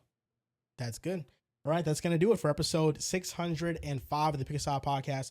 Jam-packed episode for you guys. We really bless you. I mean, it's 3 hours and 46 minutes of content. Oh, yeah, well, we talked about basketball for an hour. Shout out to Be honest, you guys. How high were you in the beginning of the show? Not at all, honestly. You went on some shit. With Jalen Brunson? It was the basketball talk. You were just... Maybe your passion took over. And that's never absolutely. Because, I mean, Jalen Brunson just gets disrespected, man. Yes, sir. You took a picture of it, though? I did. All right, good. No, there's a big eraser right there. There you go. Well, that's going to do it for this episode of the Pick a Side podcast. You guys can follow us on Twitter, Pick a Side Pod, on Instagram and TikTok, and on Facebook at Pick a Side Podcast. Thank you guys for watching, and we'll see you guys next time.